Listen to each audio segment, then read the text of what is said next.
Welcome, gentle listener, I am Baldermort, your faithful servant. Alas, it is the time of year when I take a brief break to hibernate and work on personal projects that I simply cannot manage while putting out content on the channel.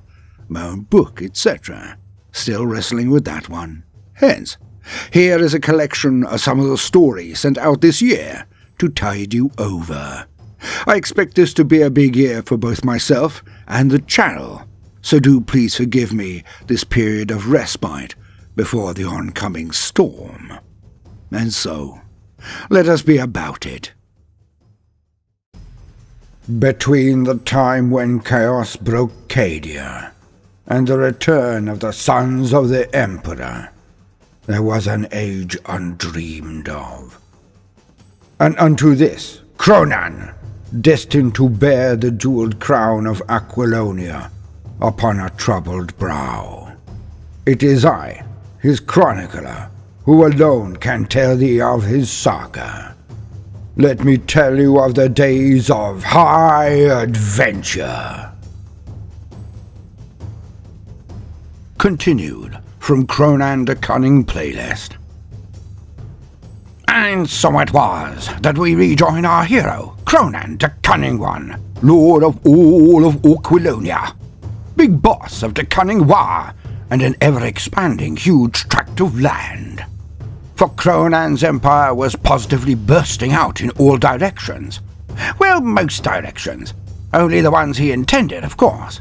There would always be one or two warbands who wandered off, or got in a strop at being told what to do, and then buggered off in their own direction. But thankfully, these rapscallions were few and far between. Things were generally going swimmingly. Kronan was like a squig in dung, he was so happy. But things couldn't last. Kronan knew this. Unlike the Humies, though, he knew to enjoy the moment. And this was indeed a great footstep in his ongoing saga, The Legend of Kronan. Hence the title, don't you know? It was not difficult to see why the Cunning One was so elated. More errant Orky flotillas and armies arrived to bolster his numbers of boys and stareships every day. He had a wide smorgasbord of opportunity before him, not only in direction or deed, but also in adversary. Let me explain. The Buggins had indeed swarmed through this region, yet had not consumed everything. Their usual modus operandi was dropped, and they simply gobbled and then scarpered as fast as they could, leapfrogging many a system or cluster to avoid slowing down. They seemed to be attempting to outrun something. And Kronan leered, for he knew exactly what that was. Oh, yes he did. The shadow in the burp, or something like that, bumped up against a bow wave of the growing war energies. Whatever was at the center of this splinter fleet seemed to have just shut itself and was trying to bugger off. For the Cunning War had been using the web bay to move forward. The pointy elements under Yanes Blonde, the pirate prince, had harried the Buggins remorselessly. But whenever the bugs turned to fight, they were swarmed by good Orky ram ships, and the most enthusiastic arsonists in the Burner Boys had a field day. All while the Smeldar used their firepower to tear the slowly moving Buggins fleet multiple new orifices, the width and length of an interstate freeway. Although casualties occurred, Kronan was more than happy with the trade-off in dead Buggins and experience for those who remained. The brute ships were getting right accurate, very tasty. By having the pressure put on them, the Buggins were consolidating, and this meant that they were eating far fewer worlds. And this permitted the Humies in their path to take a bit of a harsher thumping, it's true, but they could concentrate their defensive reactions and punish the Buggins more themselves. And whether anyone liked it or not, these stars now belonged to Kronan. They were not Buggin fodder. Of course, this also meant that when the Buggins had been repulsed, or have just taken a world, that the sheeps of the Cunning War could sweep into the system and duff over the remaining resistance quite tidily. And it also meant that all the Humies were already warmed up. A much superior scrap was then had by all. Hence, there were plenty of regions for Kronan to intrude on. He concentrated his main thrust towards the Megabani, where the Humies were mustering. Yet so much had been done, so much improved. His empire really churned out a lot now.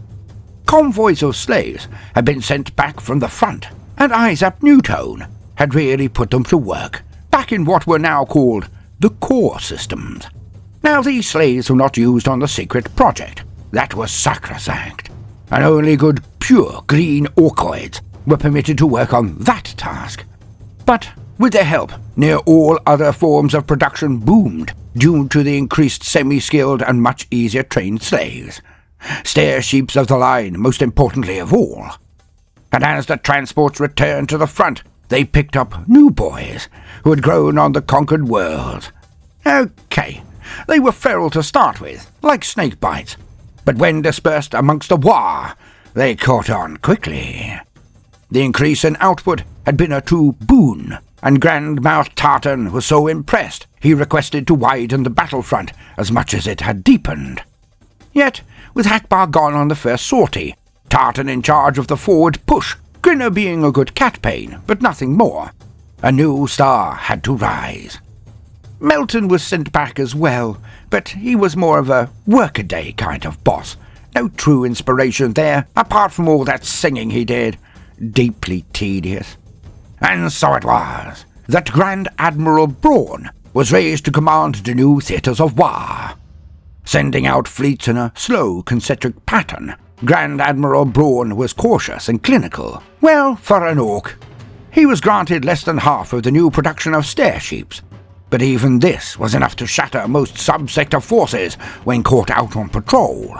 As a wide front grinded forward in one general direction, the inner fleet of sheeps built outwards, not rampaging, but hitting and holding, and then digging in. When response attacks came from the Imperious Gravy or the Departamento Manihorum, they were cut to ribbons. Only then would the Orkies move on, after bleeding the Humies of their might. The warriors of the Cunning War were Orky all right, so they were brutal, yet they were true followers of Mork, so also fought with a little more of a wider perspective on the engagements and campaign, unlike near all other orcs. But back to the proper frame, the true war fleet and its lord, Kronan Da Kunnin one. The recent hauls of booty had been superlative. Teeth were traded very rarely now, so much loot was being accrued. Now this also meant a substantial upgrade across the board. For the boys, knobs and mobs who had claimed a mighty haul had then used it to purchase truly orky weaponry. Mega armor, bespoke choppers, power claws or shooters, and mech boys were now picking up to match the new demand for their services. Hence they were making more, faster, and better. So much so that a lot of the weapons ripped from the hands of dead Humies were given to the youths, the Orkies, getting better darker from their own people for once. And Kronan knew that this was a response from Gork, a reward for such a magnificent fisting at Fistmas. The god of brutal cunning had also given his blessings, it seemed. Big Jobs, one of the big mechs and the sidekick of All But Icing, invited Kronan to witness his new toys. And Kronan was like a wee grot at his first public execution. Well, meaning a very loud and open brawl that ended with one side being terminated with extreme prejudice. You know, life-affirming stuff. Anywho, he was wide-eyed and gaping, pointing excitedly at one element after another. Kronan did not even vocalize his queries. The big mech just wandered around after him, nodding in utter and total understanding, and explaining the region, weapon or facility that Kronan had indicated. What a lovely surprise, Kronan had to admit, and it opened up so many more options, erased so many previous inconveniences and potential future concerns. When it came to dishing it out, the Cunning War now had a party bus of stomp to hand out to anyone who seriously stood in their way. The darker alone was the kind of thing that would give a Humie near unbreakable mahogany. Not that Kronan would have put it that way, as he rarely openly discussed the silliness that was handles. Yet it was the best way to put it. Kronan was enthused, excited, enraptured, and intrigued, all at the same time. He could barely focus on the top of one of them. So huge were they, and they were all his. Oh, yes, they were. And all of this was just in time for his side quest, the battle of choice, not necessity. The upcoming drubbing to be dealt out to the squits. Many knew of it now, and how they all looked forward to the event. But we'll get to that. Oh, yes, we will. Now, it was not only the mech boys who had developed. No, it was near universal. Each victory of the greenskins seemed to increase the war energy a little more. Now this did come with some minor issues. As they were quite amusing, Kronan saw them more as a challenge than a sign of any divine disfavor in his approach to the universe. For the war power had also had an effect on the weird boys. And so it was that Mad Nut Krunkelstein met with the Cunning One and stated the war power was building to such a head that it was popping quite a few weird boys these days, which, aboard a ship, could sometimes set off a chain reaction, because the lads would laugh so hard at this turn of events that they'd generate even more war energy. And this was getting sort of messy at times, like a field of blood balloons being shot by a harpoon gun. The splash damage was heavy indeed when one of these head-popping Mexican waves went off, whatever they were. Weird boys were then going mad when they heard, and wiping out entire decks, releasing huge blasts down corridors, which of course was deeply amusing, but also very damaging. So a compromise was formulated, meaning that Kronan utterly ignored the bald complaints from Madnut as he placed a lot of weird boys into engine segments. Many were tied to the rear of the ship for extra boost, or beaten into unconsciousness, and then bundled into the newly constructed pods located a full ladder away from the main hull. Like snail eyes, the pods blistered up from many a larger ship when they had gained the advice on how to deal with this particular issue by the Cunning One. There the weird boys were kept and given a quick zap when they were required to fire. Well, when they didn't do it just to get rid of excessive power. Now some of them did complain a bit, but they didn't last long. Occasionally, by sheer fluke, pods were detached from the central body and inexplicably floated out into space. And of course, they would then be shot at by the still attached and newly zapped podded weird boys. Go figure. But it kept the spontaneous popping from occurring in such frequency. Amidst all of this, Kronan had managed to get a little time to peruse his treasured data slate. And he had a totally new fixation. A need to know, a want to delve deeper into the most interesting thing he had seen outside of the menus. You know, the rosters and descriptions of the forces of the gaudy Emperor and his Imperium, or anyone else the Humies had encountered. It was a new fad for Kronan. He could pinpoint exactly when it had started. It was when he looked up the Humie perspective on his own people, and he had run across their records of previous wars, and most especially the activities of the Beast. Odd indeed, for most Orkies did not care for anything that was not incredibly immediate, and Kronan was, of course, the most Orky of all Orcs in the galaxy. Sans the worthy Gazgul, of course, so it did confuse him at first, until he remembered the statements taken from the Art of War. Know thyself and thy enemy, and you will never know defeat. So he understood that he was getting to understand the Humies, so he could give them the shaft whenever he met them. Even so, it wasn't as if he was going to wax lyrical around any of the Black Legion, or even his more naval, about this new predilection. History. For Kronan had uncovered a secret segment in the data slate. How, he could not quite tell. It was as if it had come to trust him more, as he had owned the data slate for so long. Maybe it was like a squig for Humies or something. But Kronan could not be bothered to devote the time nor mental energy to find out why. Even his acquisitiveness only went so far. Yet this new topic had enthralled him for days now. The tale of the Humies' biggest scrap. Realization only dawned slowly for Kronan, as it all seemed so odd and ephemeral at start. But the more he read, the more he understood. And as the saying goes, his familiarity did indeed breed contempt. Deeply confusing it was, this mega ruck of the Humies, even before the rising of the Beast, so a long time ago. Yet Kronan was to discover it was the basis of their entire culture. Sidebar: the Walrus Heresy.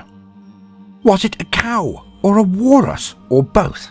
Kronan was confused at first, but he referred to him being a son of the gaudy emperor. How? He read on. And so it was that the gaudy emperor had somehow built 20 sons, which again was very confusing. Was the gaudy the plaster of mankind, some form of mech or pain boy, as well as being a weird boy? It would make some form of sense, Kronan mused. And it turned out the gaudy had named these sons the Prim Eggs, or something like that. Yet these Prim Eggs were touted to be the fathers of the Adipi Arstarters, the Space Marines. So they must have had some good green orkiness about them. So the gaudy was the daddy of the Prim Eggs, who were the daddies of the Space Marines, which meant that the gaudy emperor was not only a mech, a pain and weird boy, but he was also a Space Marine.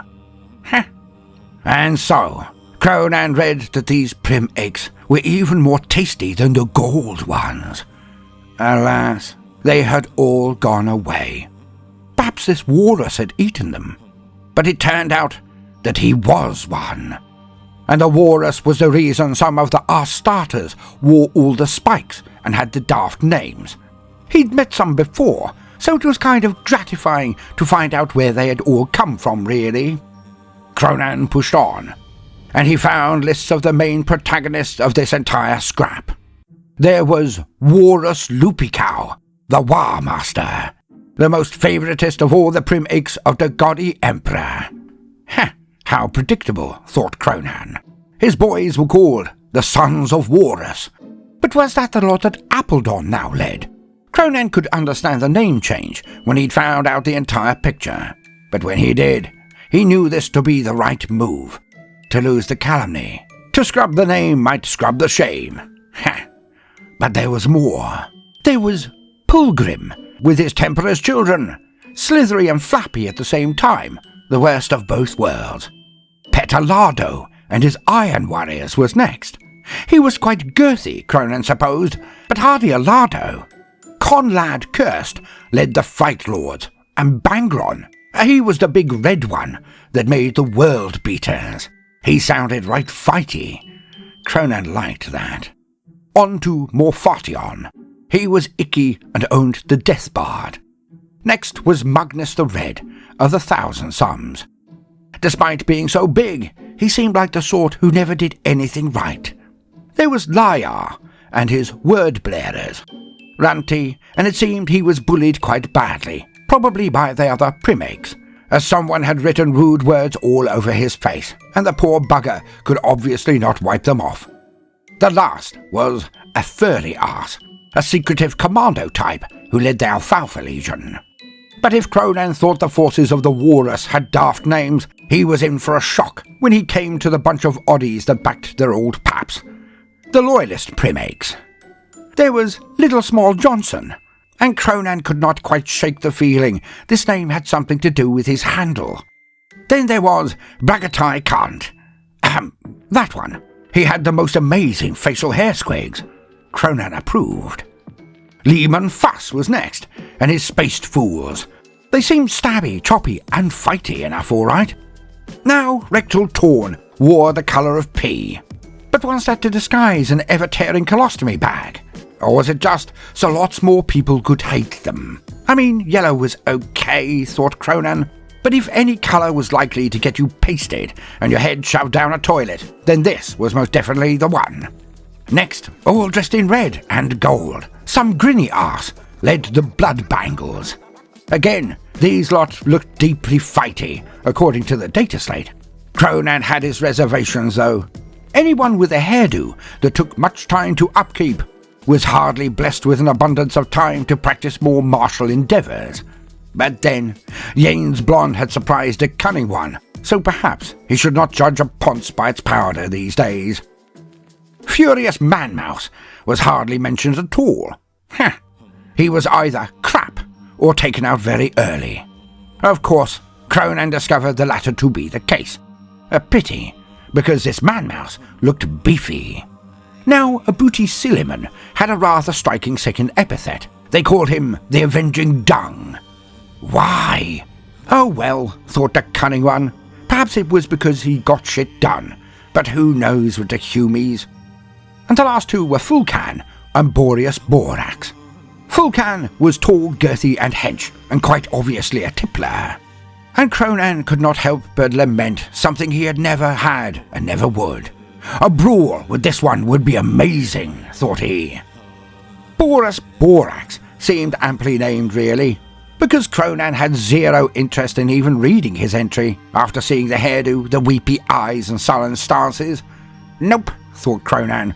Life was not long enough to care for every piece of minutiae, even amidst a topic of interest. There would always be bits you can skim or skip. Now this Walrus Loopy Cow had got the first lot to turn on the Emperor and try to kick his ass, and he had made it all of the way to Holy Tara. Sidebar within sidebar. Holy Tara. Now this was the place where all the Humies came from. Initially, Kronan thought it might be a big-eared one that gave sport to them all. As usual, it turned out that the naming conventions of the Humies were either designed to confuse, or they had somehow been affected by Gork and Mork to make them so side-splittingly risible. This Tara must have been incredibly beaten up, for she had so many holes, and the warders seemed to have done sweaty things to her, according to the Humie vernacular. The dropping onto her surface and invading her seemed rather icky.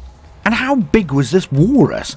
If you could wrestle a place or person so big that the gaudy emperor could sit on it on a golden thong? Reading further, he discovered that this Holy Tara was in fact a planet, and that did help, for Kronan had bumped into a data thoroughfare that covered the Sol system. And there, hop, skip and jump from Holy Tara, was the world of the mech priests of Marts. It was a huge outlet world, a haberdasher's, that you would imagine you could pick up almost anything from. But would they sell to anyone but the Imperious Gravy or the gaudy Emperor's Minto? It seemed unlikely somehow. And there was also a Mooney called Looney, or something like that. A big white one, and it went round Holy Tara. It looked rather happy, thought Kronan. Maybe he could force it into Tara. But this seemed like a waste of a scrap, really. No, better to invade Holy Tara himself. Sidebar within sidebar over. Anywho, back to Walrus Loopy Cow. Now this Walrus had smashed all of the Goddy's forces and was sieging his house, when finally the Goddy Emperor got off his arse. He went up to the bridge of the Revengeful Sprite, only to find that the Walrus had already eaten some grinny ass. Hence, the Emperor kicked off, because he really liked that one. I mean, not as much as he had previously liked the Walrus, but what can you do? One favourite spited him, the other was dead, and the Emperor was right knocked off. Yet the Walrus had the blessings of the fat one, the bookie bird, the juice and girly goddies. So he was dead hard, and he fought the mech-pain weird boy space marine goddy, the plaster of mankind. And they beat 7 shades out of each other. Not 1 ounce of snot remained in either of them at tussle's end. But ultimately, the goddy had slain the Walrus. Tuckered out, Rectal Torn then helped him to his golden thong, so he could have a bit of a sit-down. But the lazy bastard, he never got up again.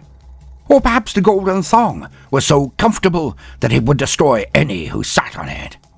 A temptation Kronan would have to consider removing one day. But let's be honest, to an orc, to the cunning one, this Walrus heresy, it was nothing more than Tuesday. Chew, you get it? Yeah? Anyway. And he stopped there, disappointed. The gaudy Emperor was now most definitely off his menu. Who would want to fight a foe who couldn't even stand? But he still had the gold ones to look forward to. Probably why the gaudy emperor had them, to be honest. To guard the golden thong, and he who sat on it. Kronan then wondered if it had a trapdoor flushing situation. Otherwise, it would get awfully pongy awfully quick. And only someone who had truly done everything wrong deserved a fate so tedious as to sit on it. But moving on. Warus dead, the spiked arse-starters and their primakes all made a run for it, legging it to the Eye of Tara. Or was it Tira? Who knows anymore? But in any case, they only came back out of the Eye of Tira on holidays called crusades. By Mork, these crusades seemed to sound a lot like a war, but with Astartes involved. Even the pointy ones, it would be lackluster and quite placid in comparison. A vacation. Then they'd all bugger off back into the Eye of Tira, leaving black eyes or something. There were definitely black vacations led by Appledorn, or something like that. But then came Gork's grin, and now the spiky ones could be found nearly everywhere. And Kronan chortled. He would love to fight the word bearers again. The choppy world beaters would be a premium gift. They served the juice guard, so to fight them, it would be a holy war. Well, an excuse to jazz things up a bit is always a good thing. Mixes it up a bit, gets the lads raring to go. Needless to say, the sons of Warus had indeed been renamed by Appledon, but reading the name made Kronan very angry, for Appledon was clearly a copycat. End sidebar. And, in hindsight, Kronan sort of liked the idea of one of his protégés to eventually challenge him for the leadership of the war. I mean, it wouldn't last long, as he'd handily bash the brains out of any of them as things stood. But he relished the idea of fighting someone who'd gained the kind of power as the Warus. It would be his mirror, and it would be a good time had by all. But this was not happening now. And so it was, that much to the annoyance of Kronan, not all was entirely well within the war. He could sense it, could smell it, could practically feel it. He spent days and then weeks wondering what on Orcolonia was concerning him. Everything seemed to be going well, but 'twas an itch inside his brain. Like one of those rump itches that no matter how far you stick your fingers, how hard you scratch, you just can't seem to remove or even identify the true origin of the discomfort, let alone shift it. Then it finally hit him, like a thunderbolt to the side of the head, and Kronan realized he had barely seen hide nor hair of Tiddles in quite some time. Oh, he popped in, but strangely, now Kronan came to think about it, he often just came in, rolled into his patch of rugs on the floor, and went straight to sleep. And he rarely had wee Happy Len with him, which was again odd, as Hippocrates had bitterly complained about his best assistant being so indisposed. Hippocrates had assumed, in the service of Tiddles. Of course, at the time Kronan had ignored Hippocrates, but it now began to bother Kronan. After small rest, Tiddles would rise, sniff at Kronan a bit, fart and grin, and then run off again. So Kronan decided this time he would follow Tiddles, as he had before. What in the name of Mork's righteous uppercut were they up to? And so Kronan followed. He ventured down into the underbelly of the Mork rampant, and there he witnessed a strange thing indeed. For some of the murals he had seen before had now been defaced, and when Tiddles spotted this, he would growl. These murals were always depictions of Kronan, and most especially Tiddles, the avatar of teeth, and someone had smeared poo on them, and coloured in green where eyes should have been previously red. But on he went, and Tiddles went to a region Kronan had never followed him into. All throughout the underlevels, the feeling before had been quiet, almost placid, holy. Now there was a dark pall all over the place, and the smell of orcoid blood was thick in the air. The ground was eternally sticky, not in a logs and sticks way either, but more like if you just trodden into a migration of snails. crunchy and sticky, but also very squelchy and slippy. Kronan placed his hands on both walls to steady himself. So mighty was his reach now. So at least he made no noise to alert his pet squig. And as Kronan followed Tiddles, he saw new art, painted in a darker shade, but far less complicated, more sinister. The extenuating of the green eyes in these lesser balls with smaller teeth were all over the walls, but somehow they looked more menacing, more ethereal, like a foot of Gork's shade of green. Then Tiddles finally walked out into a lit area, fires casting oranges and red all across the walls and on everyone within, and a high-pitched roar arose to greet Tiddles. But it was definitely not just squigs. Other orcoids were also present in this group. Kronan crept forward to witness a sea of snots, grots, and even a few full orkies, the herders present, alongside a sea of every form of squig. They all shook fists, choppers, their jowls, or even shooters, as their avatar of teeth strode forward, and all of the others walked in its wake. Then Tiddles bent his knees and screamed to the heavens and charged towards a tunnel. Behind him, all the snot, squits, and grots let out a similar scream and charged behind him. Down a dozen tunnels they charged, the greater part following their avatar. And Kronan followed at a healthy distance. But when he came out, he was above a huge main bay in the underdecks. Dark and dank, it contained hundreds, perhaps thousands of mixed lesser orcoids. The cult of the avatar of teeth, Tiddles' lot, were on the side closest to Kronan. The other end had a similar number of lesser orcoids, but each had green glowing eyes instead of the usual red. Above them stood a rather large squig Kronan recognized. It was Madnut's pet, Erebus, and as it stood there, it locked eyes with Tiddles. Each side now screamed and charged at one another. Erebus took off, rising into the air, floating forward with green glowing eyes that flashed, and each time they did so, a green spectral door would open amidst the cult of the avatar of teeth, mincing everyone they touched. Smaller weird squigs crept amongst the main hordes of the enemy, and more small explosions went off across the charging forces of Tiddles. But this did not stop them. And then, a green flash from Tiddles' backside, and he was amongst the enemy. He had teleported. But he'd taken his largest squigs and grots with him, and they punished an entire segment of the battlefield.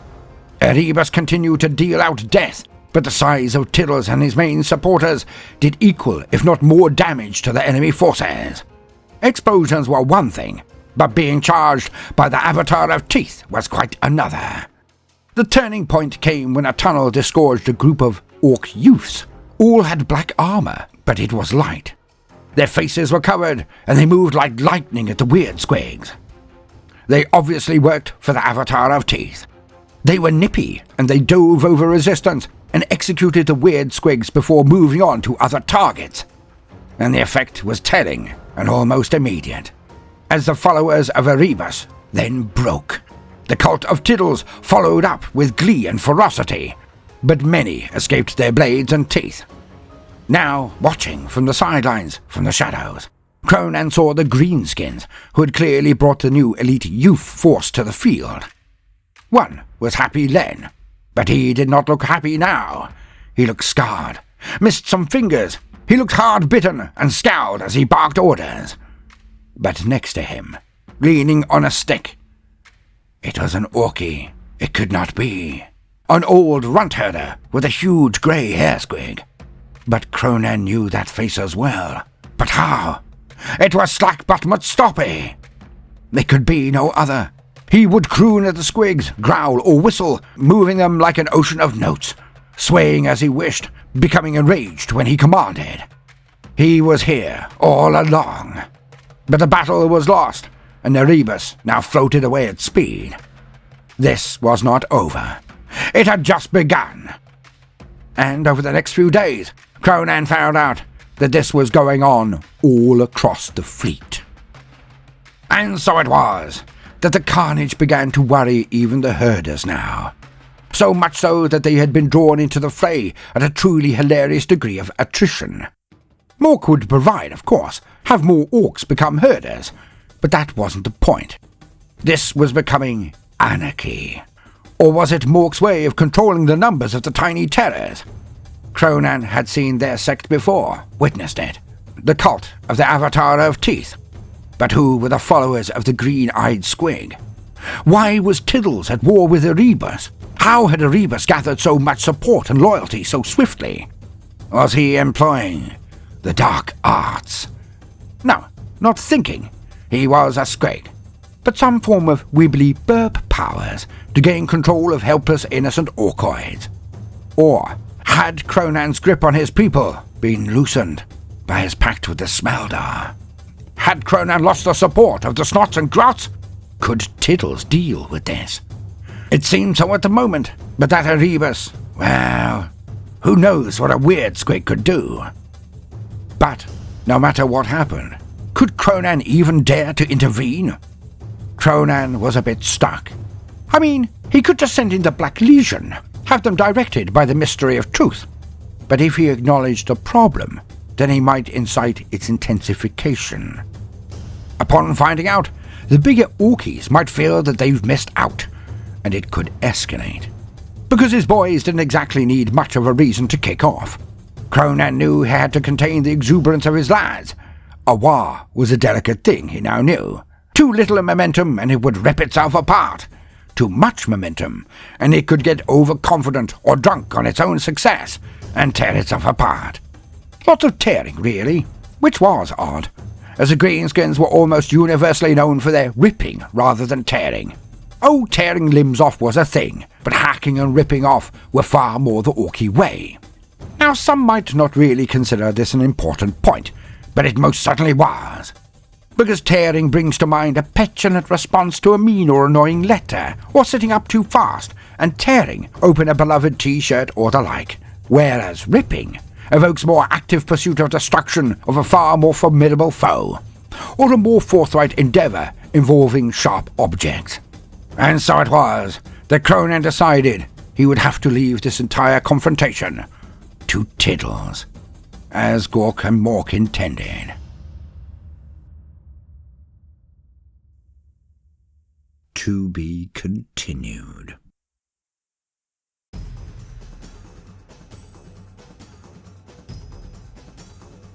Between the time when chaos broke Cadia and the return of the sons of the Emperor, there was an age undreamed of.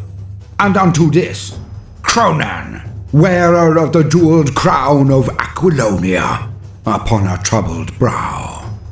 It is I, his chronicler, who alone can tell thee of his saga. Let me tell you of the days of high adventure. Story continued from Kronan Da Kunnin playlist. Kronan and the Dropshite Massacre. And so it was that we rejoin our hero, Kronan, the Cunning One, most orky of all orcs, sans the great Gazgul Mag Uruk Thrakker, of course. And Kronan was a lord and master of the Cunning War.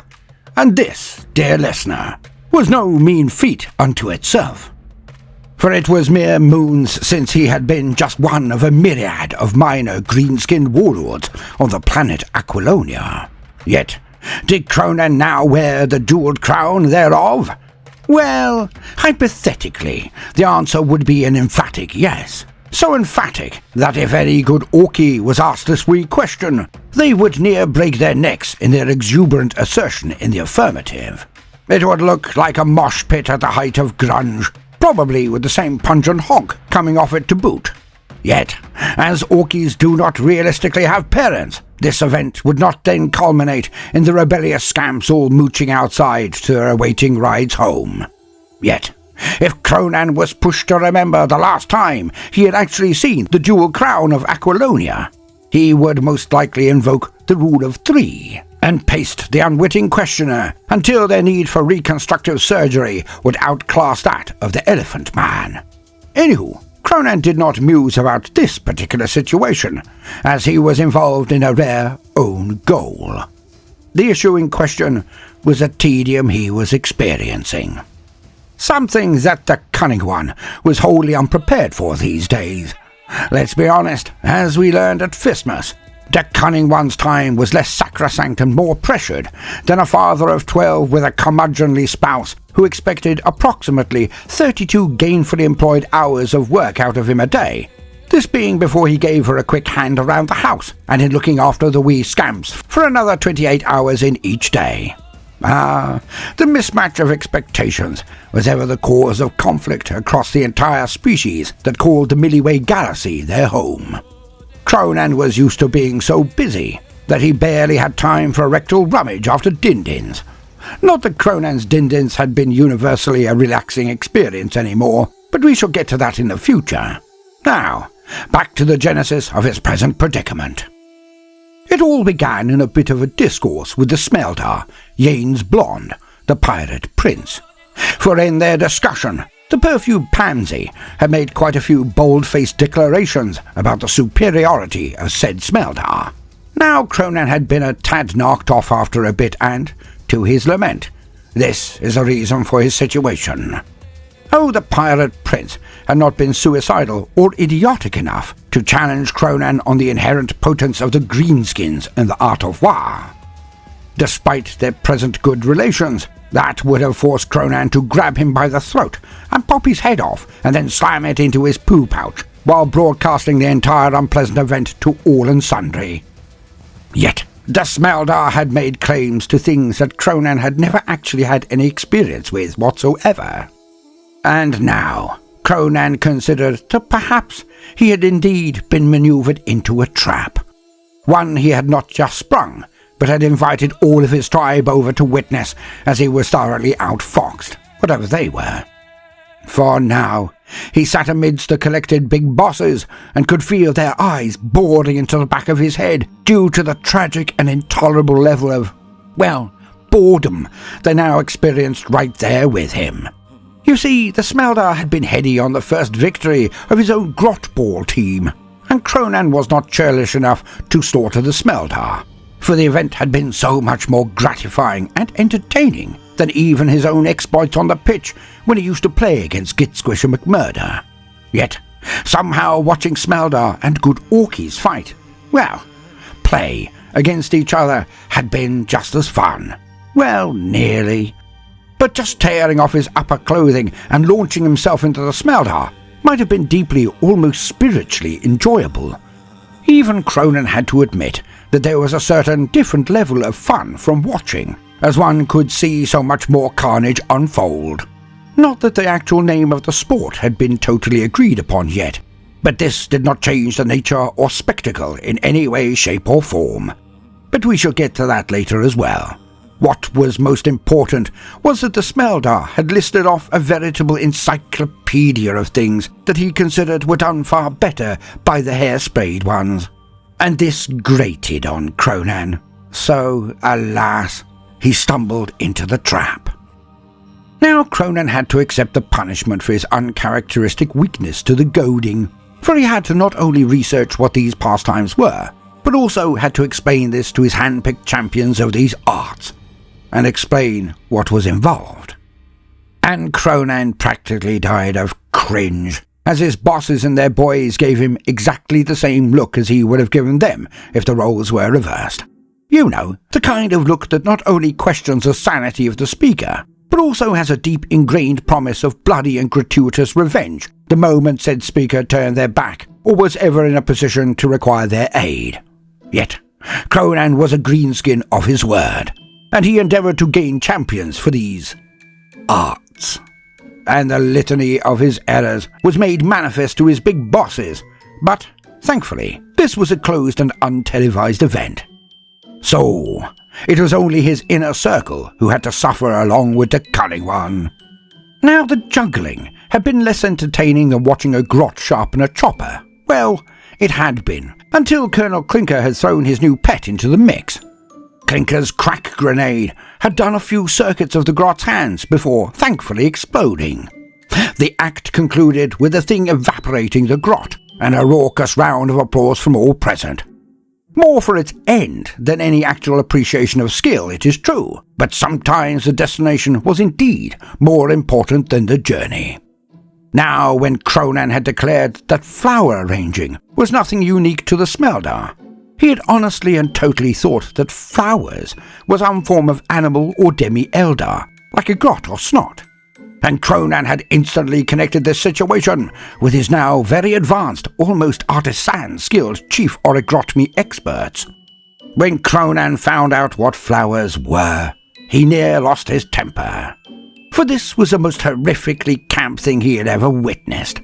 These flowers were actually the colourful, smelly grass that came out of the ground. Kronan was not looking forward to this at all. Without any form of coloured, smelly grass on board his ships, Kronan had claimed that his boys would of course be amazing at such endeavour, but that they simply did not have any of these flowers in his fleet. What a shame! It was with the same sinking feeling one gets when computing their income to their expenditure, and realising that truly sordid activities are the only way to make up the gap, that Kronan received a Vox message confirming that the Smeldar had sent over 3 entire haulers full to the brim with colourful, smelly grass. There was no escaping it. Hence, Kronan bullied Hippocrates into attempting to take on this task. Why Hippocrates, one might ask? Well, he was a pain boy, so he was used to very delicate activities, and also he was used to dealing with things that were at least ostensibly alive when they were trolleyed into his apothecary. Hence, the Cunning One had sent Hippocrates to this task. Now, there must have been some form of miscommunication in the outlining of said task, as Hippocrates took to the stage, and instead of putting the flowers into pretty bunches arranged by height, colour and odour, he had indeed rearranged them, just on the genetic level. When the grots and snots brought out his newly arranged flowers, all were enthralled to see a type of being not totally dissimilar to that fought on Rama Lama Ding Dong 4. The colourful, smelly grass things then jumped out of their flower pots and chased after the grots, consuming many of them. Yet Kronan knew that this would not exactly match the requirements of the Smeldar, and they pushed on. But it was noted that this was a very welcome change in pace. The next thing that came up was the horror of poetry. For Kronan had heard poetry when in discourse with the Smeldar prince. Perhaps it was his accent, thinking of the many forms of poo sculpting his scatologically inclined snots and grots had performed in the lower levels. He had thought this one a shoo-in. Then he read the actual definition. This had nothing to do with poo whatsoever, and Kronan sighed as he watched something called an axtor walk on from the wings and then place its feet as far apart as possible before ranting on. Alas, Kronan had permitted this designated axtor to see the process on his beloved data slate, while Kronan had a deeply satisfying movement. But now he reaped what he had sown, and the axtor began. "I was there," he began in the heroic roar, and literally every single boss sighed. "I was there the day the Warhammer slew the Emperor." "Such a delicious conceit," continued the Axtor. But to the relief of everyone there, Kronan now stood and set tiddles on the Axtor and stalked off. The show was definitely over. There was zero chance Kronan would sit through hours of drivel, contrived to justify this one punchy line. The acrobatics of plot and trite contrivance to get to the point where it made sense, but wasn't actually about the true Emperor, was just not worthy of his precious time, no matter how clever the initial line may have been deemed by its author. Ugh, thought Kronan. Okay, perhaps some things were so pointless that the Smeldar could keep them. Poetry was definitely one of them, and Kronan made the strategically significant and undeniably optimal decision that it was infinitely better to suffer the occasional snigger or taunt from the Smeldar than it would be to endure even a nanosecond more of grass arranging, juggling, poetry, crochet, or opera. He did see the downcast look of the prepared synchronized swimming team, but could not meet their gaze when he knew that he had to explain that swimming was not the same as swinging. And not in that horrid way that the Humies did, but god-honest, orky effort being put into smashing things with weapons. You know, swinging a hammer, not setting the groundwork for a very acrimonious divorce. The competition would be done on the merits of the things that mattered to the greenskins, the good orky killing and smashing, looting and freebooting. Not any of this other stuff. No wonder the Smeldar were so few in number. For if Kronan had to be an expert or even witness any of these mind-flayingly tedious events again, he would also give up the will to live.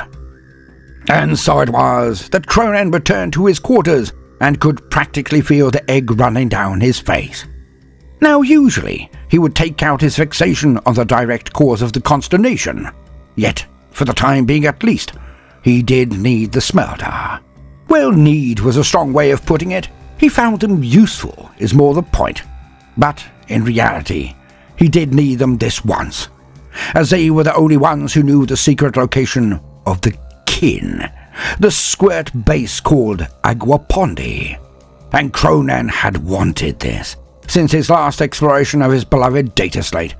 He yearned to duff over the squits, almost as much as he did to meet the gold ones, the Cut's odors. But one thing at a time. He would really have to go through endless kill missions before he gained the oomph to unlock those ones.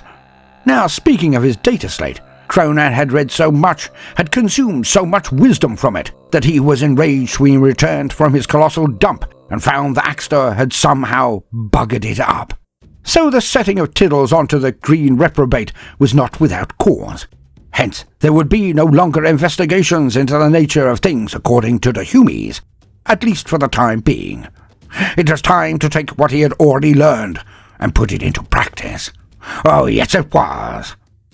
Perhaps he could pick up a new data slate in the future, because, trust me, the original was not as sturdy as he had previously conceived, and Kronan's tantrum at it not instantly working had rather lasting effects. But back to Kronan's calumny. He had to do something that would eradicate the memory of this horrific talent show and be the cause of rumour and scuttlebutt across the entire War. Hence, Kronan went to his thinking hall and summoned the thinking grots. While they moaned and swayed, he did it. Kronan went deep into a mighty cogitation. And there, on the most dangerous of all seas, the waters of ideas, he found the only solution to his reputational self-fuckery. Sidebar: the Turdminous Decree. And so it was that Kronan, using the mystery of truth, declared to all and sundry across the fleets of the War that he was indeed a benevolent boss, for he had set up an outline that was to be followed should he be slain. The greenskins did not fear death in any way whatsoever, hence they never usually considered this. So, this really was a deeply considerate move by their big boss, the Cunning One, and Kronan called it the Turdminous Decree, and none should know of its contents until he had bought the big one. With much pomp and ritual, Kronan displayed the box into which he had placed this decree, and all were amazed at the incredible etchings and filigree on this most important of all boxes. Kronan knew his people very well indeed, and had planned for their eccentricities to the T. Not that he would have put it that way, but in any case, he knew exactly what this would do to his people, the greenskins. For crumping was a right of all Orkies, as was good scrap. They were the very life's blood of the greenskins, an essential that could not be forgone. But also, despite their reputation amongst the weedier races of the universe, Kronan knew that they also had a rather inquisitive nature. Well, more to put it, any good Orky orc could hardly control themselves when expressly instructed not to do something. And it worked like a charm. None even made passing banter about the talent show anymore. All were consumed with an urge to find out what exactly the Turdminous Decree was. What did their lord have in place for them when he had passed? Was it even permissible to discuss such matters, as a mystery of truth had most vehemently stated that to wish death upon the Cunning One was the worst form of treachery possible amidst the Cunning War? But, This diktat only went to make the taboo even stronger, and this was like a red flag before an ambush. Orkies of all social strata, well, except the snots and squigs, of course, because they were about as vacuous as the inside of a blank tippler's noggin, now drooled at the chance to find out the answer to this most prescribed of all questions. What was the Turdmanous decree? Alas, according to Professor Y of the Mystery of Truth, who we shall get to in a bit, the fact that Kronan had displayed exactly where the box was kept had caused an incredible conundrum for nearly all Orkies of worth. You know, the ones with some get up and go. For they loved their lord as much as their own favourite chopper, with the mystery enhancing this ardour to fever pitch. Thus many loved him even more than Darker, or so they would profess to the new leader of the mystery, although this was probably a bit of excessive verbiage, and certainly hyperbolic, considering the genetic need for Darker amongst the orcs. But this led to a terrible situation, where the most potent Orkies were driven to distraction, almost to insanity, by the potentials possible from the Cunning One. What was in the box? And so it was that one particular night, Kronan ordered all of the mystery to a mass celebration of their order and to formally ratify the ascension of Professor Y to their leadership. In that moment, oddly, the secret box room was accosted by a veritable tidal wave of expectant Orkies, and the room was permanently televised across the pict feeds to the fleet to ensure security, don't you know. Hence all were alerted to the situation unfolding in that most sacred room, second in sanctity only to Kronan's room of thinkiness. With the entire war looking on, the reprobate smashed through the layers of now unmanned or unorked defences. The largest of their number smashed his way past the nippier ones and raised the box into the air, and, with great razzle-dazzle, probably learnt from the reruns of the exploits of the Cunning One during the Squig games, he ripped open the box, and all could see its contents. Alas, Kronan could not help but practically shot himself when all witnessed the image of the largest, girthiest, and longest curler any had ever witnessed.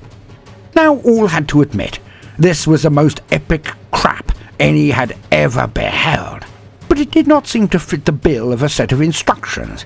Hence the burglars then poured at the turd to find what may be beneath the colossal curler. Needless to say, they found nothing. And Kronan had destroyed 2 targets with 1 stool. He had made sure none spoke of the event, and had made his entire war stare at his biggest crap.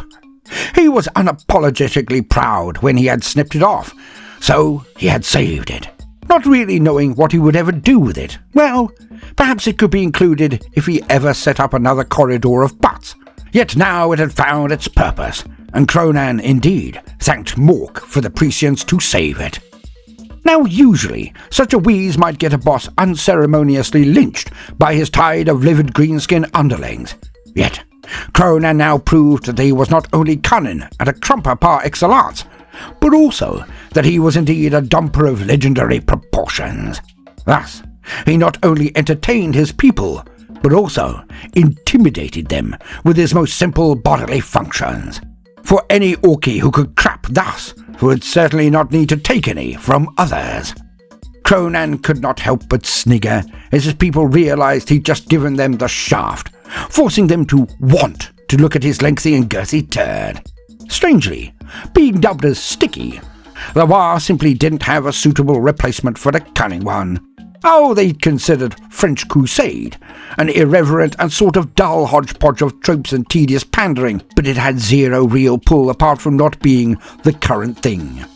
Which wasn't exactly the right motivator to replace the mainline hero, Kronan. So, after a mere 3 days of rampant rioting, the Orkies of the war just shrugged and never spoke of it again. And Kronan considered doing this sort of thing regularly, just for the larks of it, but then realised that antagonising his main support network probably wasn't as cunning as befitting his sobriquet of, well, the Cunning One. So he resisted the urge with all of his might. Alas, enlightened to the boundaries of respectability, he canned a fair few wheezes unrealised. like the Shatter-9 armor, designed to reroute the poo plug of Mega Knob power armor so its sluice was in the shoulder pads, pauldrons some call them, or something like that. The thought of his Black Legion spraying each other in poo mid-battle always made him snigger. But then, it would lead extra effect to the flamers of the enemy. A weak spot was acceptable in most Orky gubbins, but to build one in on purpose seemed ludicrously silly, even for the Chronicles. Hence, the Shatter-9 armor was scrapped. Nor was his new mob organization chart with its anything goes, bring what you like to the fight, deemed to be an optimizing diktat that would actually increase effectiveness. Oh, it all seemed like a terrific idea at the time, and likely to really increase his popularity amongst the boys.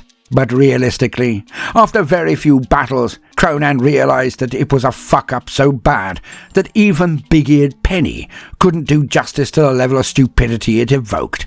Why, you might think?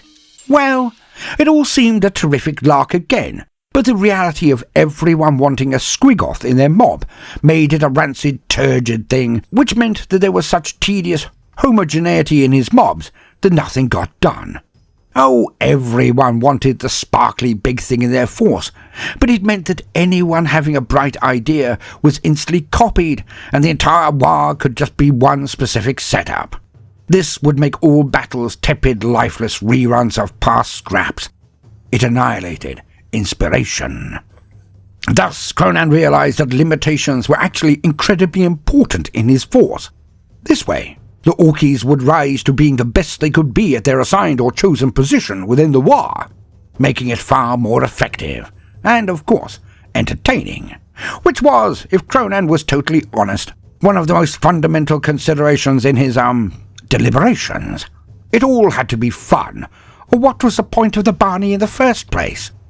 I mean, it might be jolly to stamp across the field of combat, crushing everyone as swiftly as possible, sometimes before their side even had a go, so to put it. But this was not the true way of war. For Gork and Mork did not just lord and lust for victory. No, the means of it was as important as its acquisition. They wanted a bundle, an affray that was also life-enriching to behold. So it was back to the old patterns. The old ways were the best for a reason, realized Kronan. This new bollocks could lead to nothing but mind-smashing repetition and a dull gruel-like existence, and this was not what his ministry was about.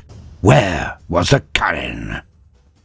It was also for this reason that Kronan rejected the widespread use of the new Daka that Step-on Squawking had brought for his consideration. It was a strange weapon indeed. It was utterly illogical, even to the Orkies. Why? What did it do? Well, Squawking called it the Pinky Pulverizer. The strange mech boss explained that it had cunning ammo. It need only strike the boot of one Humie, and then the cunning Daka slug would then scan the boot tread and fly about slaughtering anyone with the same design.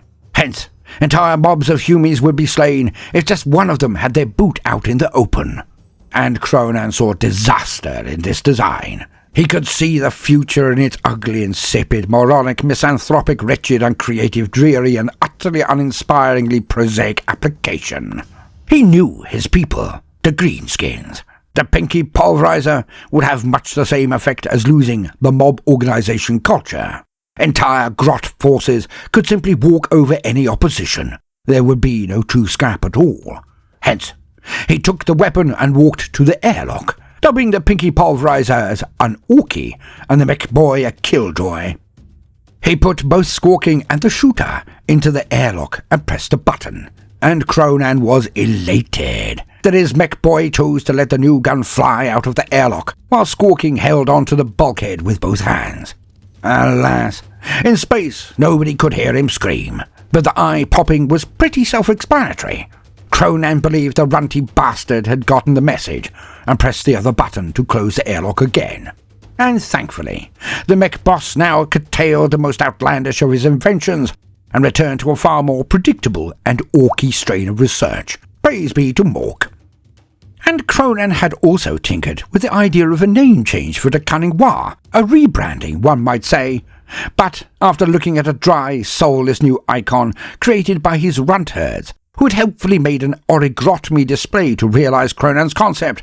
They'd even sprayed the grots white and stood them on a black background. Kronan had then sighed and had it burned. It was a shite idea, and none spoke of it ever again. Luckily, to raise Kronan's mood again, Mork and Gork had provided, and a new leader of the Black Legion had finally arisen. He was called Da Pound. He was obviously dubbed thus due to his impressive ability to pound the living dung out of near anything placed before him. He'd beaten then eaten all of his rivals and was head and shoulders above them all. Now Da Pound had a strange and large burn mark across his face and the most uncharismatic hair squig any had ever witnessed. He was tall, hench, beefy and surly, an excellent candidate to be certain. His only downside was a vehement detestation of burner boys. But after Appledon and Tragic, Kronan suspected that this one might not last very long either. Hence, he may not have been Mr. Right, but he was adequate as Mr. Right now. He also had a tongue near as vicious and lurid as big-eared Penny. Yet, with his size and abilities, his utterances had far more menace. Thankfully, he only used this on subordinates, and only rarely. Otherwise, he was thankfully sullen and silent, Mork be praised. For Kronan only asked one thing of his main stooge, the leader of his Black Legion, that he keep them in line, and did what he was told, and, of course, could get the Legion to do what they were told as well. And Da Pound was just the orc for the job. Yes, he was. What had truly given Da Pound the spot had been simple. Yes, he had slaughtered every last competitor in truly vicious displays of brutality, but he'd lost his chopper at one point and then just nutted a few peers to death.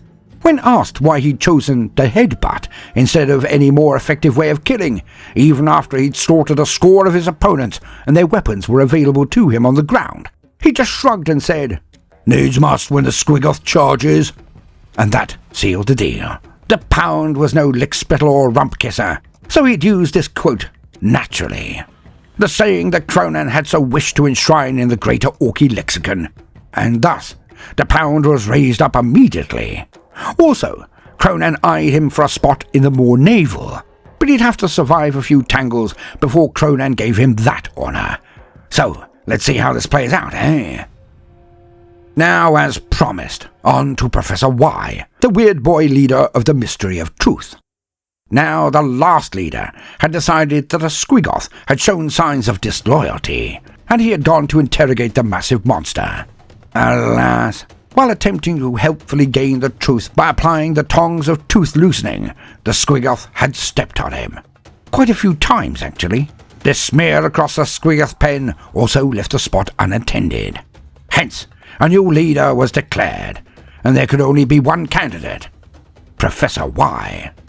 He was a weird boy, who some considered as dangerous as Madnut Krunkelstein.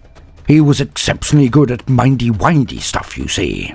So, he would tear the why of the matter from any deemed potentially disloyal, and then profess it to all. Hence his name. He and his Y-mob were the elite of the mystery, and they had become a bit odd, some said. So Kronan elevated this worthy to his general staff. You know, the mob bosses that Kronan generally asked to get stuff done. And he was a potential counter to Madnut, who had a bit of a strange hold on the weird boys. Eggs, baskets, thought Kronan most sagely, cunning lad that he was. Yet even Professor Y had his shitcomings, or something like that. The professor had attempted to put the winds of War to the question after previously decimating the Kazi. And the word decimation definitely meaning getting 9 other loyal Orkies to beat the last disloyal one into a mush across the floor. Yet Ducker von Smashoven had quickly ring-fenced his authority and shown Professor Y that his status did not reach to a member of the more naval and their mobs. Von Smashoven showed this by beating 7 shades out of the professor and hacking off his legs and feeding them to him, with a side plate of the professor's hair squig. Hence, Professor Y now floated about on a hover chair thingy, and he never engaged the services of another hair squig, just in case he came across Ducker again. For hair squigs were exceptionally unpalatable, don't you know? So why risk it? Now Kronan had failed in one regard, for he had attempted to sneak down to the underdecks to take stock of the progress of the hidden war going on beneath the surface. Yet, despite seeing Tiddles regularly, he could not follow him any longer, as the Avatar of Teeth constantly teleported when outside of the hurly-burly of the main decks, so Kronan could not see where he went. The Cunning One wandered long and returned to the original site, where he had located not only the shrine of the Avatar of Teeth, but also the strange orc nursery, where Happy Len had been raising his odd collection of orkies. But when he arrived at this place, there was nothing. Well, nobody is more to put it. It looked like a particularly angry set of internal decorators had gotten righteously pissed and then smeared their bodily fluids across the walls and floors in an exactly mathematical designed way to induce the most nauseating response from an onlooker. The place was rent and sundered in near every way. A battle of ludicrous intensity had obviously been fought here, as the dead were stacked on the floor so deep that Kronan did not want to step inside, due to the potential to go arse over tit. Yet, the vast majority of the slain were not a good honest orky green. No. Some of them were black, or was it a deep, deep blue? An odd colour for an orcoid of any form, even the squigs and snots, which were always a bit odd really. Something far more serious was now afoot. Yet, Kronan did not have time to engage in this right now, for it was time, and he was needed for the big boss bash. Concerning the squits, the kin. Kronan had wanted to keep this all to himself, but a pang of guilt eviscerated this feeling and brought him back to sanity. For if Kronan were to hog this one all to himself, he would be the most greedy and selfish of all orkies who had ever lived. And anyway, after such sterling work from near all and sundry, it was definitely time for a reward. What more could a warlord of greenskins want, more than a scrap of epic proportions? And had this not been his major manifesto point, well, pretty much his only manifesto point, the promise of bashing and barneys like none had ever seen before. Of course it was. And Kronan was an orc of his word. Yes, he was. And so it was that Kronan gathered his underbosses for a big boss bash. Although some had been gathered for discussions with the Smeldar, this was the first time in many moons that the majority of his command staff, or something like that, had been mustered in the one place. And Kronan sat on his golden chair, his thong, arrayed with his most impressive gubbins and muggins. On his head was Phyllis, the thinking grot, to make sure he was on top form. At his heels was Tiddles, the Avatar of Teeth. Just below them stood the newcomers, the leader of the Black Legion, the Pound, and of course Professor Y floated next to Kronan as the leader of the Mystery of Truth, and the Cunning One looked out upon the very leaders of his war. Now some were missing. Isaac Newtone was back in the home systems. Admiral Hackbar and Git Squisher McMurder were off in the first wave, which we shall indeed get to next episode, I promise. And now, Kronan took stock of his, stock of bosses. Darker von Smashoven with Squawk next to him, the big boss of the Winds of War. Mad Nut Krunkelstein, head weird boy, with the now cute and cuddly, but wouldn't melt in its mouth looking Erebus in tow. Hypocrates, his head pain boy, with Happy Len, who had Arthur the Snot and Bernard the Gobsquig with them. Then Grandmouth Tartan, senior admiral of the War fleet, who had even brought along the Hunger, his bowl of rippy fish. Grinner the Backstabber, with Laserbeak on his shoulder, but Grinner did not risk bringing along his most amazing hat. This could be too much of a temptation, he knew. Bob Von Butch, boss of the biker gits. Thankfully, he had not brought along ever-popular Patsy, the Amble, but he did have Henrietta with him, his moustache squig. Colonel Stinker, boss of the Storm Boys, who probably had a new pet crack grenade after using his last one at the juggling event, which thankfully none now spoke of, due to the Turdminous decree. Step-on Squawking with all but Eye Sting were present, of course, as was Higher Wafter, Lord of the Beast Snuggers. But again, thankfully, Wafter had not brought along Munchington the Fourth. Chains Grond was never about when he was needed, always off on some top-secret mission or another. Thus, the congregation was spared the attendance of Big-Eared Penny. Nelton John had returned from the home systems, so he rounded out the bunch. And thus, they talked. Well, bawled at each other is more accurate, but information was transferred and orders from the Cunning One were given. And thus, he explained. Their target was the Aguapondi Kin facility. It was astonishingly heavily defended, so much so that Kronan had even used Grinner as one of the best sheep catpains in the fleet to go ahead and scout it out with the smelter, then come back with the goods. Yet Grinner was, well, grinning even more widely than usual, and this did strike Kronan as being a tad odd. But that word sort of described Grinner up and down, so he tried not to let it bother him. In any case, Kronan revealed to the bosses his unimpeachable brilliance, his utter genius. For he had a plan, all right. The fleet would not be huge, as they could not fit too many into the web bay without confusion, and no few small amount of casualties. Self-inflicted, of course, but casualties nonetheless. Kronan could have swept into the system with half the War and blown the base to pieces over successive attacks, but felt this would not be a good use of his ever-needed mobs and sheeps, especially when he considered the scale of the tasks before him. To take on and take out a huge swathe of the Imperius of Man, and that would be after the huge legendary scrap they knew was in the offing.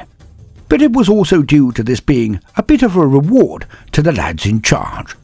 Like a Fistmas or Thinkmas bonus, one might say, for the kin, the squits, were exceptionally rare in this segment of the galaxy. Hence, this could be the only opportunity to duff over the rotund wretches that any of them would ever have.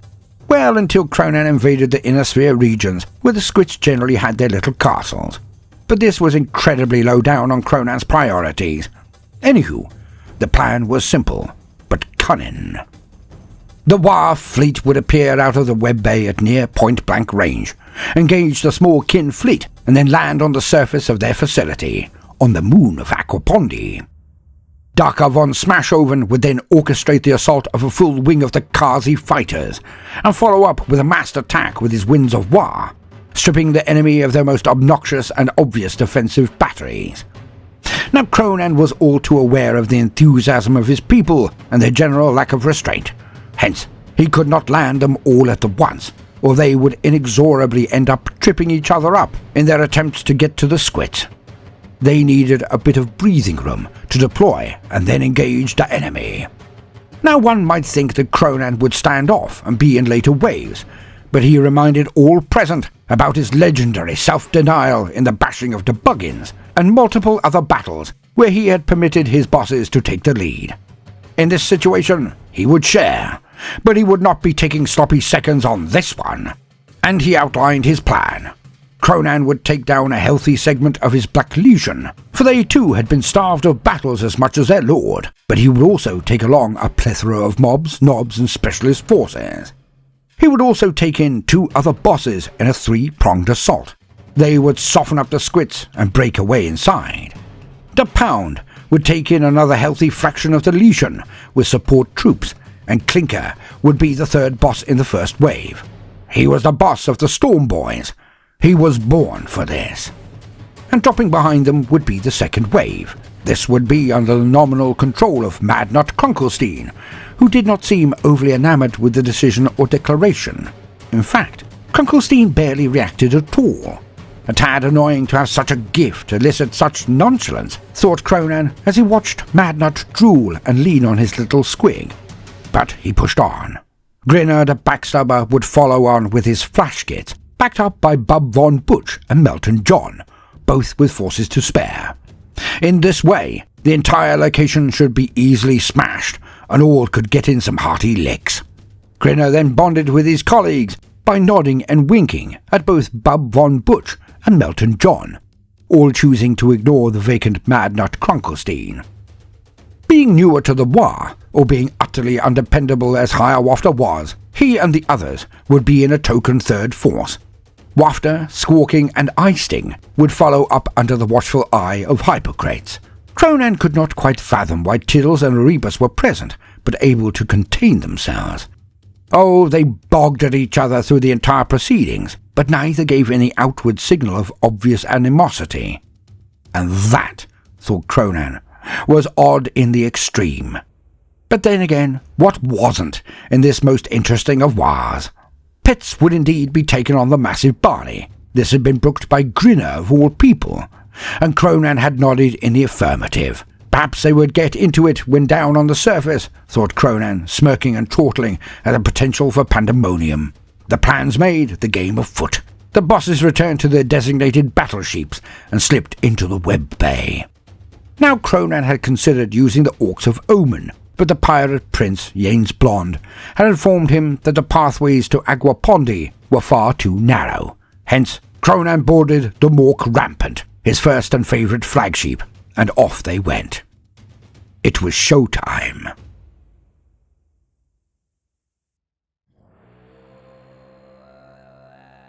The approach was not what anyone expected, and more's the joy for it. You see, the Squits were a tough bunch of ball-bashers, and were constantly on alert. Kronan was not to know that their readiness had also been increased radically when they had detected Da Squealing Piggy, Grinner's battleship, when he had dipped in for a quick shufty. Hence, they were not just prepared, but expectant. And the instant the blue wobbly doorway into Web Bay opened into real space, the kin launched torpedoes with consummate and professional skill. The first battleship through the aperture didn't even make it into real space before it was awash with direct hits. The blatant disregard for safety protocols was hammered faster than a student at a kegger, and its engines were burnt out, but did not explode. Hence, it was near dead in space. Being a cunning lad, Kronan had used it as a shield for his own advance and simply rammed it, pushing the blatant disregard for safety protocols before himself so it could absorb the oncoming fire. Obviously, the cat pain of the sheep wanted to complain, quite vociferously one would imagine, but his comms were out, and he didn't think the cunning one could be at fault. So he resigned himself and his unlucky sheep and crew to getting a royal buggering by the kin torpedoes. The green one was next. The Orky battleship fired everything it had forward, but at this range it pattered off the strong kin shielding and armour like gnats off the windshield of a tractor. It received fire from long-range weapons, but angled itself correctly to defray many of the impacts, and on it flew, taking Clinker down to the huge moon. The extermitopotamus held the pound and the other prong, dropping hundreds of Kazi fighters out as it breached into real space. The rest of the fleet followed suit and came in fast and hard. A score of smaller brute ram ships buzzed at the half-dozen capital Squit battleship, but, oddly, the Squits practically ignored them, keeping their heaviest fire on the Orky capital ships and landing craft now surging down to drop off their contents.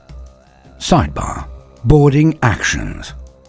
Now one might expect the sight of oncoming Orc ram ship to be most sentient beings' worst nightmare, for each was designed with a front ram much like an axe. It would carve into a sheep and then drop ramps, and scores of Orky boys would come out. Few were the races or species equipped to deal with the green tide.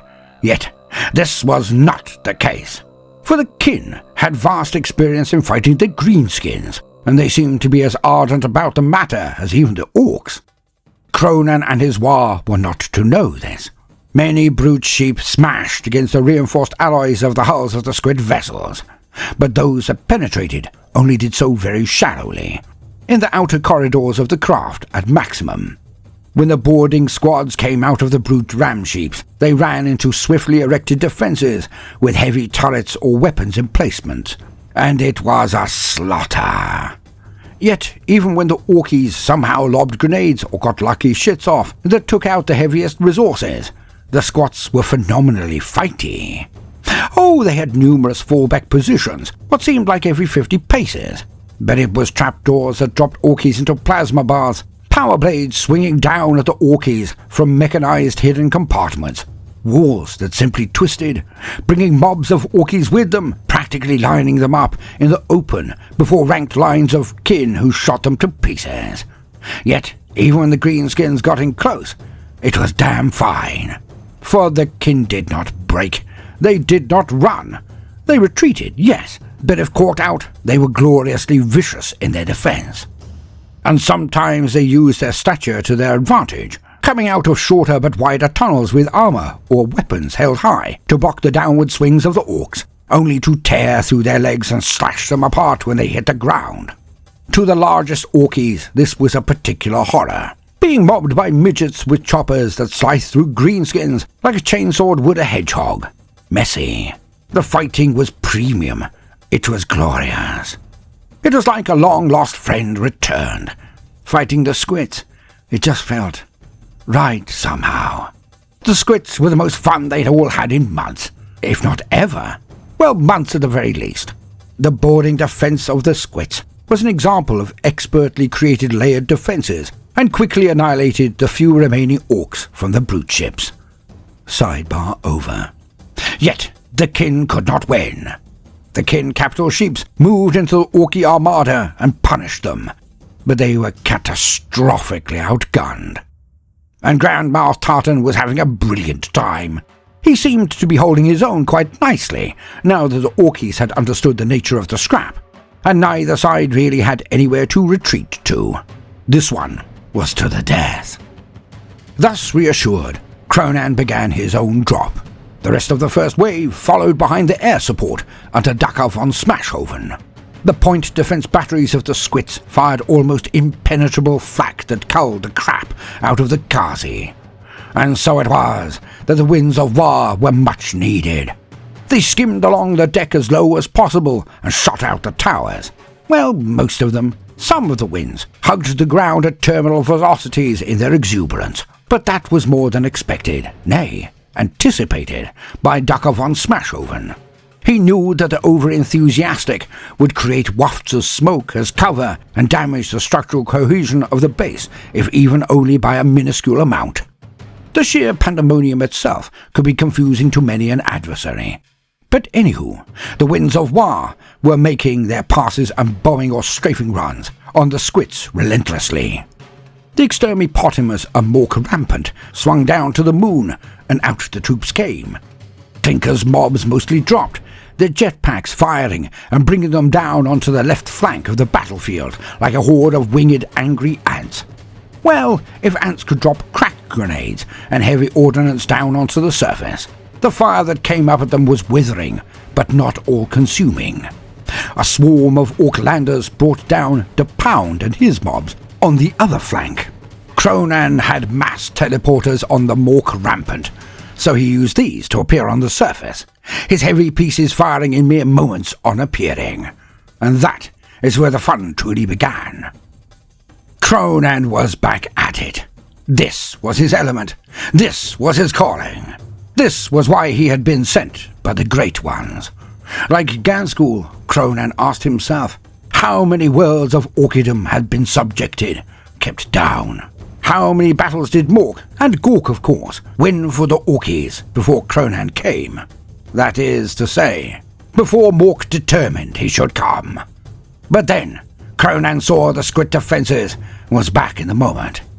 He barked orders over the Vox, and the Kunnin mobiles all transformed. Shifting from trucks to artillery pieces, they began a blistering barrage on the kin hardpoints. Drink-a-ton land buttresses of the squits fired back with their ion cannons that flashed out in the night, bursting oncoming orc trucks like matchboxes being hit by a harpoon gun. The plumes of flames this caused also lit the night skies. And Kronan went about it.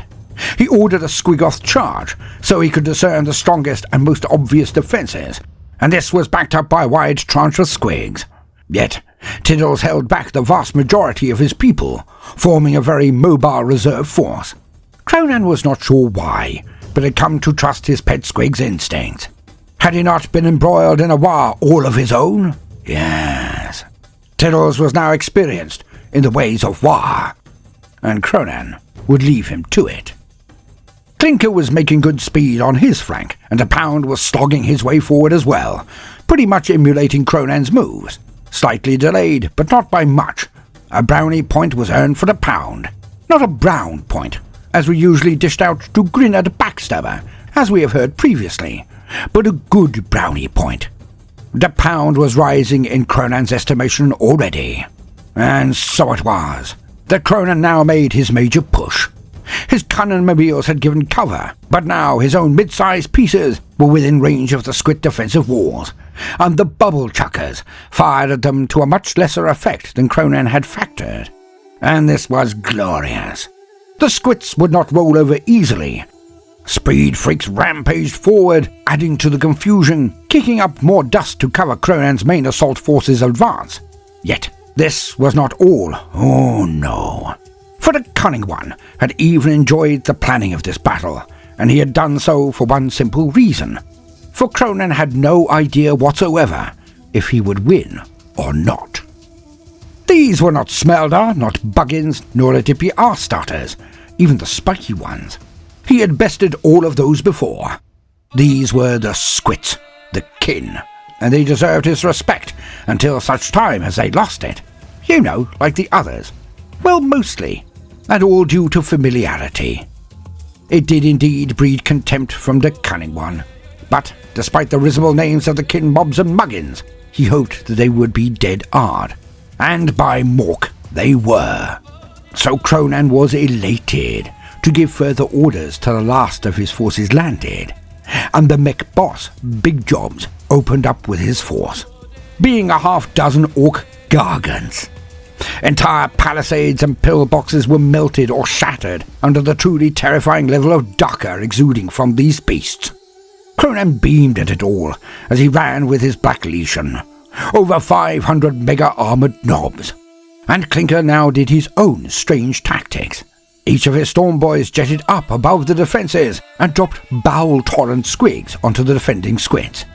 The wee horrors sprayed the obvious as they descended, exploding into brown splat marks on collision with the surface of the moon. You see, sometimes the complexity of a tool can cause it to be vulnerable to the silliest of things, like seeing through a torrent of poo. Kin goggles, shooters, scopes and cogitators all were negated, or at least radically reduced in capability, by a mere few inches of dung. Go figure. And of course, there was the subsequent vomiting. For the Bowel Torrent Squigs were awfully pongy, yet the Skits were robust and rugged. Having spent much of their lives chucking up after too much grog, they recovered damn quickly. Alas for the Skits, the dung was deeply flammable, so when burner boys got closer, it became a bit weird, acting like promethium or napalm to some. The Skits were covered in the bowel torrent and in the flames, and they all ran around like weebles on fire, never quite willing to fall down until the very last breath. Beast Snogger boys acted as another layer of the assault, holding off any attempts to counterattack the Orky thrust from its flanks. And Kronan directed his forces at the central building and advanced remorselessly. His mega-armoured Black Legion difficult for even the Scot forces to stop, and they were all battle-hardened themselves, with Def Dreads and Killer Can formations taking the lead. Even Phyllis was involved in its new can. Tank busters fired waves of rockets into the higher murder holes, slaying or at least blinding the Skits behind the walls, and Defcopters ranged across the highest fortified walls, dishing out darker to any kin attempting to stay above the mountain fastness or even observe the greenskin onslaught. Yet the most obvious target on the battlefield, all Orkies were ordered to ignore. For there he was, near the top of the fortifications, making himself plain, standing proud at the doors of his highest halls, the Kahlua, the leader of the kin. Outfitted in Skit heavy power armour, with a magnificent hammer at his belt, feet placed wide apart, he looked 100 feet tall.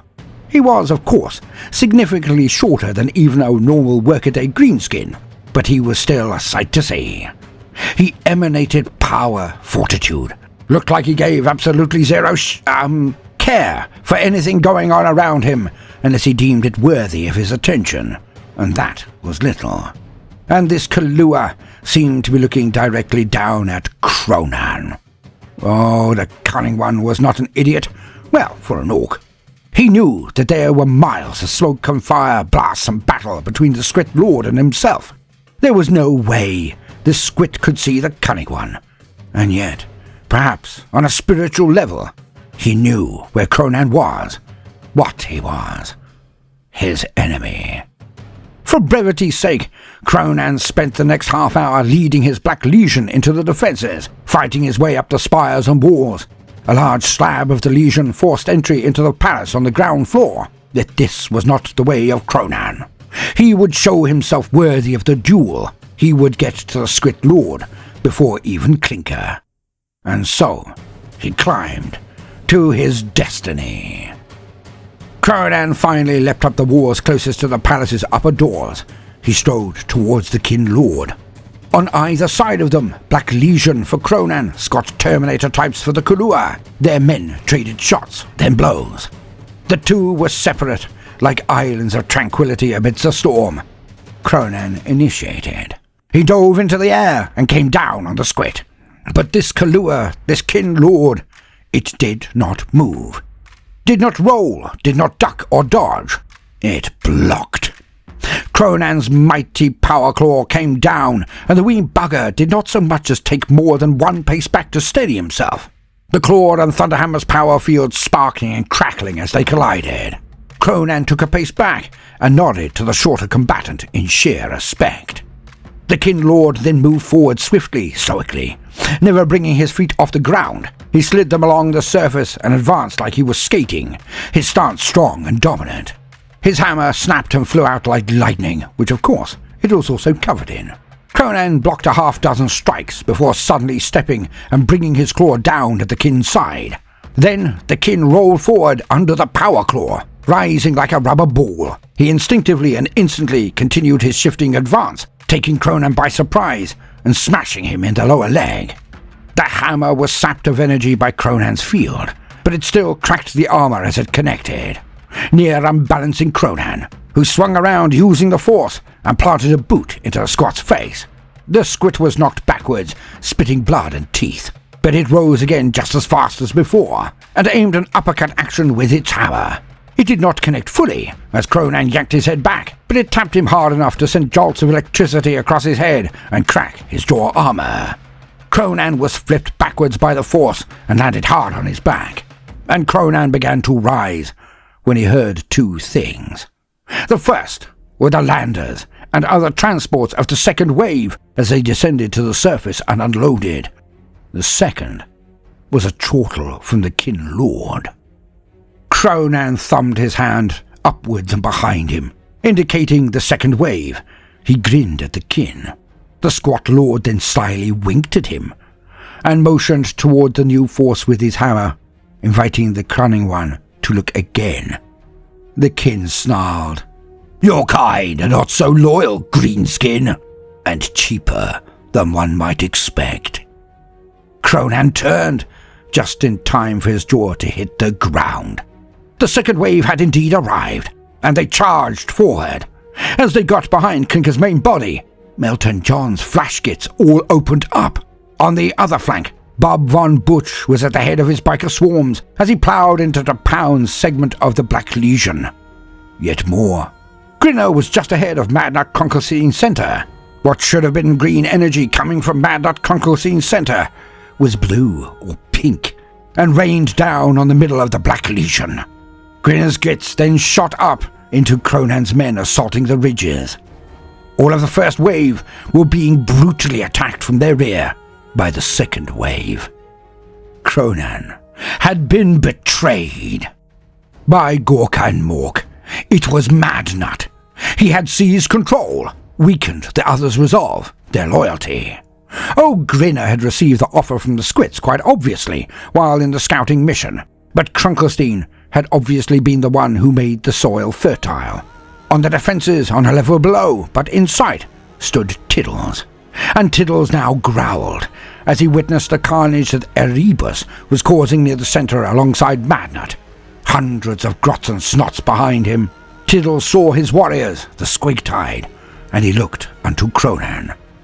And the Cunning One nodded unto his pet, and thus the avatar of teeth wagged its body at its lord, then was enveloped by a great green light. Tiddles appeared amidst the Squigtide and made it onto a tsunami. Or so Gathering behind him was a large group of Orky youths, the ones Kronan had seen before, and they would make short work of any grots or snots. And the affray began, as Tiddles tore across the battlefield towards the enemy centre to meet and match against Erebus and his forces with the strange eyes. Meanwhile, on the top of the palace, Kronan bounced up in anticipation, then gave the Skit Lord the Kalua a knowing look as if to say, "Let's make this quick. I've got places to be." The thwarted Carl frowned and gritted his teeth, looking to end Kronan with the one powerful string of attacks. Kronan threw back his head and laughed the deep belly laugh of the orc, then moved in at the Skit Lord. They traded blows like Herculean warriors of legend. But with each swing, Kronan grew the faster, the stronger, the more brutal. Until finally, both moving like storms, blows creating sparks in their dark sky, the cunning one refused to block a blow from the Skit and leapt over the kin warlord, who was thus unbalanced. And Kronan swept around, his power claw taking off both of the legs of the kin warlord. Blood splashed from his initial tear, but the energy field around the claw cauterized the wound. The kin lord rolled down, silent, but gasping for breath. He was, as is their usual state, he was legless, and thus out of the battle. Hence, Kronan bound down the fortifications like a vengeful god, crushing entire wall segments in his bound and spring thereafter. Kronan looked down upon the field and saw his Orkies tearing each other apart. So, Madnut had become the walrus, and the heresy had begun. Kronan grinned wider than the backstabber, like a youth at their first Fistmas, yet maintained the visage of a god of war. He was not unto Mork now. He was unto Gork. He was vengeance, and the Orkies who had turned on him had at last earned his true ire. Meanwhile, Clinker turned swiftly and brought his entire mobs of storm boys back to his rear. He then flew up and came down upon Melton John. Using superb ducker accuracy with his storm boys, they took out the guards of Melton. Melton John ranted on in his sing-song rubbish about still standing, yeah. But Clinker came in close. The two were at it quite hard, and Clinker had the better of it when Grinner and his boys turned up. Clinker had to peg it or get smashed by the quite handy Grinner. The first exchange of blows between Loyalist and traitor had seen Grinner easily evade the sally and then carve a thick groove in Clinker's side in return. Clinker jumped away and dived back to his own lines. Otherwise, his storm boys would lose their heads and get slaughtered. Melton John recovered and took over again, pushing his prong hard, still bloody singing. On the other flank, Bub von Butch was riding into the ranks of the Pound, slaying many, but their lord stood his ground and waited. They met, Bub von Butch leaning hard over his bike and swiping with his chainsword. But the Pound, leader of the Black Legion, swung as well. His weapon carved through Bub von Butch's neck. The bike skidded and ploughed into a wall, wheels spinning. The head bounced into the air. The Pound sheathed his chopper and caught it, then kicked von Butch's head towards Madnut Krunkelstein, which did make Kronan want to chortle, if not belly laugh. But he was death, he was war, and so forth. Thus, he was grim of visage. Clinker then experienced a gravity issue as his pack was shot out from beneath him by what could only be Grinner, and he went down somewhere on the flank of the battlefield. And Kronan had to react. He turned half of his element of the Legion around, and he opened up with the Gargants who remained loyal. The reason the traitors had dove straight into their lines was as much to gain cover as it was to inflict crumpings.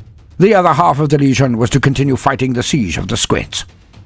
The Gargants ponderously turned, then opened up and slaughtered the furthest ranks of the traitor prongs, but shot as close to the safe centre as possible. For other ships were now landing, and none knew their loyalties. The Pound fought towards Madnut, who turned on him. Alas, augmented by rings of lesser weird boys feeding him power, Madnut created a huge gout of blue flames that tore across the scene, and the Pound screamed as he was engulfed by the fires. Again, poor bugger.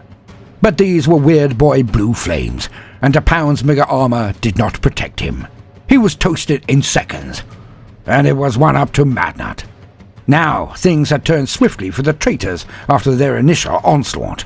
The new wave contained forces led by Higher Wafter, all but Eye-Sting, Step-on Squawking, and headed by Hippocrates, a member of the more naval. And they were loyalists all right. Wafter now charged his squig hogs into the rear of Erebus and Madnut's centre, while the Grot, Squig and Snot war was raging in its centre. Erebus setting off huge chain lightning effects that smashed down into the middle of Tiddles' mighty host, sending singed wreckage of squigs and snots in all directions. It was like a particularly raucous food fight at a barbecue. But to the orcoids involved, the carnage was utterly life-affirming. And Kronan was back in the thick of it. He signalled to Ducker von Smashhoven, who now brought the winds of war back to the fray. They strafed the stragglers of the traitor lines, forcing them into denser packs and formations. Then the winds of war bombers moved overhead and dropped eye-wateringly effective explosives on the densely packed traitor mobs. Much akin to dropping a basketball into a bowl of green pesto, the splashes from these extermination raids painted all and sundry a good orky blood green. But Madnut Krunkelstein forces were protected by a huge field like Dahumi's had, or a custom field generator, just more effective. Yet again, it was not green, but a shifting pattern of purples and blues. And Kronan now felt he knew exactly what was going on here, and he sighed a short exhale of relief. Madnut had been one of the very first bosses who had come to him, had joined his cunning war before he even knew it would be a war, straight after the Battle of the Boxers. And this meant also that Kronan was not entirely a bad boss. Not really, but we shall get to that anon. The Squits were holding out behind Kronan, despite his meganobs attacking with all their fury. The traitors were shattered, for this had indeed been a massacre. Theirs. The Black Legion was simply striding through the ranks of the enemy, with or without the pound, as they knew their job. They saw traitors, and they killed traitors. All but Eye-Sting and Step-on Squawking had erected their own force fields too. This was not to protect their forces, but, like cunning, thought Kronan, it was to prevent the traitor orc mobs from escaping. And then the battle became more of a bloodbath. Yeah, even more. Clinker was presumed lost, his mobs in disarray. Grinner the Backstabber and his flash kits were still out there, hiding in plain sight, but difficult to get a bead on with artillery, gargants, or even from above. The prophetic peen inside the hat of Grinner making him preternaturally prescient to where the next barrages would fall. Kronan knew it. He should have commandeered the hat when he had the chance. Madnut was still holding his ground, not pushing forward, but resisting the attacks from both front, by Kronan and Tiddles, and from the rear, by Higher Wafter. The collision of the forces of Tiddles and Erebus was violent, to a degree that even a good Orky might wince and say something along the lines of, "We're enjoying a good scrap, and then there is that." But who would come out on top in the end? The Dark One, Erebus, or Tiddles, the Avatar of Teeth? And out there on the battlefield somewhere was also ever-popular Patsy, Laserbeak, and some reports stated that the Grand Mouth had also sent down the Hunger, his bowl of rippy fish, just in case, well, you never know when a bowl of rippy fish might come in handy. Perhaps they might protect Hippocrates somehow. In any case, there was still a buck-ton of battle to be won, and all were having a great lark doing it. Now all Kronan needed to do was get to the centre and confront Madnut, paste the living poo out of him, then take his fight back into the stars. So, although the Dropshite had indeed become a massacre for the treacherous forces of the new Walrus, Madnut Krunkelstein, there was still plenty of fight left in them. Oh yes, there was. Oh, and, definitely try to finish the job with the Squits as well. Ha ha! As Barney's went, this one was already epic. Perhaps it could become legendary.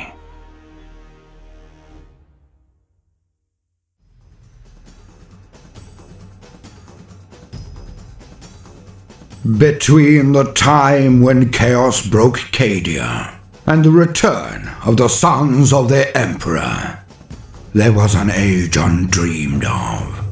And unto this, Kronan, wearer of the jewelled crown of Aquilonia, upon a troubled brow.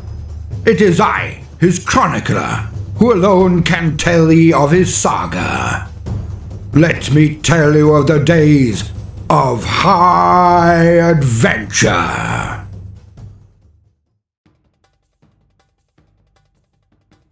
Story continued from Kronan Da Kunnin playlist, a new Leagues of Votan units video. And so it was that we rejoin our hero, Kronan Da Kunnin One, lord of all of Aquilonia, and a fast-engorging empire, of course. And what a pickle he was in, as some might think, for he had Orkies to the left of him, Orkies to the right of him, Orkies before him, and all of them were filthy traitors. This was not all, of course, because that would have meant a simple display of power from Kronan would have almost immediately ended this farce. Yet, this was not the case, for the traitor forces had turned on him right in the middle of a barney of epic proportions. Well, epic may be overbaking the cake a little, as he had only mustered a mere fraction of his war to engage on this, engagement. And if Kronan were from any other sentient race or species of a non-psychotic nature, he would have been deeply wounded by the set of events. Not to say that being wounded was something that Kronan was not well acquainted with, of course, for was he not the orkiest orc in all of the war? Potentially the whole of orkidom. Well, Gazgul notwithstanding. Of course he was. But this was more of the flesh, the form, the substance of the universe. Kronan was a veritable patchwork of wounds and scars, being the truly orky he was. No, this would have referred to the upset one feels when being stabbed in the back, again, metaphorically, as Kronan did indeed know the feeling of getting stabbed in the back as well. Oddly, not very often though, as he was usually right there in the front of any attack on the enemy of the day. And so it was that some of his bosses had turned on him, had connived with the kin, the squits, who owned the meteoric moon-like facility they were presently assailing. Now some he barely gave a crap about, like Milton John and that moron Bub von Butch, nor was he anything more than nonplussed when he realized that Grinner the Backstabber had been in secret communication with the diminutive warriors they were presently being so rudely interrupted from trumping. But even Kronan would have to admit the sight of Madnut turning on his own kind was a bit of a kick in the rump, really. Well, again, if Kronan had not worked out exactly what was going on with his trusty head weird boy, cunning lad that he was. Hence Kronan knew that he had to take out Madnut pretty swiftly. Then he would be able to tell who was under the mindy-windy powers of Krunkelstein, and who was an ardent, if not entirely enthusiastic, turncoat. What on Aquilonia did the squids offer to them? What could possibly be worth taking on Da Kunnin One and his forces? Kronan was well aware that the vast majority of his big bosses were as thick as squiggoth dung, so it would all depend on how the situation was presented to them at the time of the bribery. Like a child being offered to accept one sweetie immediately, or a whole bag in mere minutes should they not take the lesser offer. Da Kunnin One was pretty certain that his big bosses would indeed snaffle the one sweetie, and then attempt to slaughter the holder of said bag of sweeties to get the rest. But was this because they were all nicely fighty these days? Or was it because none of them could hold the concept of the future in their dingy and underdeveloped noggins? This quandary aside, a nuance to be returned to. Well, never actually, as Kronan just didn't give a poop. Yet, in any case, Kronan had been stitched up like a kipper. Or so most would have believed. The squid overlord, the Kahlua, certainly had deemed this to be the case when he attempted to jeer at Kronan only moments before.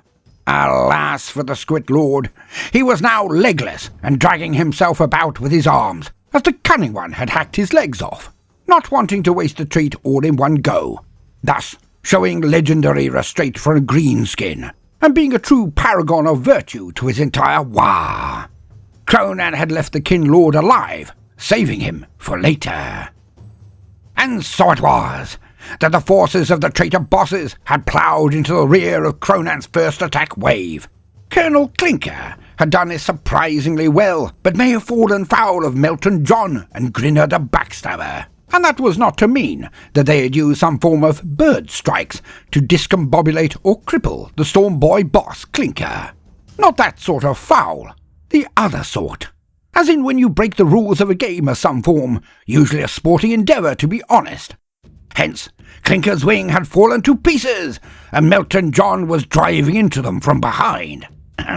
Anywho, the Pound, the latest of the leaders of the Black Legion, had met a rather icky end.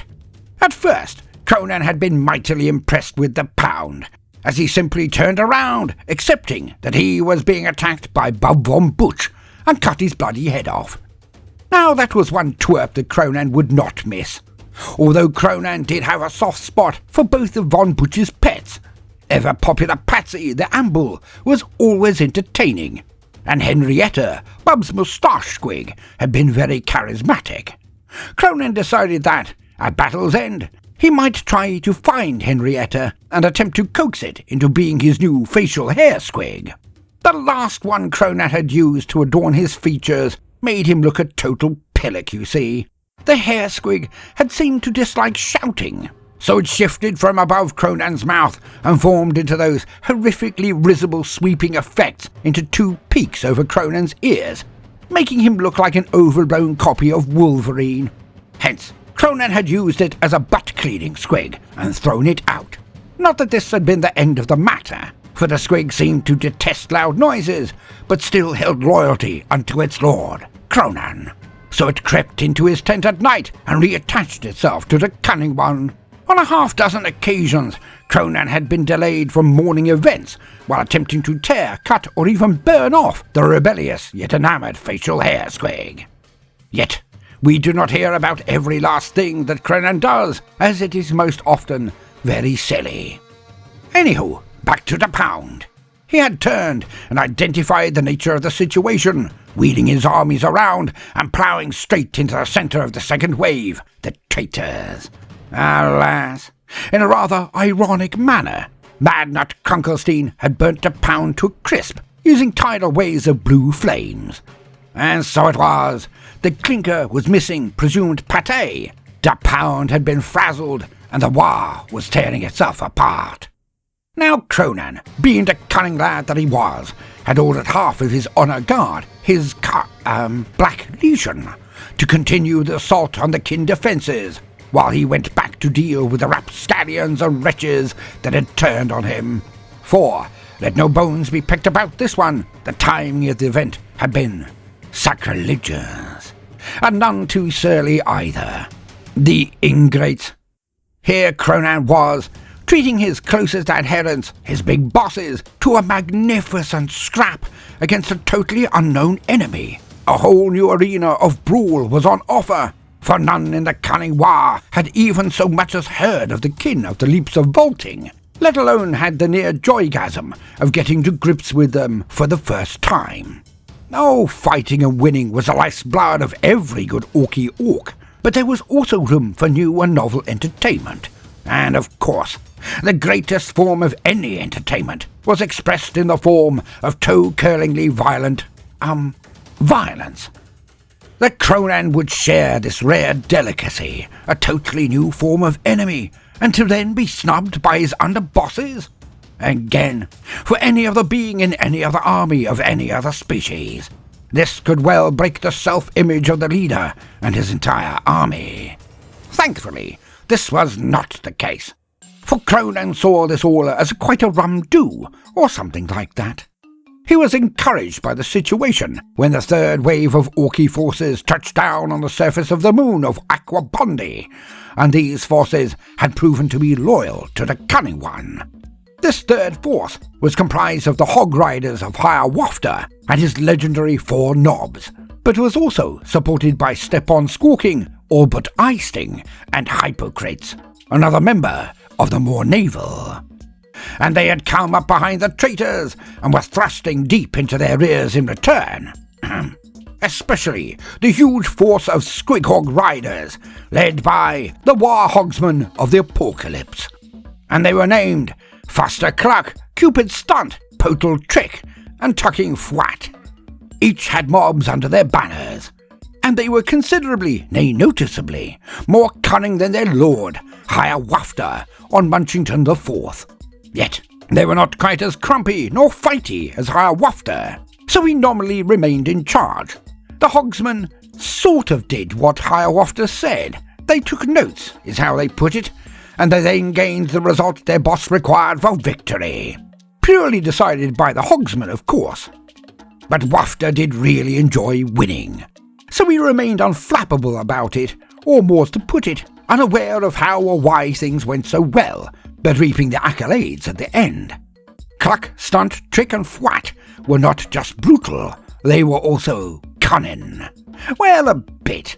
They wouldn't be winning any episodes of Skin That Squiggoth or Die Trying through guile alone. Yet each was right fighty, and knew how to lead their mobs when the war was declared, and they all sped forward into the enemy. With these sub-bosses, backed up by the whopping Munchington the Fourth and Higher Wafter, the outer edges of the block of mobs under the direct control of Madnut Krunkelstein were ridden over, and only when Madnut cleft off a segment of Weird Boys to slow them down did they, well, slow them down. But the losses on both sides were horrific. Nor was Kronan as bereft of support on his side than one might have previously conceived. One might think that Kronan only had one main stooge in his Black Legion, but no. After losing Tragic Violence and Appledon, he had a wish for a more defined set of replacements. Thus, when the Pound came to power, he was saddled with two underbosses of his own, just for this sort of situation. You know, when the useless git had been shot, stamped on, or transformed into a puddle of crap, or, more pertinently, burnt to a crisp. Hence, Kronan had identified these two sorry buggers as the next to step up. Now one was leading his Black Legion into the Little Squid Castle. The other was leading the remaining half of Kronan's Legion from further behind the lines, as Kronan was to the fore today. Anywho, they were both Robo-Knobs. The first backup boss was Edwin Scissorclaws, a rather lithe orky for a knob, yet he had no digits, for he had his hands chopped off to be replaced by two extremely long and pointy power claws. Ridiculous looking, yet he turned out to be extremely stabby and slashy. The other was Crumplestiltshins, who had a penchant for crushing his foes' heads under his robo-legs. If possible, he would do this by screaming his micro-prayer to Gork, being a hearty ward, of course, and then bouncing up and kicking someone across the head with his metal shins. Which also allowed old Crumplestiltshins to raise or lower his body somewhat to look eye to eye with anyone bogging at him. Apart from Kronan, of course. Even this drooling mentalist dared not raise himself to the rank of the Cunning One. No hard guessing required as to the why of that decision. Now Kronan had considered removing his legs to check how tall he actually was, but honestly, he couldn't be bothered going through more trials. Stiltshins and Edwin would do as stopgaps, which was incredibly prescient, of course, as the Pound was a set of ash particles now sticking to everyone around, scattered over many miles by the winds of explosions. Stiltshins was in charge of the segment assailing the Squits, the kin. Hence, Kronan was confident that the Legion would keep up the pressure on the wee buggers. Sad to say, this was not the case, as we shall hear soon. But first, to the battle against the traitors, the confrontation with the Walrus, Madnut Krunkelstein. As Kronan advanced, he witnessed the sea of woe before him. His mega-armor knobbed guard marched through it, not really worried about who was in front of them, if truth be told, yet it was nasty. For endless tides of different-coloured balls of eyes and teeth swarmed one another. It was an ocean of tens of thousands of squigs, ripping, tearing, bleeding, crying, smashing and smushing. The sheer brutality made Kronan's heart swell with pride. And there, at the eye of the whirlwind, the very centre of the carnage, two beings of power had met. A mammoth screeching ball of dental fury was unleashed against its foe. Yes, Tiddles, the avatar of teeth, now culled scores of lesser squigs, snots, and some grots as it rampaged towards the banner at the centre of the opposing horde. None could gainsay or stand against the utterly unreasonable level of slaughter he personified. On this day, the entire numbers of Squigdom lowered each time Tiddles bent his legs and rushed into a new rampage. Yet, when he reached the centre of the enemy formation, well, sort of, there was no one there. Now Tiddles was like unto a god of war, but he was also being backed up, not only by his Squig Tide, but by a mob of orc youths, and directing them all, Happy Len and his shiny new killer can. They guarded the rear of the avatar of teeth, though this was a little bit redundant, to be fair, for reasons that you know, gentle listener, but I shall remind thee.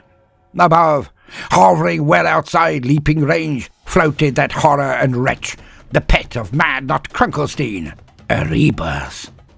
The weird squig crackled as it unleashed torrents of flames and lightning into the squig tide of Tiddles. Huge gouts created carpets, incinerating as many of his own forces as those of Tiddles. And so this went on, and Kronan smirked and left this scallywag to be bested by his pet, Tiddles. Little was Kronan to know that it would be a sort of fulcrum which drew in more carnage as it moved across the battlefield. For Laserbeak and ever-popular Patsy the Amble also came out swinging in this one. Oddly, so too did the Hunger, Grandmouth Tartan's Rippy Fish, but that is a tale for another time. And so it was that Kronan now moved in force towards Madnut's mobs. Now Kronan had indeed been watching the tactical displays sent to him by Dacker von Smashhoven, who flew above the battle, coming down in dive bombing and strafing runs, wherever was required, to most assist his lord, Kronan. And he had seen it all. Von Smashhoven knew that Clinker had gone down, but had survived his fall. He was rallying his burner boys and general mobs, attempting to stop the forward and intensely damaging advance of Milton John and his flash kits. The game was afoot on that flank. With the death of Bub von Busch and then de Pound, the other flank was just a huge mess of marauding mobs annihilating anything that moved. To be honest again, all of the Orkies were having a smashing time down there. Dacker was even a little jealous, just this once. Yet he got over it by cutting a few more enemy trucks in half with his Dacker cannons, and happily remembered there is nothing so fast as a Dacker jet. This was his true calling. Kronan was aware of the unremarkable as well, for Grinner the Backstabber had been erratic indeed, at points aggressive, like his encounter with Clinker, but nobody could gain a bead on what direction he was going in, or why. Well, nobody but, of course, the Cunning One. As Kronan led his legion forward, he watched Grinner's forces skirt the Squig War and then duck back into the side, right out of the path of Kronan. The way was clear to get at Madnut and end this. Kronan smirked. That little weasel Grinner was still hedging his bets. He would cleave to whomever came out of this duel alive. Well, thought Kronan, at least he was predictable, which was sort of reassuring, really.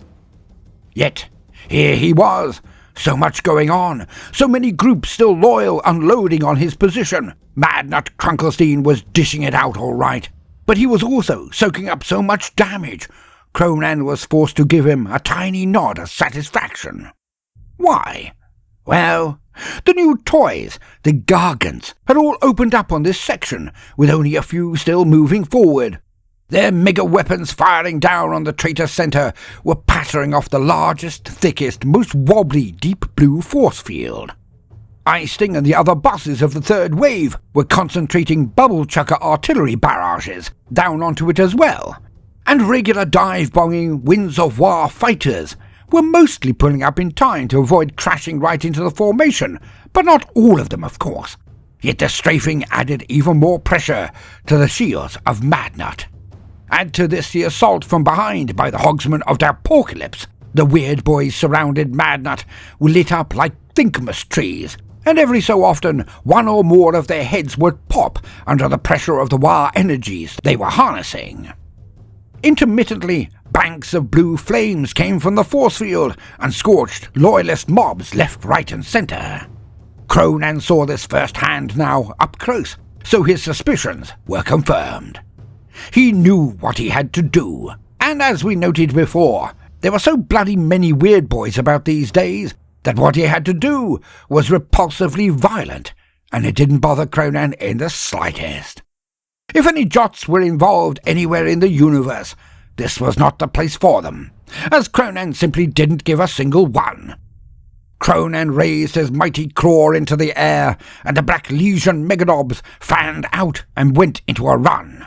Widening the front as they did, the thousands of mega-armoured Orkies now made the very asteroid shake as they rushed, then ran.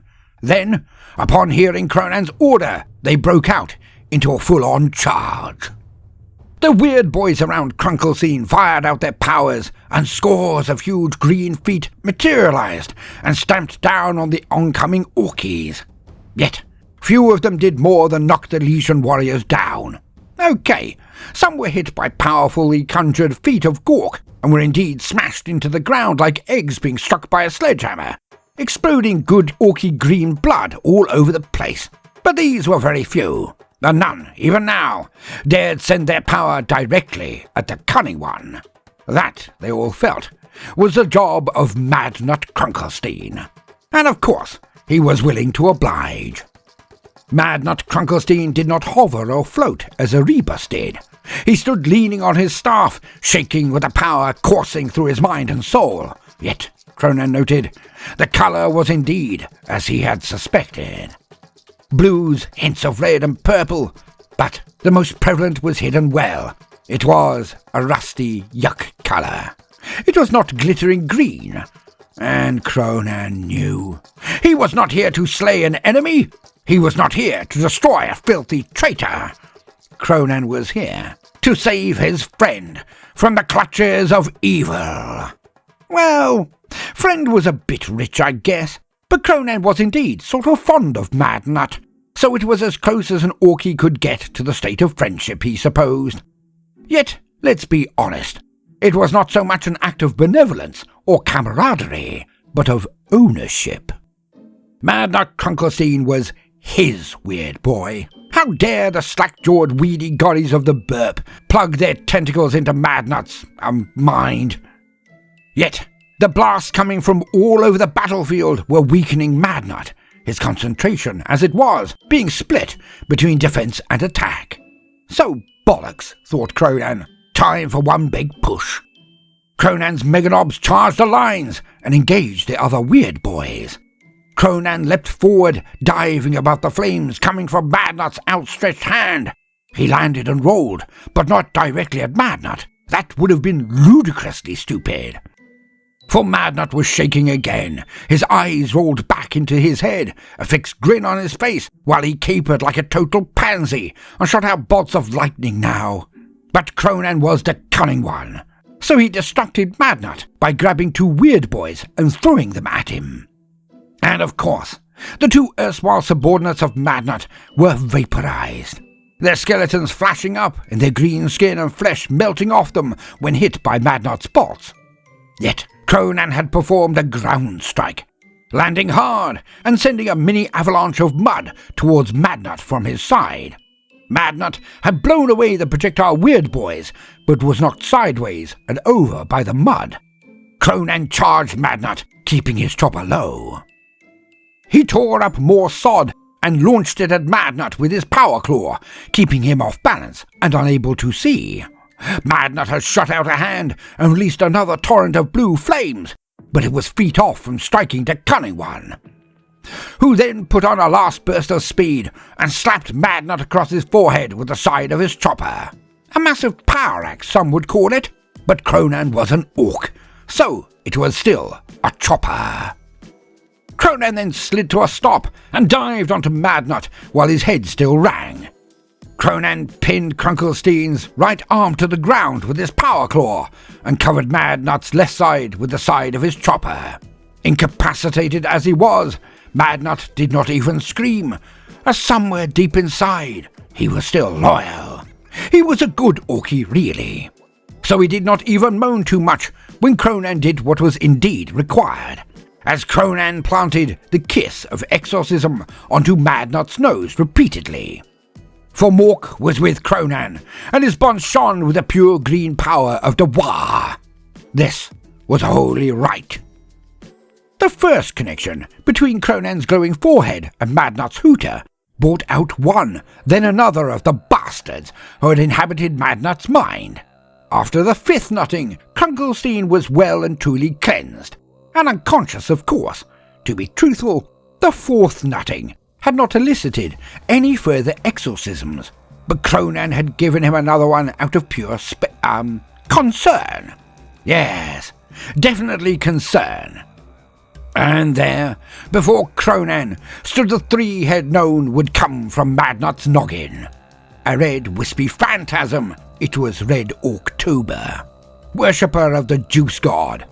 A blue cloud came out as well, with a very familiar bearing.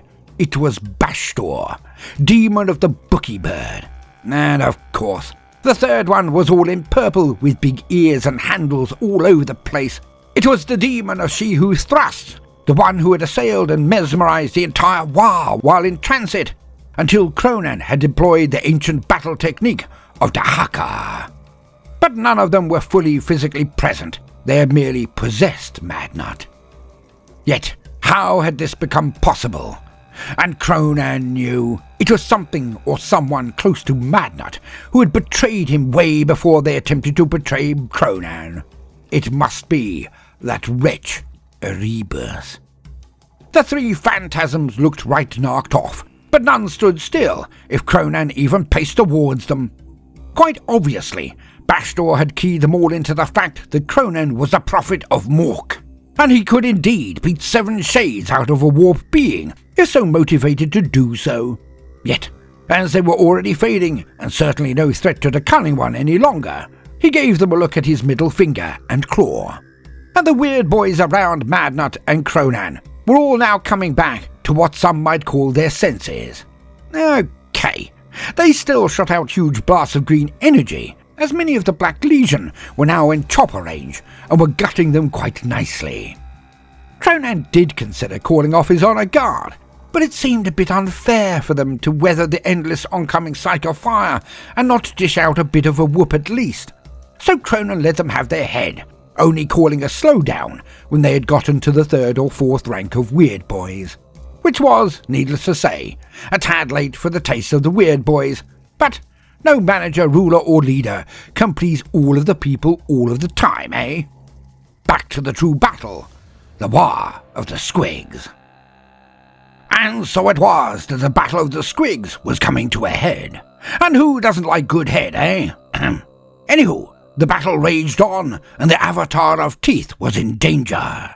For he was annihilating the forces of Erebus, but could not get a bead on him. The horrid little weird squig was floating too high for Tiddles to get at him. Even the youths who were attached to the squig tide could not get a shot into the nasty little thing. He was nippy and dodged out of the way easily. Yet he was more than able to touch Tiddles. Lightning strikes came down one after another, at first splashing over Tiddles' shields, as the 3 weird boys he had absorbed threw up protective shielding. Yet they were not as engorged in potence as Erebus, who was unmistakably harnessing powers beyond that of the Wa energies. He was enhanced by dark power and was wearing down Tiddles.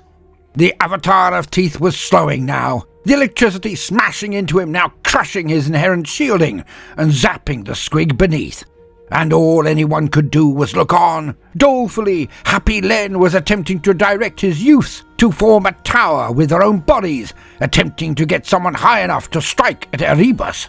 But the evil thing just cackled as he let go of a massive bolt, and the entire youth tower was nearly crisped to an orky. They survived, but had all fallen down and were juddering under the wormies of lightning still crackling down their bodies. The blast came down again and again. As Tiddles was struck too often, he went down onto his knees. Then he fell forward, taking another 2 bolts while he panted on the floor. Tiddles, the avatar of teeth, now moaned, and his face crashed into the ground. None could believe it.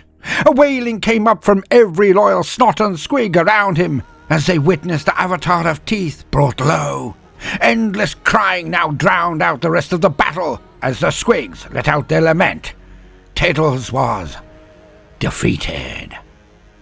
Slowly, Erebus descended, cackling his evil laugh, the belly laugh of victory. Yet there was an unhinged tinge of high-pitched bitch in there. Nobody really needed to state it, but there was something deeply wrong and unorky about this weird squig, and he now came down to crow over the seemingly lifeless form of Tiddles. Like General Zod in the original Superman 2 film. You know, the camp but endlessly satisfying one with Christopher Reeve, whoever that was. Erebus was crowing to the high heavens over his obvious superior.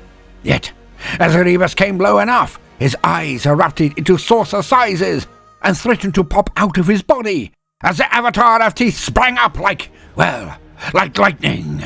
He bounded into the air, and this time Erebus knew he was not getting out of this easily.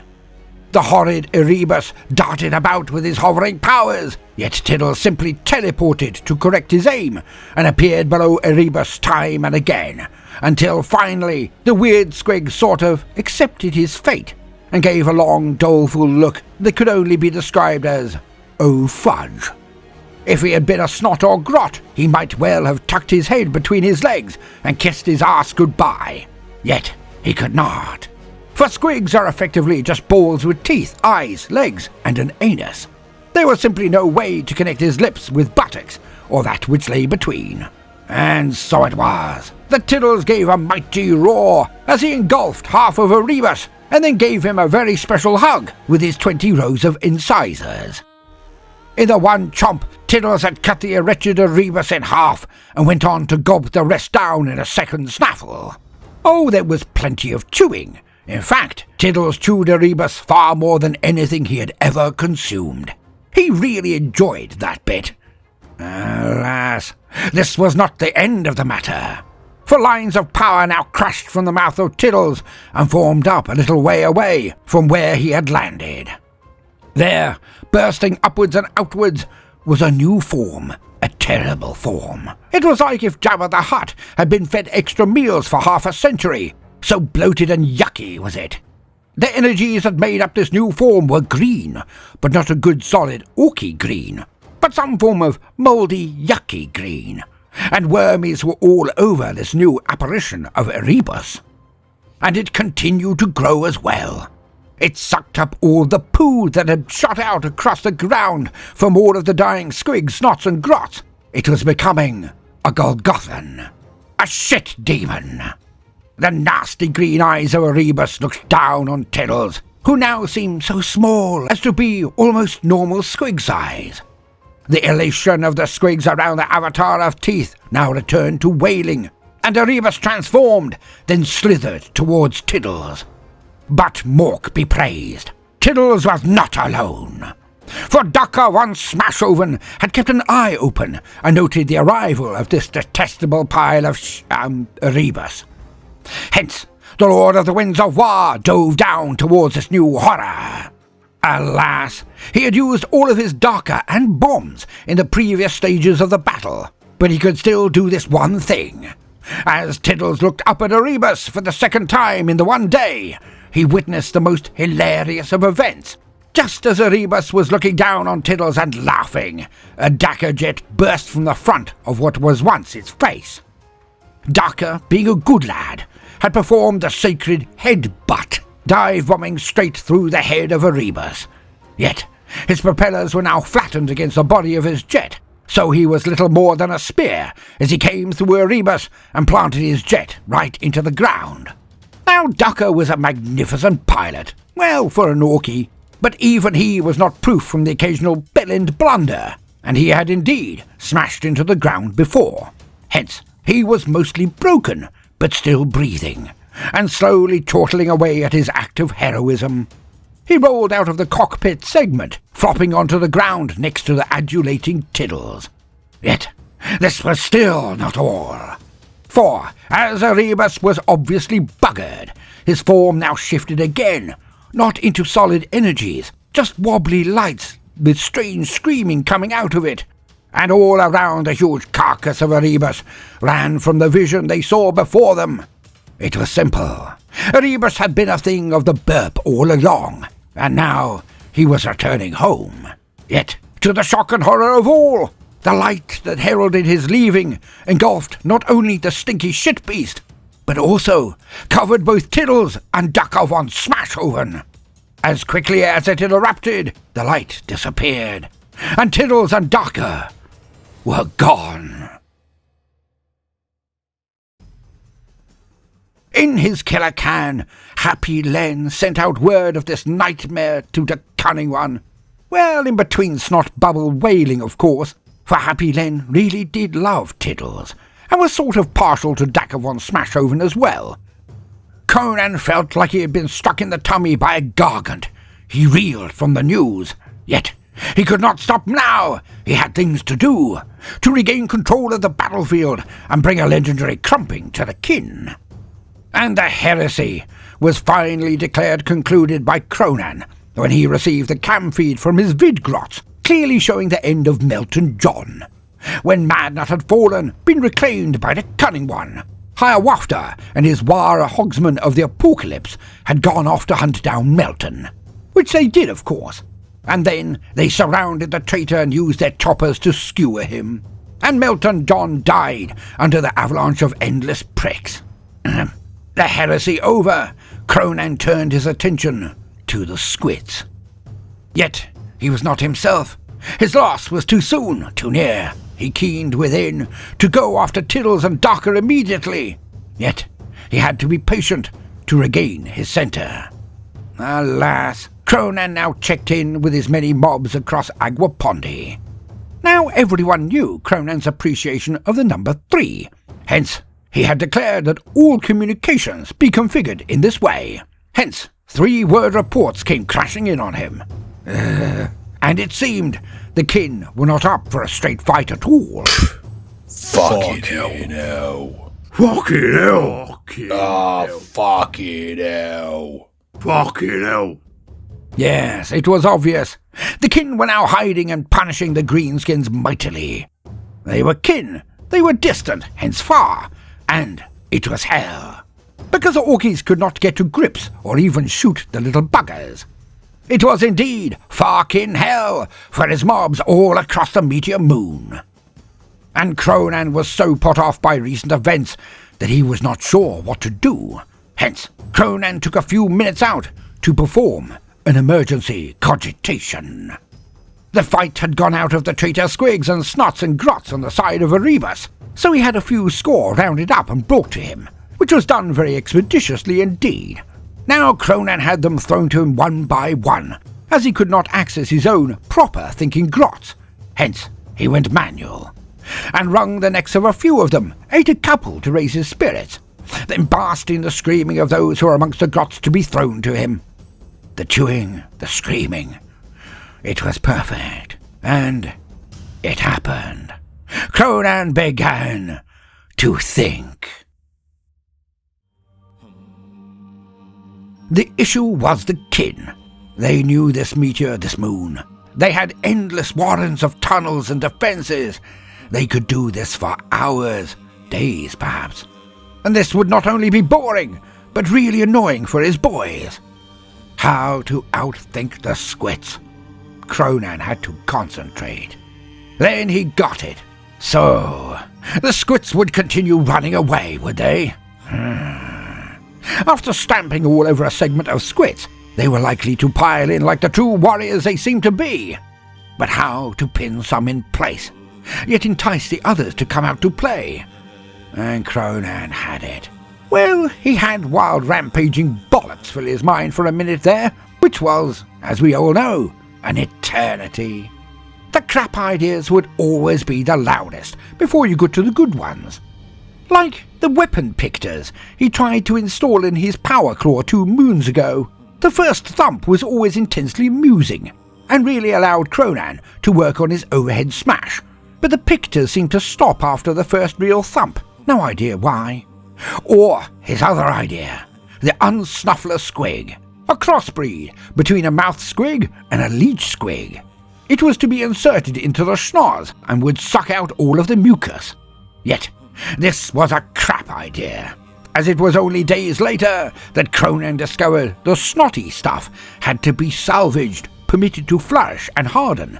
Otherwise, there were no bogies, and that meant no bogey flicking.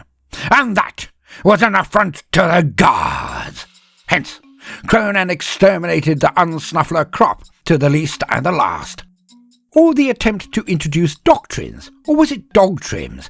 In any case, Kronan had hoped his new ways would catch on. These distractions, the Whittlekin castles, the Buggins, even the Astartes, oh, they were all glorious to fight. But wherever the Imperium held sway, it was the mini tantrum that they would face in abundance. Hence, Kronan remembered his epiphany on the Orcs of Omen when it was invaded by the fairies. The riddle of the handles. And so it was. The Kronan let it be known that to strike off the handle of the bigger humies would kill them faster.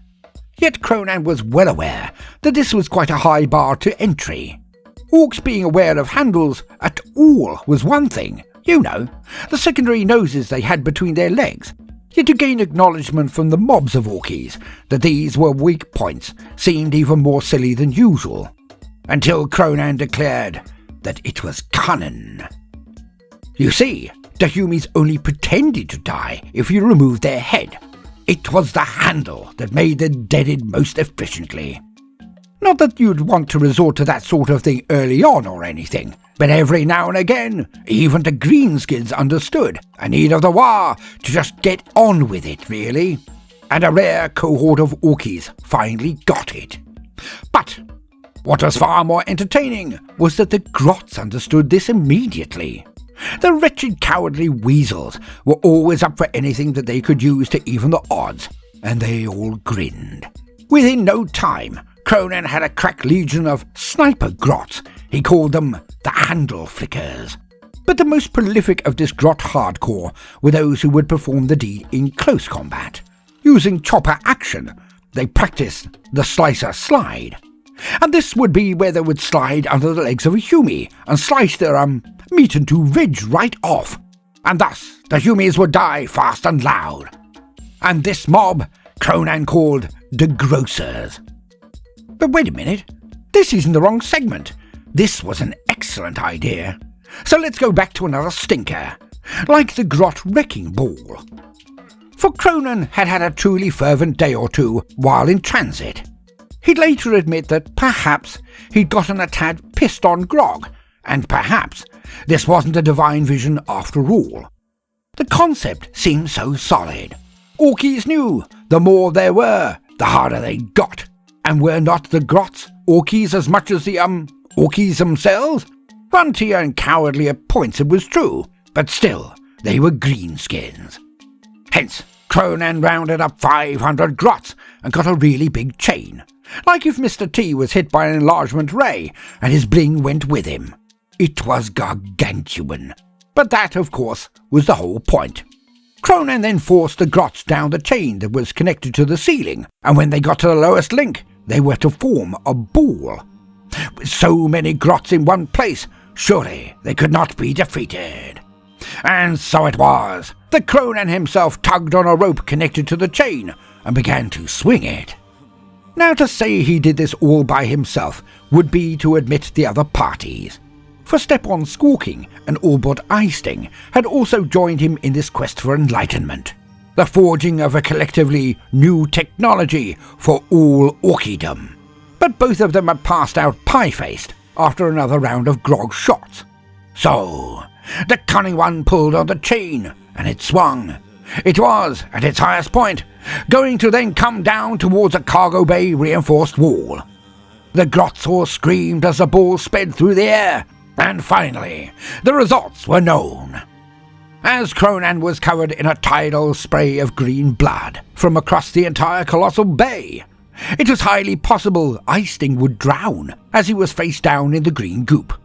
When Kronan wiped the inches of offal from his eyes and face, he knew he'd been more blasted than he had thought, as the grots had become a smush against the wall and the rest started dropping to their deaths, the constant drumming of their impact occurring as the grots who weren't slain simply couldn't hold on any more, as the blood had made them all very slippy. So they fell and became bulkhead pizza. The sloshing sound and sensation was enough to make Kronan heave, so he chundered, staggered to the doors, and left. And as the bulkhead doors opened, the blood sloshed out across the entire battleship, the Mork rampant, thus saving Icing from drowning. But this venture was not to be repeated. Yes, it was definitely a drink issue, not divinely inspired, because this was just icky, or something like that. But of course, as he continued with his cogitation, that was when the gold came. Sidebar from the chronicler. Can you lot stop sending me handle pics or big ears vids? It's not funny anymore. You know who you are. End sidebar. And now, time for a swift commercial break. Are you a cunning lad, but can't motivate your boys? Are you a bright bull basher, but can't get to the right place at the right time? Well, fear not, for solutions are here. Write your orky issues in the comments section, and Big-Eared Penny will provide brutal and cunning solutions to your every orky need. But do sign your orky name, so she can do so with aplomb. Satisfaction guaranteed. Right, back to the action. But the truth now swam before Kronan's eyes. If he could get his orkies to consider this a game, a challenge, then they would stay in it, for every good greenskin was competitive. Secondly, he would flood the region where the kin were hiding with whatever was left of the squigs. They were a dime a million anyways. Then he would use his sheeps to scan for power output. The kin would run him a merry chase, but he would not personally play along. Kronan would simply fight his way in one direction, towards the power banks. No power, no lights, defences, auto turrets, lasnets, etc., etc. He would strike where they could not run away, and nail the little bastards to the floor. Yes, this was the way. The Gargants kept firing on the main walks, melting entire mountains of defences in other areas, as Kronan moved like the wind now. Well, more like a casting of cloud kill, really, a fog of death that marched inexorably onwards. And so, Kronan went to the front of his forces and met up with Rumpelstiltskin. Kronan led the Black Legion, but he did not ignore his other boys, using advanced burner boys mobs to absorb firepower, traps, and treachery.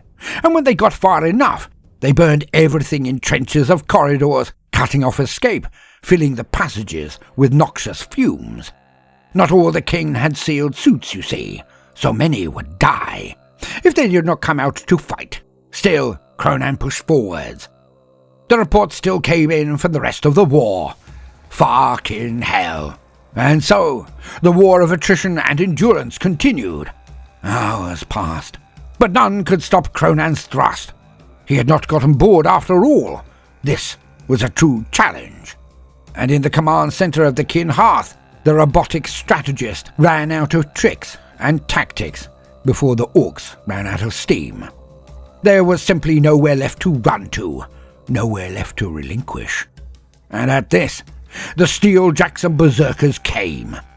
Lumbering kin robot warriors, the smallest matching the size and girth of many an orc nob or boss. They hit the orc lines hard. The front ranks of the meganobs fell under the fire, and the second rank died as the squits crashed into the orc lines. Yet Kronan was with them, and of course, Rumpelstiltskins. The cunning one was brutal. He gutted 2 of these Steeljacks with each swipe of his mighty power claw, carving others in half with his mighty chopper. Stiltskin lived up to his name and crumpled a fair few of his own. The tide turned swiftly, and the shorter berserkers came in. The conflict was bloody but brief. The brave kin took a pair of meganobs or many normal boys for each death of their own, but they were not that many. Yet, nor was Kronan's force any more. After traps, turrets, civil war, and attrition, the orkies were struggling. And lo and behold, Grinner the Backstabber turned the tide in the western tunnels. His magical hat used for attack, not just avoidance. Grinner and his flashgets hunted kin like rats. He secured the entire flank and cut off any retreat to the greater meteor moon. But why? Because that cunning one had told him to do it. When Madnut was bested, Grinner had just stopped. Shooting, fighting, all of it. He went even deeper into avoidance mode, until Melton was finally finished off. Kronan opened up comms with Grinner and sent over images of Melton's death by pricks. And then Kronan gave instructions to turn hunter-killer in the kin tunnels. And Grinner complied immediately. Kronan had never seen him so aggressive. He'd witnessed something of it in the battle against the Buggins in the Orcs of Omen. But this? Grinner, despite all his bullshit, was a servant of Gork. He took heads like a... Okay, I won't say that. But he took a lot of... Wait, no, bad warning. He found and killed many kin indeed. His boys were fighty beyond anyone's dreams. Not up to the standards of the Legion, but bloody good. Enthusiasm being a real motivator, it seemed. And of course, Grinner the Backstabber was buying his own head remaining attached to his neck, and every boss knew it. Not that any of the other traitor forces on the moon were given any kind of mercy. The traitor orcs were culled entirely. Kronan would need a new crop of bikers and flashkits, it seemed. They were all dead. But they had it coming. Thus the kin were hunted and backed into corners and brought down. The kin fought hard, each corridor a new engagement, a constant cost in advancing. But the Legion, with Kronan at its head, was unstoppable. The final segment were all that was left. A mere 4 kin remained, or something like that. Hence, Kronan then came up with a truly wizard idea. He ordered the last kin to be taken alive. Well-ish at least. And he flooded that last holdout with Orky boys. Hundreds died, hundreds. But they did indeed take the kin, mostly alive. Kronan picked up the legless Kahlua, the lord of the kin, from the top of the citadel, and dragged him to a holding area. Oh, he was dead angry, of course, but he was not dead. Kronan would talk with him later. Oh, yes, he would. And so it came to the end. The warless heresy of the Cunning War was over. Another attack by the Dark Goddess had been repulsed, but it had been such a colossal event. This one was indeed worthy of legend. Kronan had broken a rebellion, banished a conclave of demons, and broken a kin base over his knee. He was becoming. By Mork and Gork, this was such a fantastic holiday. Yet now, there was something Kronan had to do. Tiddles, Daka von Smashoven. He was going to get them back. Oh yes, he was. Even if it meant marching into the burp. Right into Humy hell.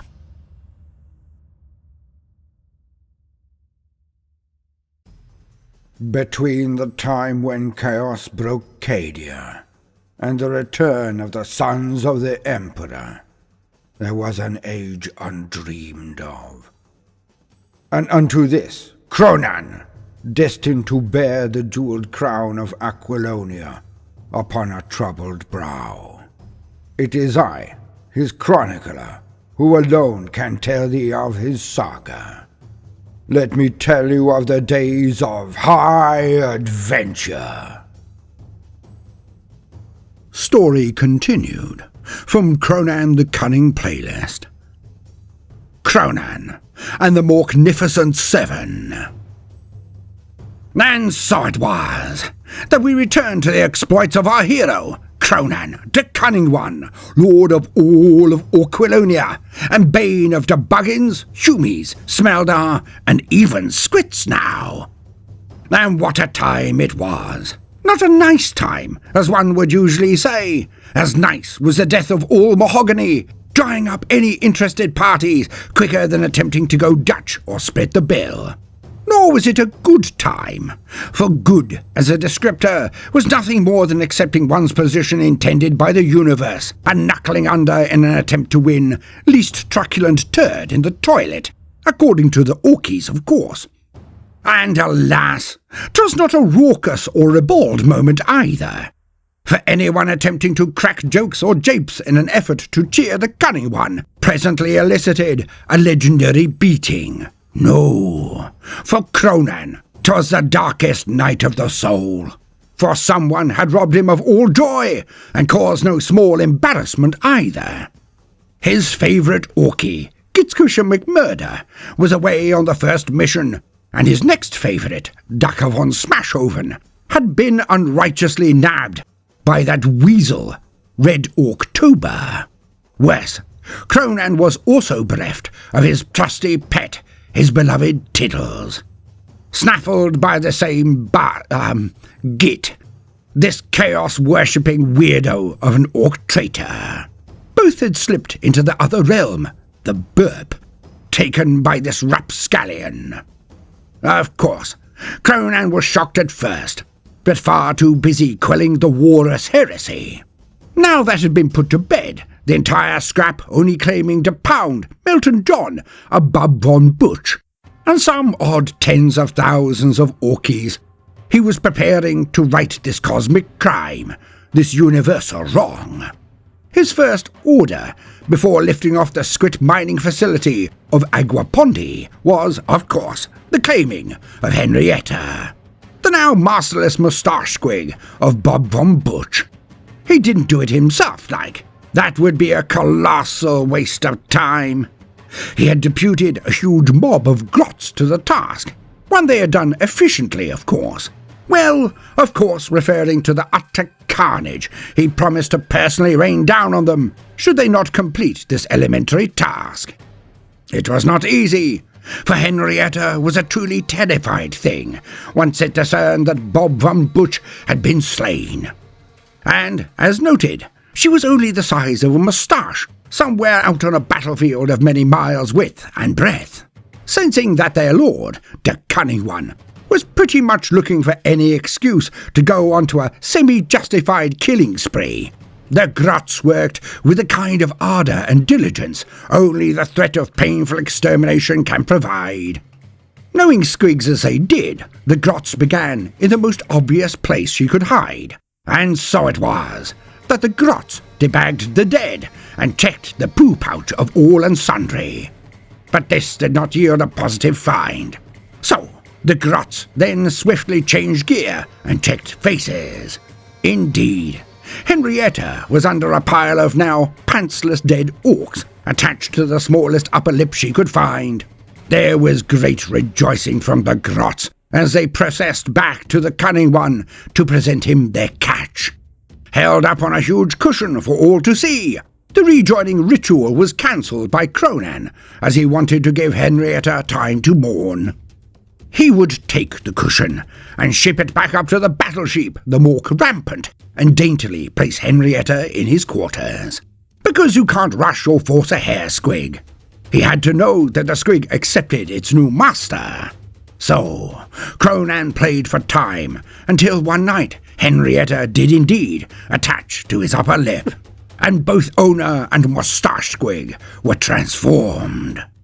The beefier form of Kronan infused Henrietta with new vigour and size, and when Kronan awoke and spotted himself in the mirror, he witnessed a regal vision.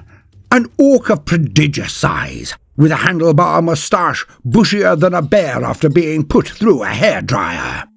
He was dazzling. He could aura farm all day like this, which normally he would indeed have done. Alas, this was merely a moment of joy in that dark moment of the soul. He had to find and reclaim both Ducker and Tiddles. So, being the cunning lad he was, Kronan set to his plan. It would be a quest, for he had had a mighty unawake cogitation, as he liked to call them. You know, a dream. Now, many might say, what? Since when has Kronan not acted immediately? What kept him on those days? And I shall tell thee. Now Kronan had indeed made separate attempts at finding Tiddles and Daka. The first attempt had been his order for the Mork Rampant to go into the burp, which of course it did. Kronan then attempted to shout their names. When this did not prove fruitful, he went to the bridge and used external communications arrays to project his screams into the void. Fortuitously, this garnered quite a large chunk of demons, who attacked his ship forthwith. They really put in some effort, so it wasn't an entire miss. At least there was a good life-affirming scrap. Kronan's second attempt had been to gather more voices. He got all of the ships from the attack on Aquapondi to do exactly the same thing. Yet this confounded Kronan, for again, no Tiddles nor Daka von Smashhoven. Plenty more burp-spawned nasties across the whole fleet, but that again was just a bit of a lark. So, Kronan went to bed to rest, and considered pegging it back to the Orcs of Omen for a proper massed cogitation. But then, that was last night, and this was now. He knew what he had to do. Mork had shown him the way. Kronan stomped to the quarters of Madnut Krunkelstein, flanked by the Black Legion and Professor Y of the Mystery of Truth. But all was well. Madnut was back to his usual self, rather put out by being used as a flesh glove by the forces of the Dark Goddies, and truly looking downtrodden, as it was via a squig of all things, the thankfully late, but not lamented, Erebus. Yet he was not immediately up to providing answers. Long had he fought against this Red October, and Madnut had long been foxed, whatever that was, by the effects the traitor vermin commanded. Yet he was up for helping out in whatever way Kronan required. And so it was. The Kronan shared the contents of his dream, to gain further clarity from the weird boy. Something they both agreed upon was that taking his entire war into the burp would be folly. Fun, like really fun, but a bit of a mess-up. Hence, Kronan plumped on his present idea, the one given unto him by his guard, Mork. Now, it was mentioned to Madnut that a truly loyal weird boy would be very helpful indeed after recent events. Kronan described the tale of how blessed Gazgul had been moved through time and space by his weird boy. Well, it seemed to behoove old Krunkelstein to work it out pretty sharpish, just like he had on their trip to Adenor. Because Kronan had a plan, but he did not want it to take months in its execution. Daka and Tiddles were clearly being prevented from rejoining him. Hence, they must have been captured, held somewhere in the burp. Never once did it cross Kronan's mind that either or both were in fact dead. Such was his will. So, it was the only scenario that made sense. They were enslaved. Hence, Kronan outlined his plan to motivate old Madnut. The premise was a simple one, as all good Orky Orc plans should be. The Red Orc, Toba, had changed into a demon of the burp while on Orquilonia, had made those silly towers of skulls, had broken reality there before and gone off to the burp. Well, when Kronan had planted a chopper into his bonds anyways. Now Kronan was also aware that he had kicked 7 shades out of Bastor the Arseflame on the Orcs of Omen, sending it too screaming back into the burp. But Bastor was a wretched disciple of the Bookie Bird, not the same thing at all. Hence, it would be best to return to where they were absolutely certain Toba had been booted out of reality. Also, these skull towers, or Toba's camp, would lead directly into the realm of the Juice God, Cordy, and that must be where Daka and Tiddles had been taken by that foul, blasphemous coward Toba. Yet, to return to the home world would take months, and put the entire war onto the back foot, and Kronan knew that a bored war would tear itself apart quicker than a gaggle of schoolgirls when asked which one was prettiest, or if you asked a grump of gamers who had the best knowledge of tactics. In any case, The end result would be the destruction of the War by its own hand. Not an option. Hence, the pressure was really on for Mad Nut Krunkelstein. Now, Krunkelstein spent a good few hours attempting what he had done with the trip to the original homeworld, Alanor, and that made him a bit less desperate and a lot more enthusiastic about the probability of pulling this off, which of course was correct. Divinely moved by the example of the Cunning One, his can-do attitude to most things, Mad Nut was assured that he could pull it off again. Now there was a little reticence to actually perform the deed, for Mad Nut had a strong suspicion what would later turn out to be very well founded, that Mad Nut's powers would probably be radically affected by leaving the normal world and venturing into the realm of the burp ruled by the skeleton head god. Yet the prospect of being used for origami by Kronan by the Cunning One was not lost on Mad Nut. Hence, he complied. He informed the Cunning One that it could be done, which roughly equated to Krunkelstein tasting another day. But that was all backing research. First, before he left, Kronan would need to put certain things in place, and so it was that the Cunning One gathered his big bosses and declared that Hippocrates, the most prominent of the remaining more naval, the elite of Kronan's henchmen, would take command of the War and continue its onward smash as he performed his quest.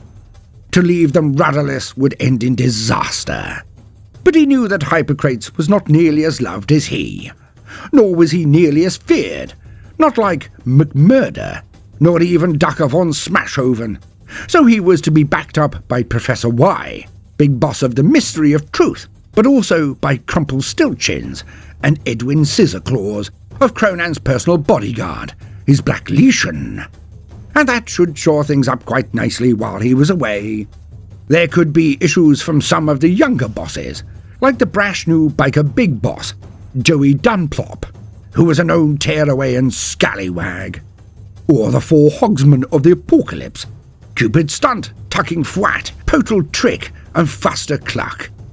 But Kronan decided to have a word with Higher Wafter, with them standing in attendance. Clearly he was threatening them quite roughly, but Wafter was utterly oblivious, for as we know, Wafter was barely sentient. But the Hogsman did indeed get the message not to mess about. Kronan knew that he needed stability in his absence, and that was now checked off. Now he needed a route into the burp, and, which was quite rare for an Orky to prepare for, a way back should he be successful. That last bit was pretty important, so Kronan praised Mork for mentioning this in his vision. For Mork did indeed love his Orkies, the Greenskins, and none more than his prophet, Kronan Da Kunnin One. So it would have been a right wheeze to neglect this element, but the great god Mork didn't fancy leaving his lad in the clutches of the Juice God. Hence his mentioning this wee tidbit of advice. All in imagery, of course, but he mentioned it nonetheless. Hence the Cunning One was almost fully prepared. Almost. So off they went.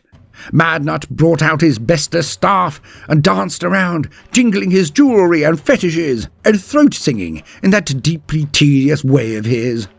Oh, Kronan was aware of this tosh, due to his previous scrying in the toenail of Mork, or was it Gork? But in any case, Kronan was prepared for the teeth-grindingly tedious charade the weird boy put on in front of his lesser, weird boys.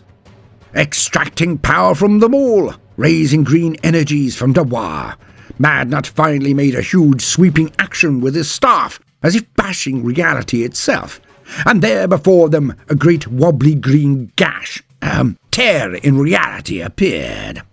Behind Kronan were 50 grots in 2 columns, each overlaid with a cloak.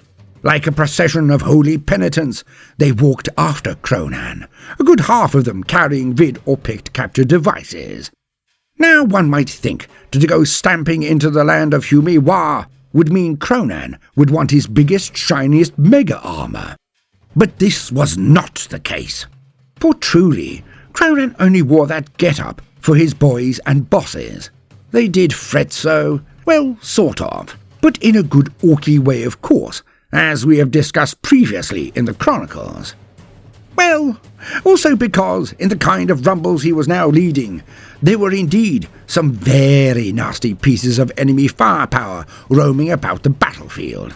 Well, while at the head of a war, he was a target. But now, for this quest, speed and killiness were the priority. He would cast aside his Penelope of war. He would go au natural. Not to say that would be in the buff, as he had done at the Battle of the Thinking Spot, but he would go in light-fitting armour. He was going as an emissary of Mork. He would be brutal, all right, but predominantly he would be cunning. So he took his power chopper, or axe, as some might call it, a handful of other knives, and quite a few small shooters, but nothing fancy. He was to be the Shadow of Death. He wore a large travelling cloak, as all his grots did. They were dressed for a sojourn. As they all entered the portal, Madnut had frowned slightly when one of the grots seemed quite gargantuan for their kind. One at the back of the line was slouched over, yet he wore the same cloak, so he must indeed have been a grot. So Madnut shrugged and moved behind him and followed Kronan into the wobbly green light. And out they stepped onto their home world, Aquilonia. It had been so many moons, perhaps even years, since they had set forth into the stairs on their war. It was strange and gratifying to be back. Kronan was home, and it was everything he remembered, but more. It was now an orky paradise. They witnessed the stampedes of squigs that now roamed the plains like a herd of groks. So many now. But then, the Shumis had not been there to blow them to pieces, so it was no real surprise how they had multiplied. The air was filled with squighawks who soared and dived amidst the familiar dark grey clouds. Yet, even now, Kronan could not tarry, could not be tardy. On to the camp of Toba, on to his quest. The small entourage of Kronan wandered into the old camp of Red October, quickly finding the wrecked heap of skulls the wretch had formed in supplication to his dark goddy of chaos. Kronan ordered the grots to put down their vid and picked capture devices, carefully like, then to reconstruct the edifice of evil. When done, which went surprisingly swiftly, don't you know, again Madnut Krunkelstein stamped and swayed, belting out his throat singing and calling upon the powers of the Wa and of Mork and Gork to guide him. And there, another wobbly tear appeared, but this time it was more like a moor, and it was red. Yes, thought Kronan, this was it. It was showtime. Hence did Kronan throw only a half-dozen grots in first, to check that they would not burst into flames or evaporate upon contact with the doorway. He was an orc, but he wasn't mental. One could not and should not put any trust into the workings of the burp, or warp, as the Humies called it. Then, thus reassured, the cunning one strode forward into the realm of Corny, the Juice God, the Humie god of battle. And what he saw was not utterly unfamiliar to him. Huge craggy mountains rising out of rolling dunes of sand. Above them, the red sun beat down on all, burning trees and other scrub that dared poke out of the oppressed soil. Yet, give or take a firestorm or two, it wasn't entirely different to the surface of Alinor, which was, if anything, rather confidence-building. Well, it was for the cunning one. The grots seemed to quake and their knees knocked as they huddled together, all but one of them. A lone grot, which was rather larger than the norm, just bounced from foot to foot to try to avoid being scalded by the heat of the sands. It was then that Kronan looked on, in actual shock. He knew that dance. He knew that body. He knew that was no grot. And finally, realization dawned on Kronan. He strode to the grot and unceremoniously dragged the flimsy cape off its shoulders. It was indeed, as Kronan had suspected, an orc, but not any greenskin was this. Before him, unmistakably, was the visage of Slackbutt McSloppy, the ancient runt-herd who had assisted Kronan in the Squig games. Well, that might not have been entirely optional, nor a choice of the older orc, but it was him nonetheless. The same Slackbutt McSloppy who had been espied advising Happy Len and Tiddles during the Squig Wars that had preceded the full Walrus heresy on Aguapondi. But more than this. Light dawned on Kronan. How could he have not seen it before? He now remembered. It was the same orc who had once been the high priest or yeller of Kronan's tribe, the one who had been thrown from his legendary thinking spot all those years ago when Kronan was but a youth. McSloppy now beamed at Kronan and leant on a massive staff, not totally dissimilar to Madnut's, and he now regaled Kronan with his past, his backstory. How Sloppy had survived the fall, barely of course, then disguised himself as a runt-herd, and by cunning alone and a hacker had he survived. He spoke of how he had watched over the tribe, you know, from the safe distance of a pub. He was also rooting for the tribe, doing all he could by, getting ignominiously pissed every day for about 8 years. But it must have helped out amazingly, obviously. His drinking and buggering about made all the difference in the rise of Kronan. Of course it did. And now he was here at Kronan's hour of greatest need. Kronan looked at McSloppy like a gibbering madman trying to justify a decade of self-involved carousing, but considered this mentalist greenskin far too deranged to even brook this more realistic appraisal of reality. But perhaps the useless wretch could finally be of help today. To be fair, he did help out in the Squig Civil War. But who knew if this was actually cunning, or just loitering about, holding onto his staff while unbelievably hung over, nodding sagely every now and again, or sucking in air through his teeth when an absolutely obvious blunder was about to be perpetrated. You know, a giant merchant of abject bollocks. But who could tell? Certainly not Kronan. Well, not with the certainty he needed to insta-kill the suspected lying gobshite. In any case, Kronan now accepted that perhaps, just perhaps, Slackbutt McSloppy was present of his own volition, hence he might just come in handy after all. And Slackbutt attempted to prove this immediately. He proclaimed that he too had been visited by Mork while a kip, and had received a vision of his own. Slackbutt then informed Kronan that this was indeed the realm of the blood god, no points thus far, but went on to say that he knew of a hermit, a kind of bitch or witch or something like that, who could guide them on their way to greatness, or more pointedly, in the general direction of where Tiddles and von Smashhoven might be found. Realizing that Kronan had absolutely no way to locate his lads, he agreed that this might be their only option. Yet he could not help but question what the old yeller-cum-runt-herd held in the bag over its shoulder. Slackbutt put his finger to his nose and winked. Kronan sighed at the attempted mystery, rolling his eyes most obviously. Sensing his leash might not be that long, for the cunning one did not seem as overjoyed to see him as Slackbutt had anticipated. The orc then pointed in a direction, presumably that of this bitch, and off they went. Kronan was, as one would expect, striding purposefully, his cloak fluttering dramatically in the wind. He stopped and posed often, for the benefit of the vid and picked grots, sometimes coughing slightly before an exceptionally good shot opportunity.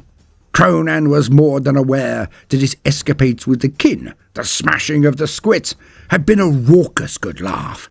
Yet, to many who were not present to indulge in the gratuitous violence, they might just note that the amount of stair-sheeps he took in was not matched by those that came out of it afterwards, nor that some of his big bosses, and many of the mobs, were no longer present. Hence it could look, to the undiscerning eye, mind you, that he had been spanked by the little grumpy bearded ball bashers. Nor was having your pet taken by any enemy a good look, if truth be told. And so it was. The Kronan made certain that there was more than enough vidgrots to capture his quest in all its viewing glory. Being Kronan's glory, of course. He could edit out the entire backstory of Slackbuck McSloppy if he felt it dragged the pace of the viewing. Now, speaking of pacing. Sidebar. Concerning marching. Marching, trudging, wandering or meandering do tend to leave one plenty of time for the dreaded. At least in most. Strangely, while surrounded by orkies or other brethren, the mind could go utterly blank as well, lost in the moment, aware but shut off. Yet, for other races, species or individuals, this was often a time when the mind wandered. Alas, this was conflicted in Kronan. The blessing of Mork was a two-edged chopper. Well, most were, but the point stands, as Kronan was fondled and accosted by ideas. Hence Kronan was deciding whether his legion should be renamed due to the Appledon thing, his Black Legion versus Kronan's Black Legion. He did not want to give false account nor free advertising to this Appledon the Dispeller. Well, mused Kronan, perhaps he should update the name. If it was good enough for the Space Marines, why not his cunning mobs? Why not his loyal orkies? There was indeed a shed-load of them, like lots, and they were exceptionally beefy amongst the mobs. Surely he could call his bodyguard the Prim Orcs. Then, of course, he rolled it around on his tongue, and swiftly he decided it was the crappiest idea since Lord Keelang, the Honest, was caught by his spouse and asked the inevitable question while she tried on a new dress, or something like that. In his legendary way, Lord Keelang the Honest informed her that a stampede of groks would put less strain on the plaza, and that perhaps, just perhaps mind you, that when they had their next marital bed constructed due to insufficient capacity, they should provide for the tonnage of a warlord titan to be on the safe side. Needless to say, the response was not swift, yet was excruciatingly painful, when said lord awoke to being tied and rogered by a Catachan backdoor butcher beast. Strange to see one in the wild outside of Catachan, really, was one of the most pleasant last thoughts of Lord Keelang. Not that Kronan could truly encompass the depths of degeneracy that fable entailed, but he knew that calling his bodyguard Prim anything would likely get them all declared ponces or worse. Now that did raise a mild conundrum for a nanosecond. Kronan briefly salivated at the tidal wave of internal conflicts and attacks this would elicit. How fightiness across the board would skyrocket. Yet his elation was washed away by two things. 1. He needed his mobs to be odd, but he needed them to exist. The loss in boys and muggins, though entertaining, could not possibly make up for the increase in size or skill amongst the survivors of the battles. And point 2, being the element that rested most heavily in his mind, was, of course, his image. His chronicle.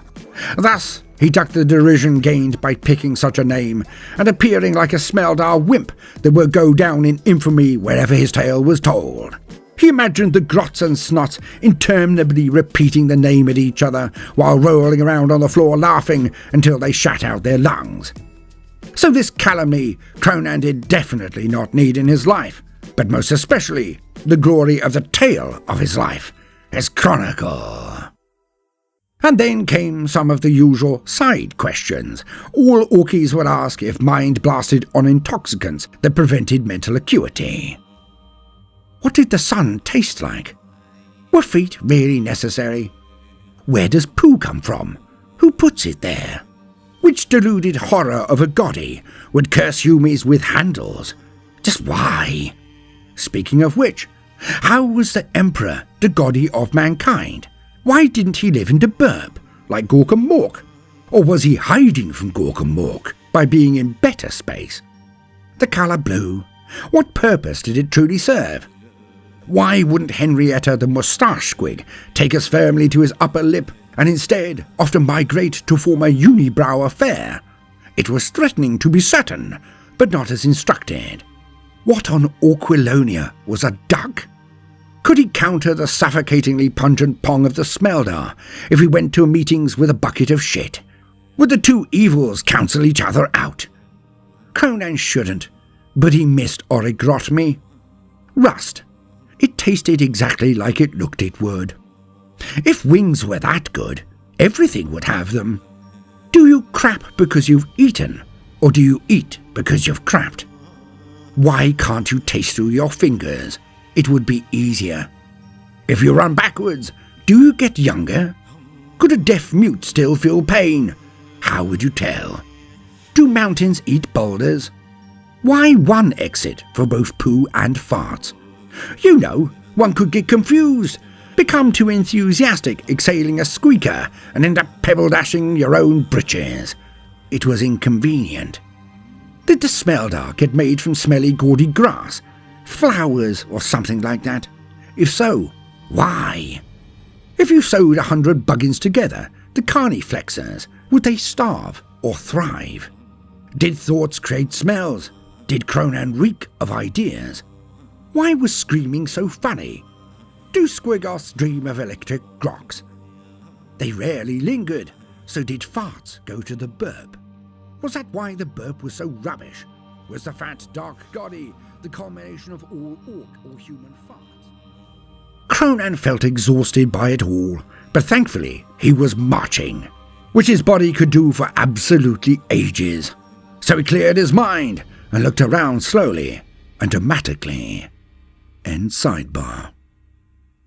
Kronan now spotted the cave entrance that Slackbud had mentioned.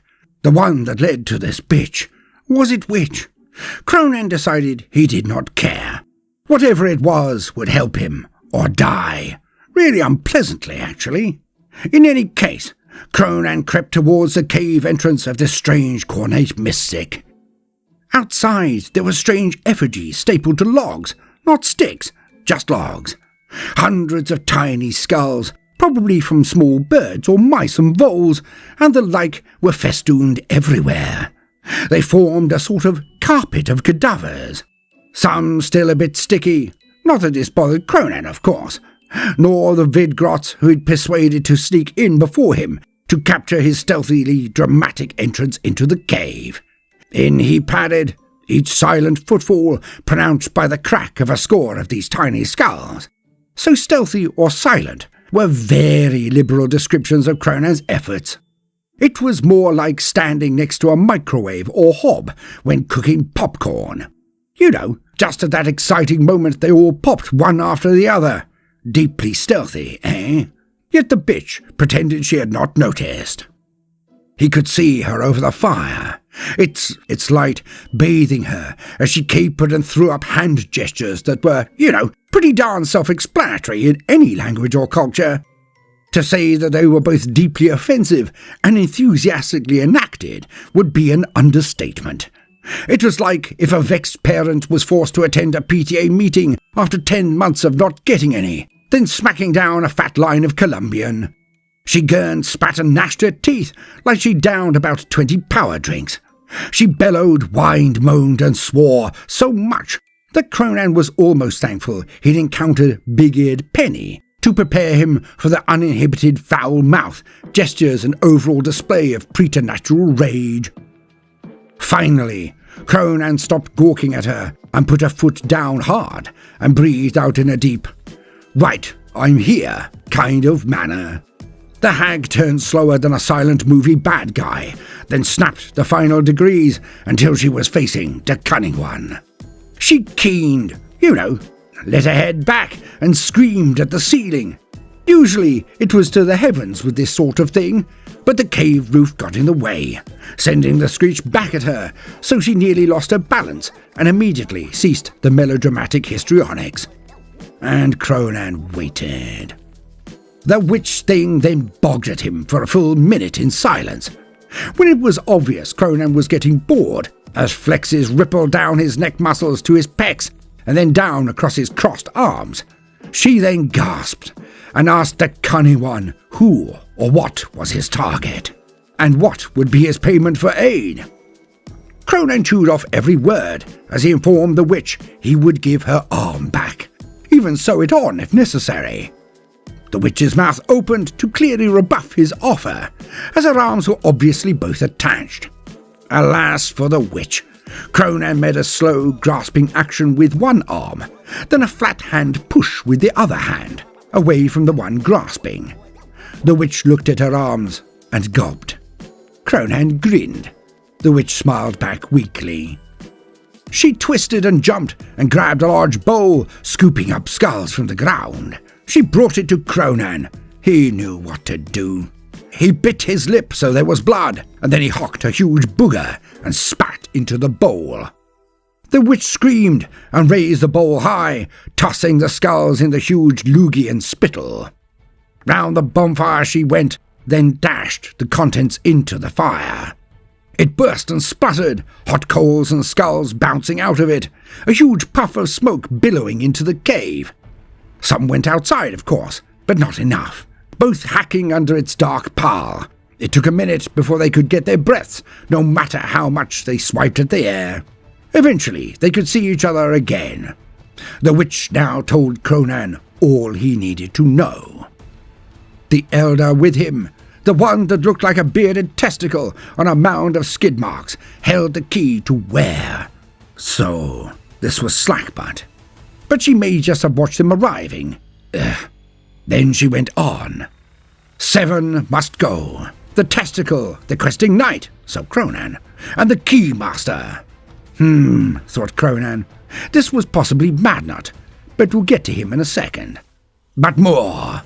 4 more. He would have to collect them all. The hill that hunts, the slither of swordsman, the eye of evil, and the tongue of iron. Then Kronan would meet a legend amongst the Red Sands, but also of his own people. An orc so potent, he was chosen by the dark goddess of chaos, Corny. Only with the 4 and 3 could he match this monster, and he would know the way when the sun rose for the 3rd time. But if he gained these warriors not, then his ball and flea would surely be dead to him. And lastly, she bellowed, "Beware the snails!" Kronan sighed, rolled his eyes, and grinned as he walked out, winking into the nearest vidgrot lens with a charismatic roll of his bushy moustache squig. This would be easy. The grots then charged in en masse and did what had to be done to the bitch. Well, it wasn't like he needed anyone to capture her and then torture her for the information and thus give away his plans. And Kronan strode to the yellow, now runt herd, and stood before him, arms crossed, foot tapping, eyes like thunder. Slackbutt McSloppy grinned wolfishly, then opened his sack. You know, his bag. Anyways, inside were ravenous small balls, squigs, but they were snuffler squigs. Small, but vested with a huge schnoz. Inside the snack were blankets from Tiddle's nest, and goggles from the head of the Winds of War, Ducker von Smashhoven. McSloppy upended the sack, and the snuffler squigs landed and bounced out onto their small, short legs and feet. They rose high and began to sniff and snuffle. Then off they went. Though they charged, they were so small that it was easy to follow them at a light jog for the Orkies. The 3 Orkies jogged after them and were drawn across the lip of a ravine. Beneath were phalanxes of warriors marching towards each other. Each column was made up of amazingly differing races, species, weapons, armor, an army made from every one and every place. The legions of Khorne were meeting in open battle. No invader was here, no great war had been heralded this day, hence they would battle against their own. Kronan was genuinely impressed.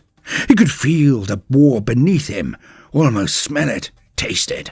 He wanted to go down there and get stuck in.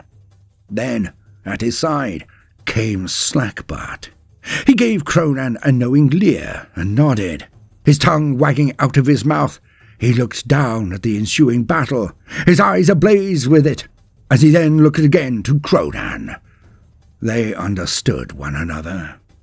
McSloppy then showed that his previous calling as a spiritual leader of the Orkies still lived inside him. He spoke to Kronan of the pull of Corny, but also its weakness.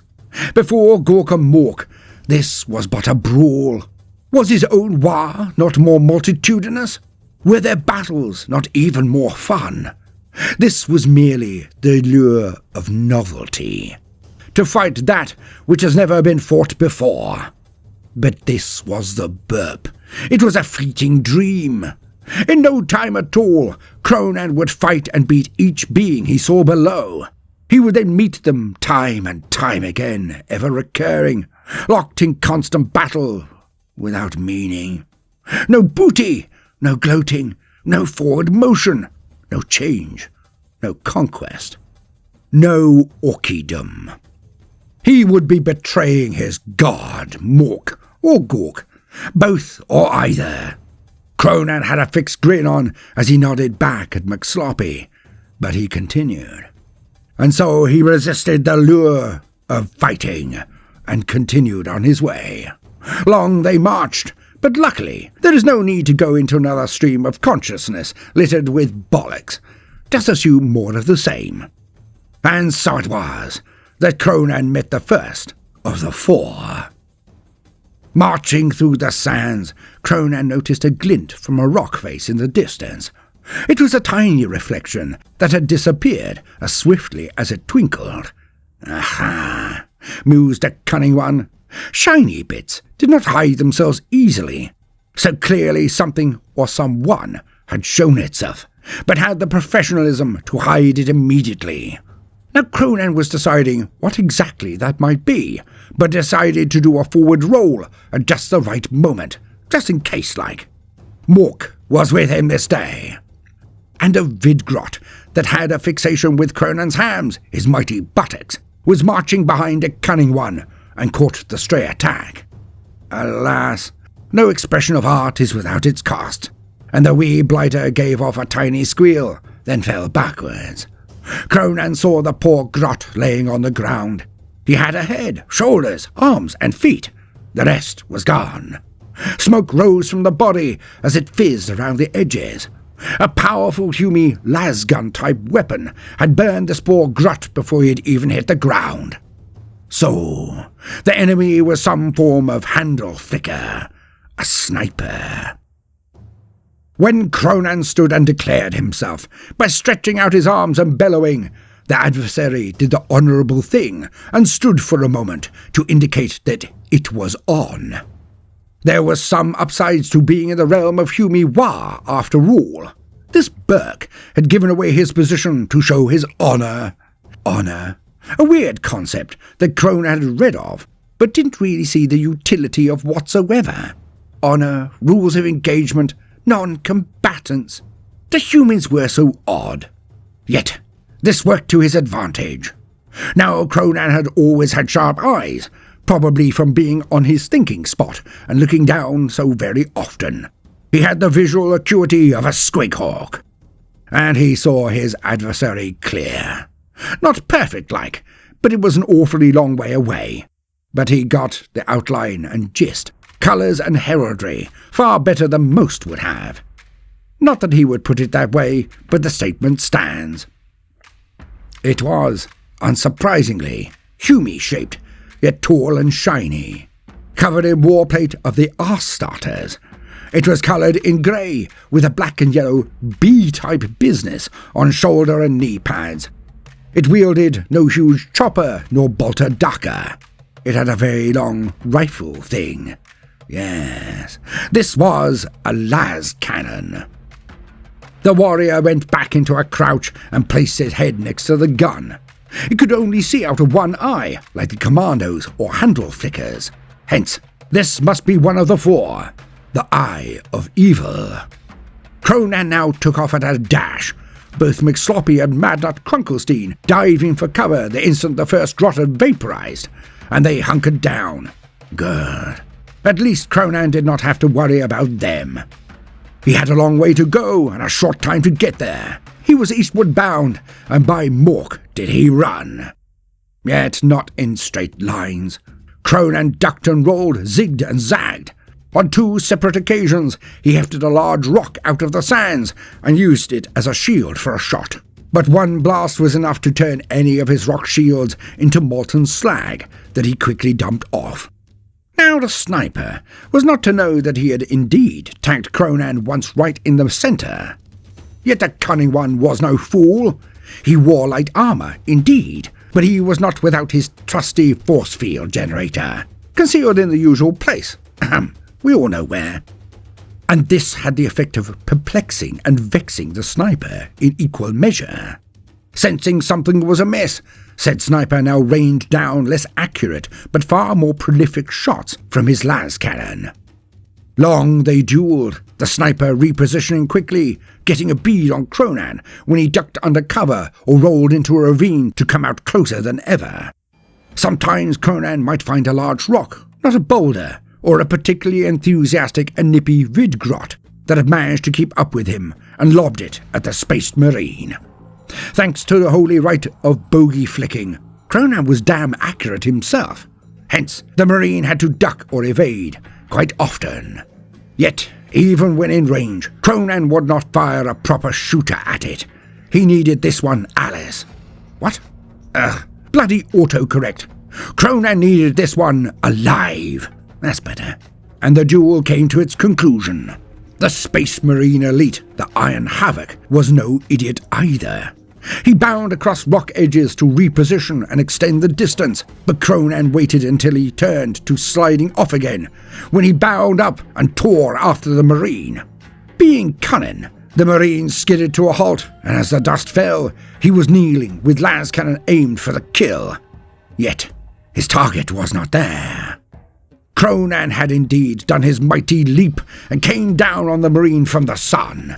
He landed on the Marine and engulfed him in a huge hug, pinning both of the Marine's arms to his torso. They rolled off an edge and fell to the ground below. Both a bit bashed up by the fall, but neither had relented. Not yet. And Kronan still had the Marine in said hug. Kronan reached up with his other arm and carefully popped off the helmet of the Marine. He then giggled as he performed boop noises as he touched the Marine's eyes with 2 huge fingers, only brushing them, not pulling them out. After a half-dozen of these boops, the Marine was asked by the cunning one if he was indeed bested, to which the poor sod had little alternative. A strange statement from a greenskin, but what wasn't odd around these parts? Thus, manhandled like a rag doll and dominated, the Marine capitulated out of what seemed sheer annoyance at such a demeaning assault. Kronan let go of the flailing Marine, and he stood above him. The Iron Warrior simply looked up at Kronan, shrugged, then got up himself, brushed himself down a little, and picked up his las cannon. He hefted it onto his shoulder and stood stock still. This was a realm of unrelenting, unremitting bloodshed, but also of rules.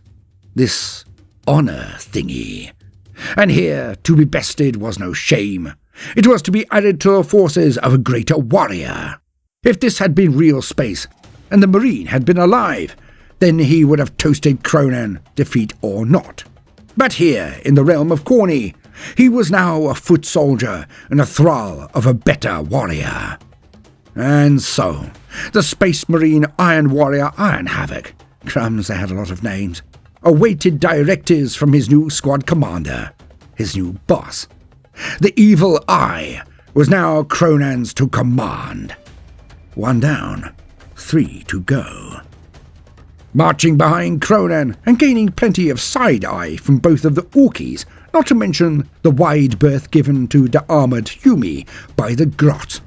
Madnut took Kronan aside for a wee chat.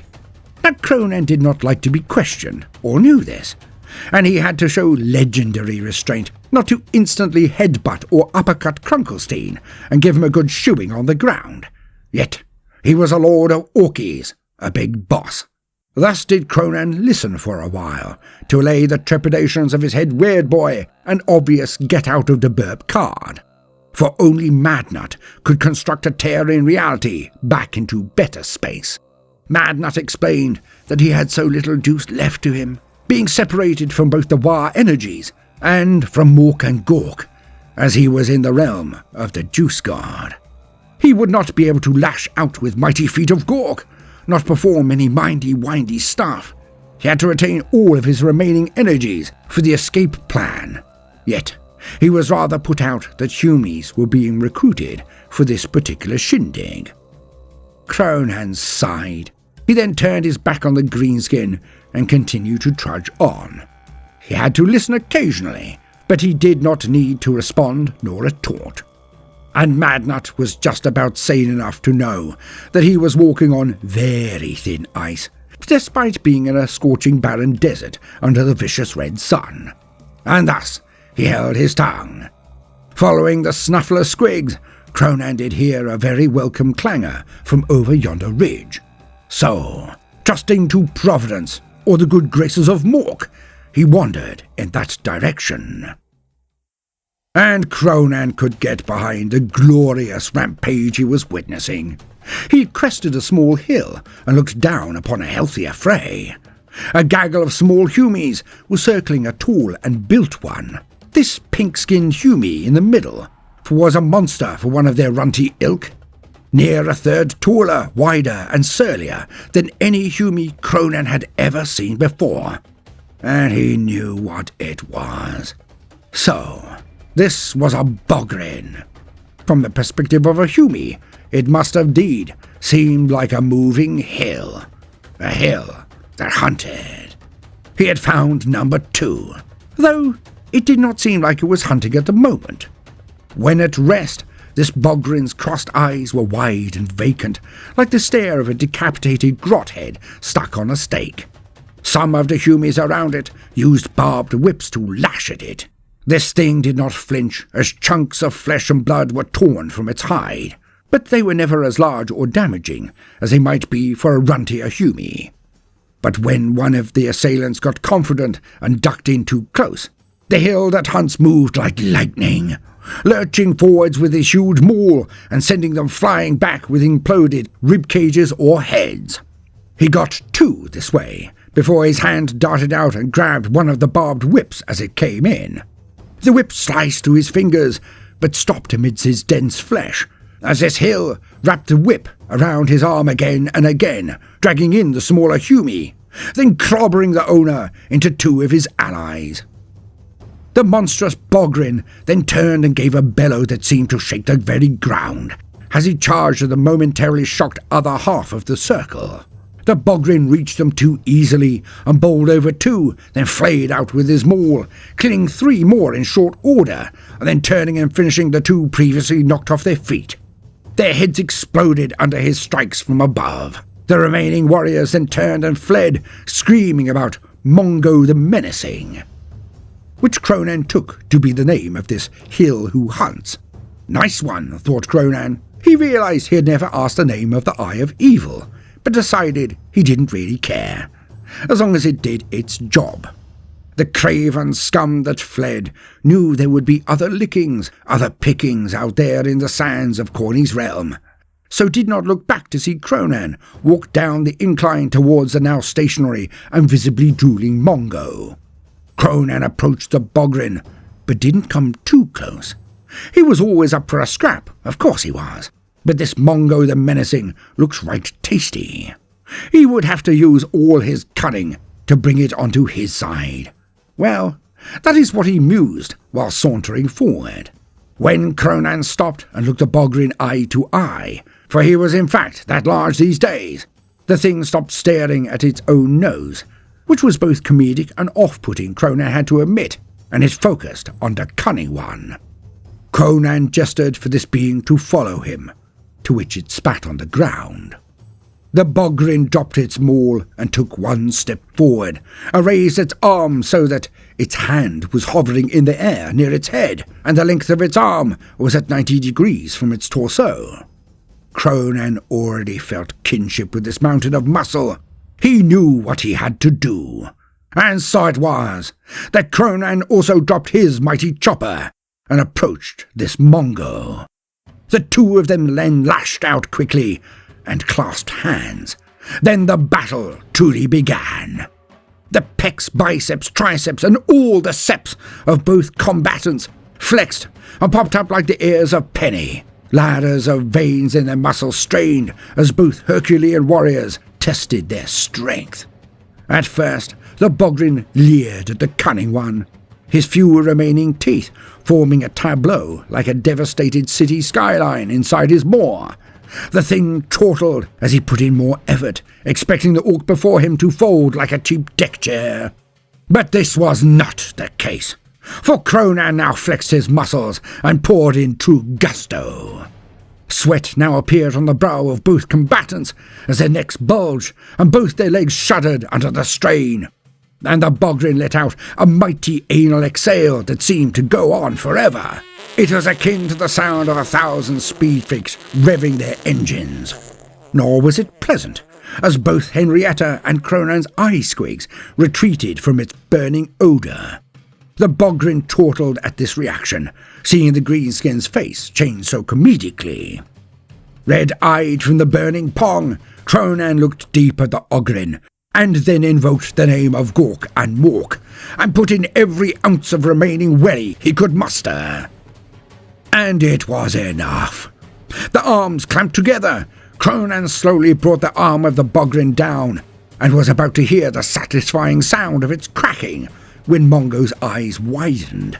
He looked to Kronan, and nodded in appreciation, and let the power out of his arm.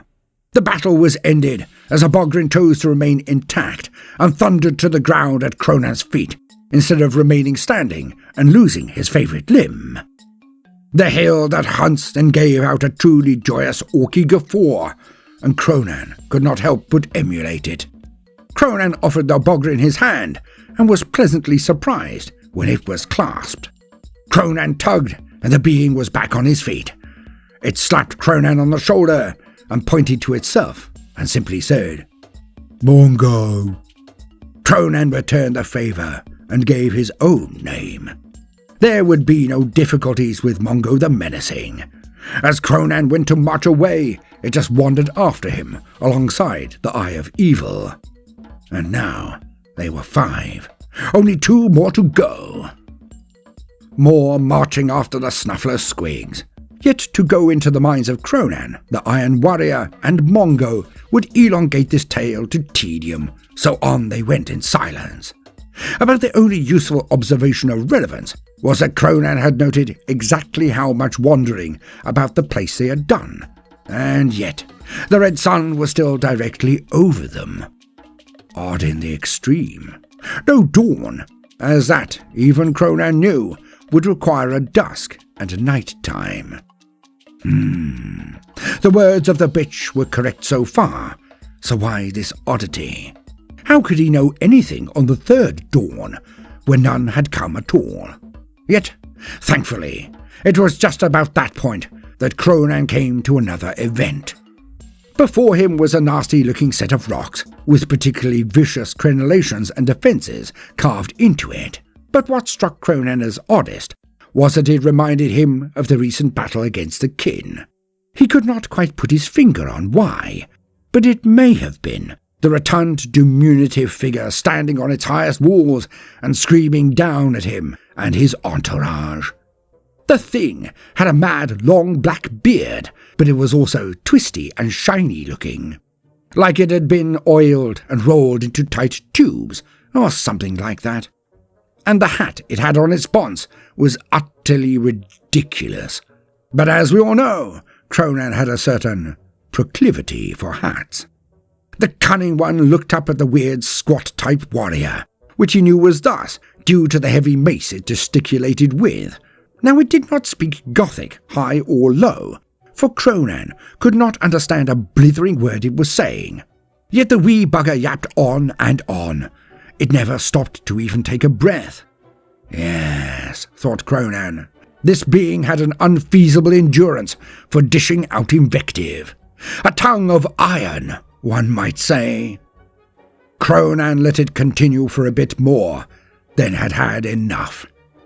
Kronan did not like the look of the defences, for with a hat like that, there was no telling what cunning traps were placed before and behind the walls this dwarf thing inhabited. And so, Kronan would have to get the wretch to come out.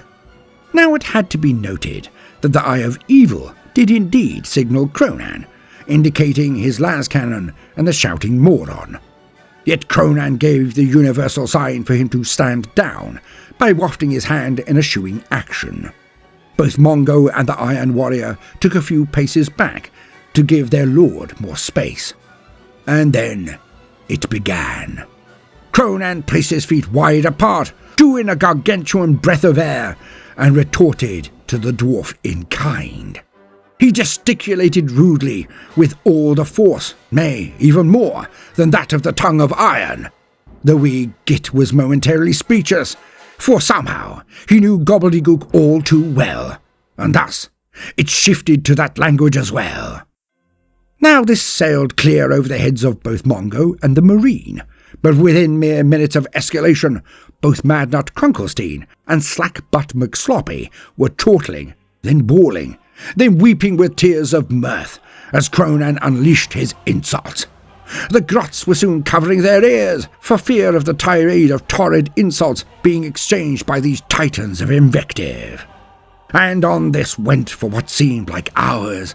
Yet, over the time, the wee dwarf thing became even more irate and started to stutter, its rage inhibiting its own cunning. It was being overwhelmed, not only by the power of Kronan's shouts, but also his raw ingenuity, luridness, and comedic accuracy in his derision of the dwarf. The thing got so angry it took off its hat and jumped up and down on it, all the while attempting to match the cursing of the strange huge orc before him. Still the red sun beat down on the both of them, yet, without his hat to protect him, with such long and luscious locks and beard, the dwarf was now lilting under the scorching rays of the sun. His rants became shorter, his ire less fiery, his invective now reduced to schoolyard slurs and mimicry. Finally, as Kronan was truly only getting started, marching about the place and screaming up his insults, gaining impotence and specificity with each sally, the dwarf went silent. Panting, it fell from the walls in exhaustion. Kronan watched him fall with satisfaction, until he twigged that the fall might well squish it on impact, and Kronan hurdled a few barbed wire and spiked pits and skidded to where the dwarf would land. Kronan had to fight the urge to let it splatter, as that would have been a legendary end to this duel. Yet he needed this tongue of iron. Thus, he leapt up and scooped the wretch out of the skies, and landed far more carefully. The dwarf was alive. When it woke, Kronan was the first thing it saw. Never before had he witnessed such oratory. Never before had he been bested in invective. This dwarf then knelt before the obvious winner. Like the Bogrin, it pointed to himself and explained his name in gobbledygook. Yet Kronan could not pronounce such a clearly Khazad moniker. So, we shall know this being as dwarf from here on in. Only one to go. Which was convenient, as behind them there appeared to be someone following along. When Kronan had looked back across their trail so far, he noticed a single line beside their footprints. This trail was unbroken and definitely not of normal method of preambulation. Kronan had the group wander towards another outcropping of rocks then. As soon as they had all gotten round the outcrop, he bade them all to hide. Off the Marine, Bogrin, Dwarf, and 2 Orkies scampered to get out of the sight of anyone coming round the edge of the stone. Alone, Kronan stood in the open, but this would be very close to where their stalker would turn around the outcrop. Nowhere to run to, nowhere to hide. And he was not incorrect, nor disappointed. Only a few scant minutes passed before they witnessed their tracker in all his glory. It had the bottom of a snake and the top half of a humie, but with 4 arms and a weird snake-like head. Now Now one in the know could be forgiven for thinking that this might be a lair. Alas, they had been all promised unto she who thrusts. No, this was in fact a slith, a monster of war usually found in the employ of an archod of the depraved city of Kumarag. But the jig was most definitely up, as out burst the other members of the Morknificent gang. The slith did not draw any of its many weapons. Its eyes darted from face to face. Its gaze then fell on Kronan. It slithered forward, carefully and slowly drawing a curved scimitar blade, and shifted the weight of the weapon so that it was placed in its open palms. It was quite obviously offering its blade unto Kronan. The Cunning One knew that this must be the last of their prophesied party, Slither the swordsman. Kronan nobly took the blade and then returned it to the being before him. In the realm of Corny, in the burp, power attracted power. And so it was that the Morknificent Seven were now complete.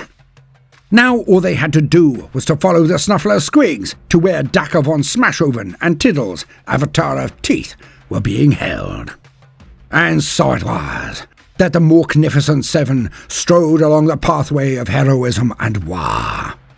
Long they followed the rampaging Snuffler Squigs, who seemed to get more excited as they got closer to their target. Few thought this was possible, as the wee wretches had acted like Labradors who had been asked 1,000 times who the good boy might be, but still had not had it confirmed. Yet, in their knowledge that it was indeed them, their anticipation of the result was roughly equivalent to giving a berserker all his stims for a campaign in the one hit. Yet, they got worse. Their whining and clawing at the ground became frantic under any delay or hold-up, as every one of the Morknificent Seven had thought it might be a good idea to have a quick nibble and crap before the impending affray. This did cause some issues of annoyance. Yet, it was not long after the collective repast and movement that they stumbled into what was most definitely the outskirts of their target region. For here they all witnessed the changing graffiti. For most outcroppings, hillocks, towers, or mountains have been simply and clearly daubed in blood, and it was most definitely in variations of types of Gothic. Yet now, the graffiti was predominantly in gobbledygook. Still daubed in blood, of course, yet far more pleasing to the eye of Kronan. I mean, some of the effigies were very eye-catching, lots of a size and scale that few could believe if they had not seen it themselves. The immortality of the warriors here that Slackbutt had mentioned before, did it lead to such excessive acts? Was it a measure of passion and dominance, or actually an admittance of boredom? In any case, the seven strode on. They climbed another rather steep edge upwards after the tenacious Snuffler Squigs, yet their eyes all reflected the lights below when they finally all crested the edge. Fires, hundreds of them. It was a glorious sight, for around each fire, orkies danced and jumped and fought and drank and laughed. It was a glorious collection of greenskins. Okay, they were a deeper green from the constant exposure to the burning red sun, but it was definitely a tan, not a sign of outright weirdness. On each bonfire were humies and other sentients, warriors all, one could imagine. It was clear. This day the orkies had been victorious. A column of warriors, or more to put it, the bodies and blood of them could be seen at the centre of the revelries. An ambush had gone down a treat. There was a thin line of orky dead round the edges of what seemed like a long trench, like a football field, but daubed in blood, then strewn with limbs and heads across it as a decoration. The slaughter had obviously been great. As the Morknificent Seven looked down, they saw the main boss strutting around the place from fire to fire, really pressing the flesh. He was obviously a pro. He even cut a knob's head off, much to the amusement of all present around that fire. Yet, this was not the main draw for Kronan's eye, because, following around after this huge orky, were the two beings he had quested to find. Dacker von Smashoven, and Tiddles. But something was deeply amiss. Both just stood there, like a copy of Mongo.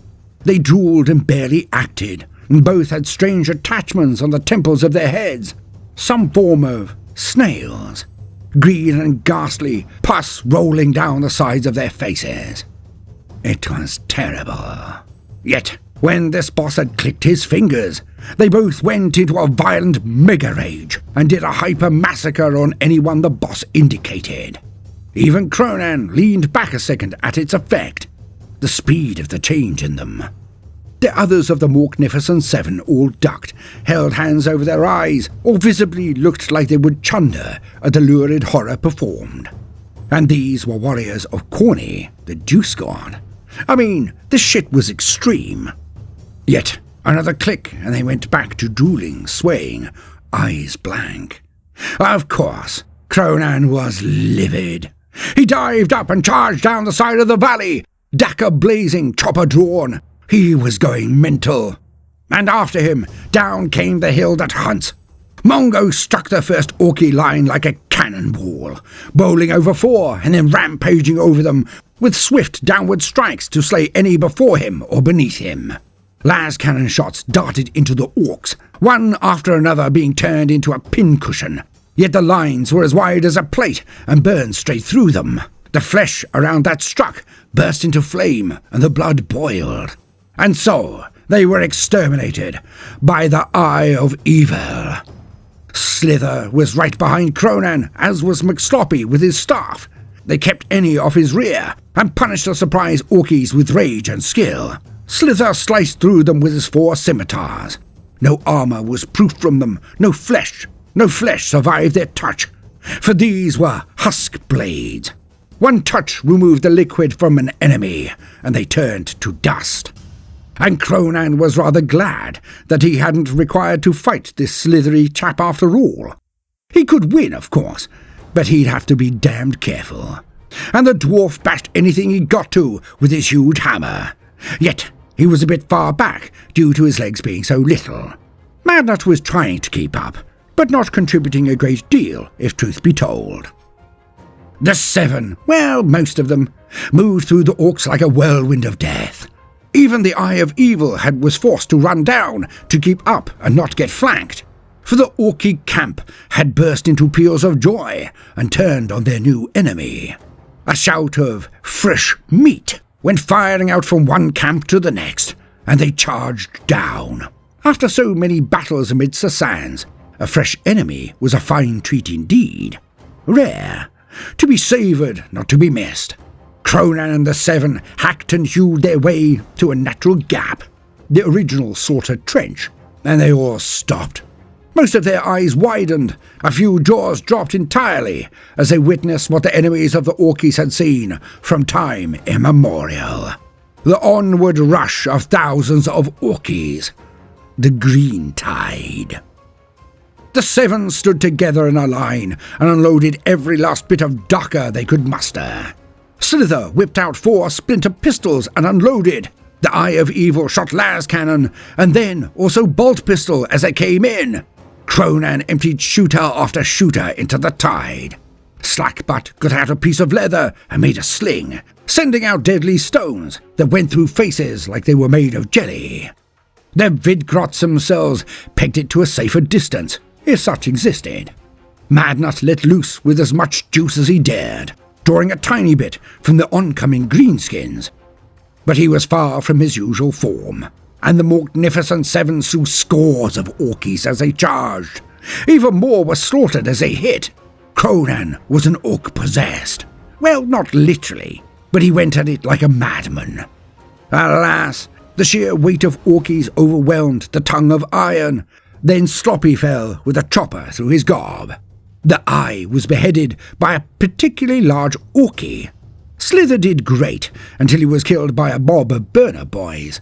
They basted him with about 100 metric gallons of promethium. The smell was terrible, like burning pats from a grox herd fed exclusively on skunks, or something like that. Mongo was eventually brought down by grots of all things. Some sliced his tendons and he fell, and then cut inside his armour and took him to pieces, one sliver at a time. Kronan fought alone. Yet, after he had crushed, bashed, smashed, sliced, stabbed, and slaughtered through 5 scores of Orkies, if it was a 1, even he was bested. Just getting into his stride, he was attacked from behind. The novelty of a new target was too much of a temptation for all of the Orkies. He was thrown over as they tore him to pieces in their excitement. To be honest, the Orkies were a bit sad that they hadn't waited and fought him one after another, yet it was done. So they wandered back to their fires and continued their adulation at a good day of killing. Long pause for effect. Oh, that's an editing note. Ah, for fuck's sake.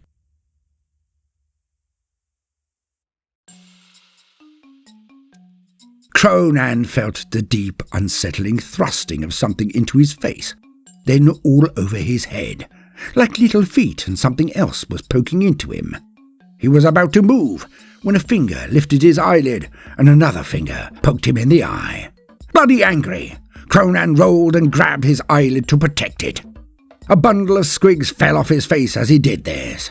The snuffler squigs now all rubbed against his legs, waiting to be chased to their target. It was one of those bastards that had poked him, but he was not sure which, and it had woke him up pretty sharpish, so was it wrong to do? Kronan looked about him with his good eye, and there he witnessed 2 things. The first was the dawning of a large red sun. The second was the bodies around him. The Morknificent 7 all slowly awoke and got to their feet, or whatever they had. Now it was actually only Kronan and Madnut who were even mildly surprised at becoming not dead. Notice I didn't say undead, but not dead. Let's keep that clear. And so it was that Kronan was told that each day they died, they would simply awake again at the dawn. Okay, so this did initially feel like it could be fun. Not that any orc feared death, so they didn't think about it much, but to be in the midst of the deepest scraps and come out no matter what? Imagine the truly ridiculous special moves and signature attacks one could forge over time. Appealing. But in truth, was it not a bit weird?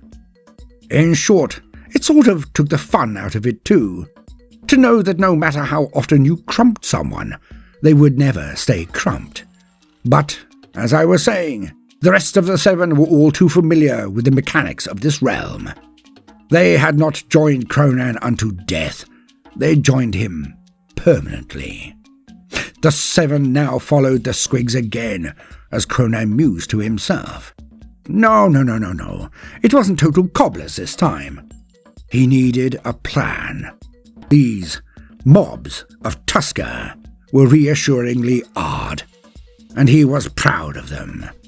But he did not know much about their lord, their war boss, this Tusker. Why were they here? Did they worship the Juice God? In any case, he would have to get to the center of the entire war just to strike at Tusker and free Docker and Tiddles. How had the enemy boss controlled them, made them into morons, and how to deal with the huge mob of orcs this Tusker had gathered? Now, to say that day 2 went any better was optimistic in the extreme. Okay, Kronan had learnt more, like the wonderful tidbit to burn and eat the squigs first, for in day 2 the Morknificent 7 had again gained the high ground when the wretched squigs had given them away. Now this time the mobs of Tusker had been more restrained, yet no less excited nor tenacious. They knew that the snuffler squigs heralded the arrival of the new fresh meat, and went at them just as fast as before. The Morknificent 7 were again torn to pieces. The second dawn Kronan woke under, he was still optimistic. As they slaughtered the snufflers and ate early, they went to try to hit the mobs while they were engaging other cornate columns. Though they all woke somewhere different every dawn, it was not difficult to locate nor track the orc mobs. This time, It was so close. The battle between the Khornates and the Orkies was brutal, as the Orkies charged at a phalanx of bearded Humies with shields and axes and mammoths. Huge things they were, as large as a squigoth, and the Magnificent Seven tried again. They carved into the side of the mobs, the Eye of Evil bringing down some mammoths to add to the confusion. They tuned and smashed all the way towards Tusker. Kronan leapt onto the back of the mammoth that Tusker was now riding after he had dispatched the existing crew. Kronan bounded towards him and slapped a particularly nice shooter out of his hand. They tussled. Tusker fell back, but before Kronan could strike with his chopper, Tusker had raised an identical shooter and blown Kronan's head off. And Kronan woke to new red dawn, the third dawn. And now he knew what to do, just as that witch had stated he would. All this time he had acted as a warrior. Of course he did. Was he not the prophet of Mork, the most orky of all orcs? Well, sans Gaskell, of course. Aye, that he was. Yet he had acted by instinct. He had been brutal, but he had not been cunning. Now Kronan bounced to his feet. He would be unto Mork. He would lead this, his Magnificent Seven, unto victory. But he had to dictate the terms of combat. Thus did the day progress. And the Seven he ordered to split into groups. Slither and the Hill that hunts in one group, the Eye of Evil and the Tongue of Iron in another. These two mini-mobs were to attract the attention of columns. The more the merrier. Slither and Mungo were to strike at columns and get them to follow. The Eye of Evil would shoot out leaders and front rankers or banner bearers. Then the Iron Tongue would taunt them until they followed as well. Slack-butt Sloppy was to go to the camp of Tusker and yell out the challenge of Kronan. And this would certainly lead Tusker and his Orkies out onto the field of combat. And so it was that Kronan went to and took the Tower of the Terror Lord, the highest peak and tallest tower outside of the city of Brass itself, the home of the dark goddy Corny. But this Herculean feat we shall tell another day. Thus Kronan waited, stood atop the tower looking down on the sand-strewn plains. He saw the two other groups arrive, the mighty doors opening a crack for the returning members of the Magnificent Seven. And up they came. Beneath them 5 columns appeared, 1 green, 4 red, and the battle of the 5+ armies began. Marauding cavalry from each army kept up the dust and sand, tearing towards each other, their heavy footmen centres marching on the tower. And Kronan directed the Eye of Evil to cut out the leadership of the Tusker mobs, not to touch the big boss or his 2 attendants, but kill the rest. And soon it was being done. With pinpoint accuracy, their knobs were taken, one by one. Las cannons were right tasty, conceded Kronan. Madnut was told to stay at the top, and the same was Slackbutt. And the columns came on, none willing to relinquish their right of vengeance upon the Magnificent Seven, and thus they ploughed into each other. Kronan took Mongo, Slither, and the dwarf down to the main entrance. This was his plan. He would wait for Tusker to come to him. The furore outside was intense, deafening even inside the tower, yet it was a foregone conclusion. The other 4 Humie columns were here to fight, not to accept a challenge. Thus, it was orcs that were so motivated to break down the doors and get inside the tower to face Kronan, just as planned. A squigoth came rampaging through the doors, smashing them off their hinges. Slither the swordsman coiled and sprung onto it, digging in his husk blades, and patches of the great beast desiccated. This sent down the squigoth. It floundered, then fell dead.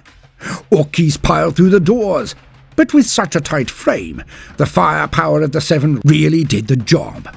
It didn't hurt that inside the tower, Kronan had found a huge drum-barreled machine ducker cannon, which he made Mongo hold. and the hill sprayed and prayed, dicing scores of orkies as they came. Alas, a shock jump dragster appeared and ploughed into Mongo. Both Carr and Bogrin struck the wall and splattered. It was a funny death, at least. But in poured the mobs. Slither and the Tongue took the flanks, Kronan the centre. They butchered boys as they came in, and Kronan threw a crack grenade at an approaching birder mob, and a chain reaction took the entire squad and pelted into the rear units still ablaze. Yet Tusker came. With his own elite mega knobs, the boss arrived. Using his nice shooters, he peppered towards Kronan, but missed. Then managed to pivot and fill the dwarf with holes. The Iron Tongue fell back smoking. He was dead. But this gave time for Slither and Kronan to fall back into the tower. The Meganobs followed, but were punished mightily, as Slither's Huskblade slew many, the Cunning One even more. And they all fought up the inner stairs. So many were bowled back and over by Kronan, carrying other orkies to their death. So there was nothing left for it. Tusker advanced, his two pets behind him. Ducker von Smashoven and Tiddles were on leashes, those strange snails on their heads, the ones that made them into rabid butchers. Slither shot down at those following Tusker, making them fall back, so none supported the big boss. But in he came, marching up the stairs. Kronan and Slither then ran all the way to the top of the tower. Outside, the din of battle was reaching a crescendo, and Madnut and Slackbutt were hidden, as agreed. Kronan stood in the middle of the opening, posing hard in front of the Vidgrots. And so, Tusker stepped into the area, flanked by Tiddles and von Smashoven. Kronan nodded to Tusker, then motioned to both Tiddles and Ducker von Smashoven, and then back to himself, in an unmistakably universal sign of, "Those two belong to me." He then raised his chopper. Tusker leered. He could fight this new upstart. He could. But why not do the most amusing thing? After all, he could fight him another dawn. At that, Tusker clicked once and pointed at Kronan. Both Ducker and Tiddles opened their eyes wide as the snails on their temples flashed, and both snarled at Kronan. Like lightning and thunder they came on. Tiddles teleported next to Kronan and bit at his head. Kronan rolled forward under the attack, leaping, then pushed himself forward at its end, avoiding the downward strike of Ducker and his club. Kronan burst upwards and stood before Ducker, planting a solid punch onto his nose, sending him sprawling. Tiddles rushed at Kronan, who leapt over the squig like he was playing leapfrog. Out from the shadows crept Madnut Krunkelstein. He threw up his hands, and green energy struck Ducker and von Smashoven. These energies coursed across their bodies. The green snot-like energy then enclosed over the snails and crushed them. As this went on, Slackbutt McSloppy, the runt herd, stepped in front of the giant squig and calmly rapped it on the hooter. The squig, Tiddles, avatar of teeth though he might have been, was still a squig, and the herder, Slackbutt, knew how they ticked. While confused at this nose boop, McSloppy struck the snails with two powerful blows, shattering them and squishing them all over Tiddles. And they were dead. Both Tiddles and Ducker slumped down in exhaustion. They fell into a deep and perfectly orky sleep. And thus, Kronan looked back at Tusker. Tusker grinned. He would get to fight this upstart after all. But Kronan now looked over the orc's shoulder and nodded. You see, Mork had reminded Kronan not only what to do, but why he was here. He was not here to fight. He was questing for the return of his property, his boys. If he slew Tusker, if he could, then he would enter the cycle as a new biggest boss in this realm. Even now, Kronan had no true idea if he could even defeat this orc, this Tusker. But he did not even need to try. Thus, in all the frantic action, Slither the swordsman had, well, slithered behind Tusker. Now the orc warboss's eyes widened as 4 scimitar blades slammed out of the front of his armor, and Tusker's body desiccated and blew away in the wind. Madnut drew in any excess power of the Wa here from so many orkies. Corny could not absorb it all. He jumped and sang and paced and tore open a wobbly door into better space, the real one. Yet this doorway was a wobbly but good green, and showed its other side to be on the decks of the Orcs of Omen. Kronan took one more look down from the tower. The red sun, the sand, the endless battle. Gleeful, but empty. He nodded to Slither the swordsman, and the slith bowed back to him. Slackbutt McSloppy and Madnut Krunkelstein grabbed both of the legs of von Smashoven and dragged him through the portal, and Kronan hefted his pet, Tiddles, onto his shoulder, and also walked through. The Mork-neverson 7 would go down in legend amongst the burp, but never would they return or reform. For Kronan had reclaimed Tiddles and Daka von Smashoven, and was back on the Orcs of Omen. Now, he could get back on with the Wa. Now, it was time to get on to the Mega Rumble.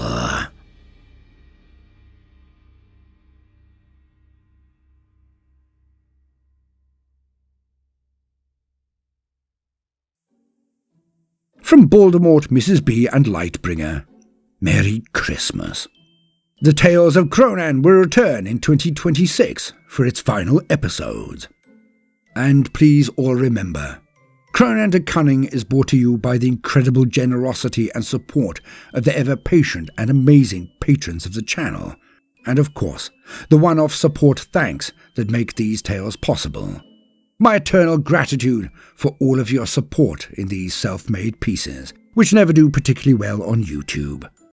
And may you all have an amazing holiday and a happy, healthy, and lucky 2026. Toodaloo.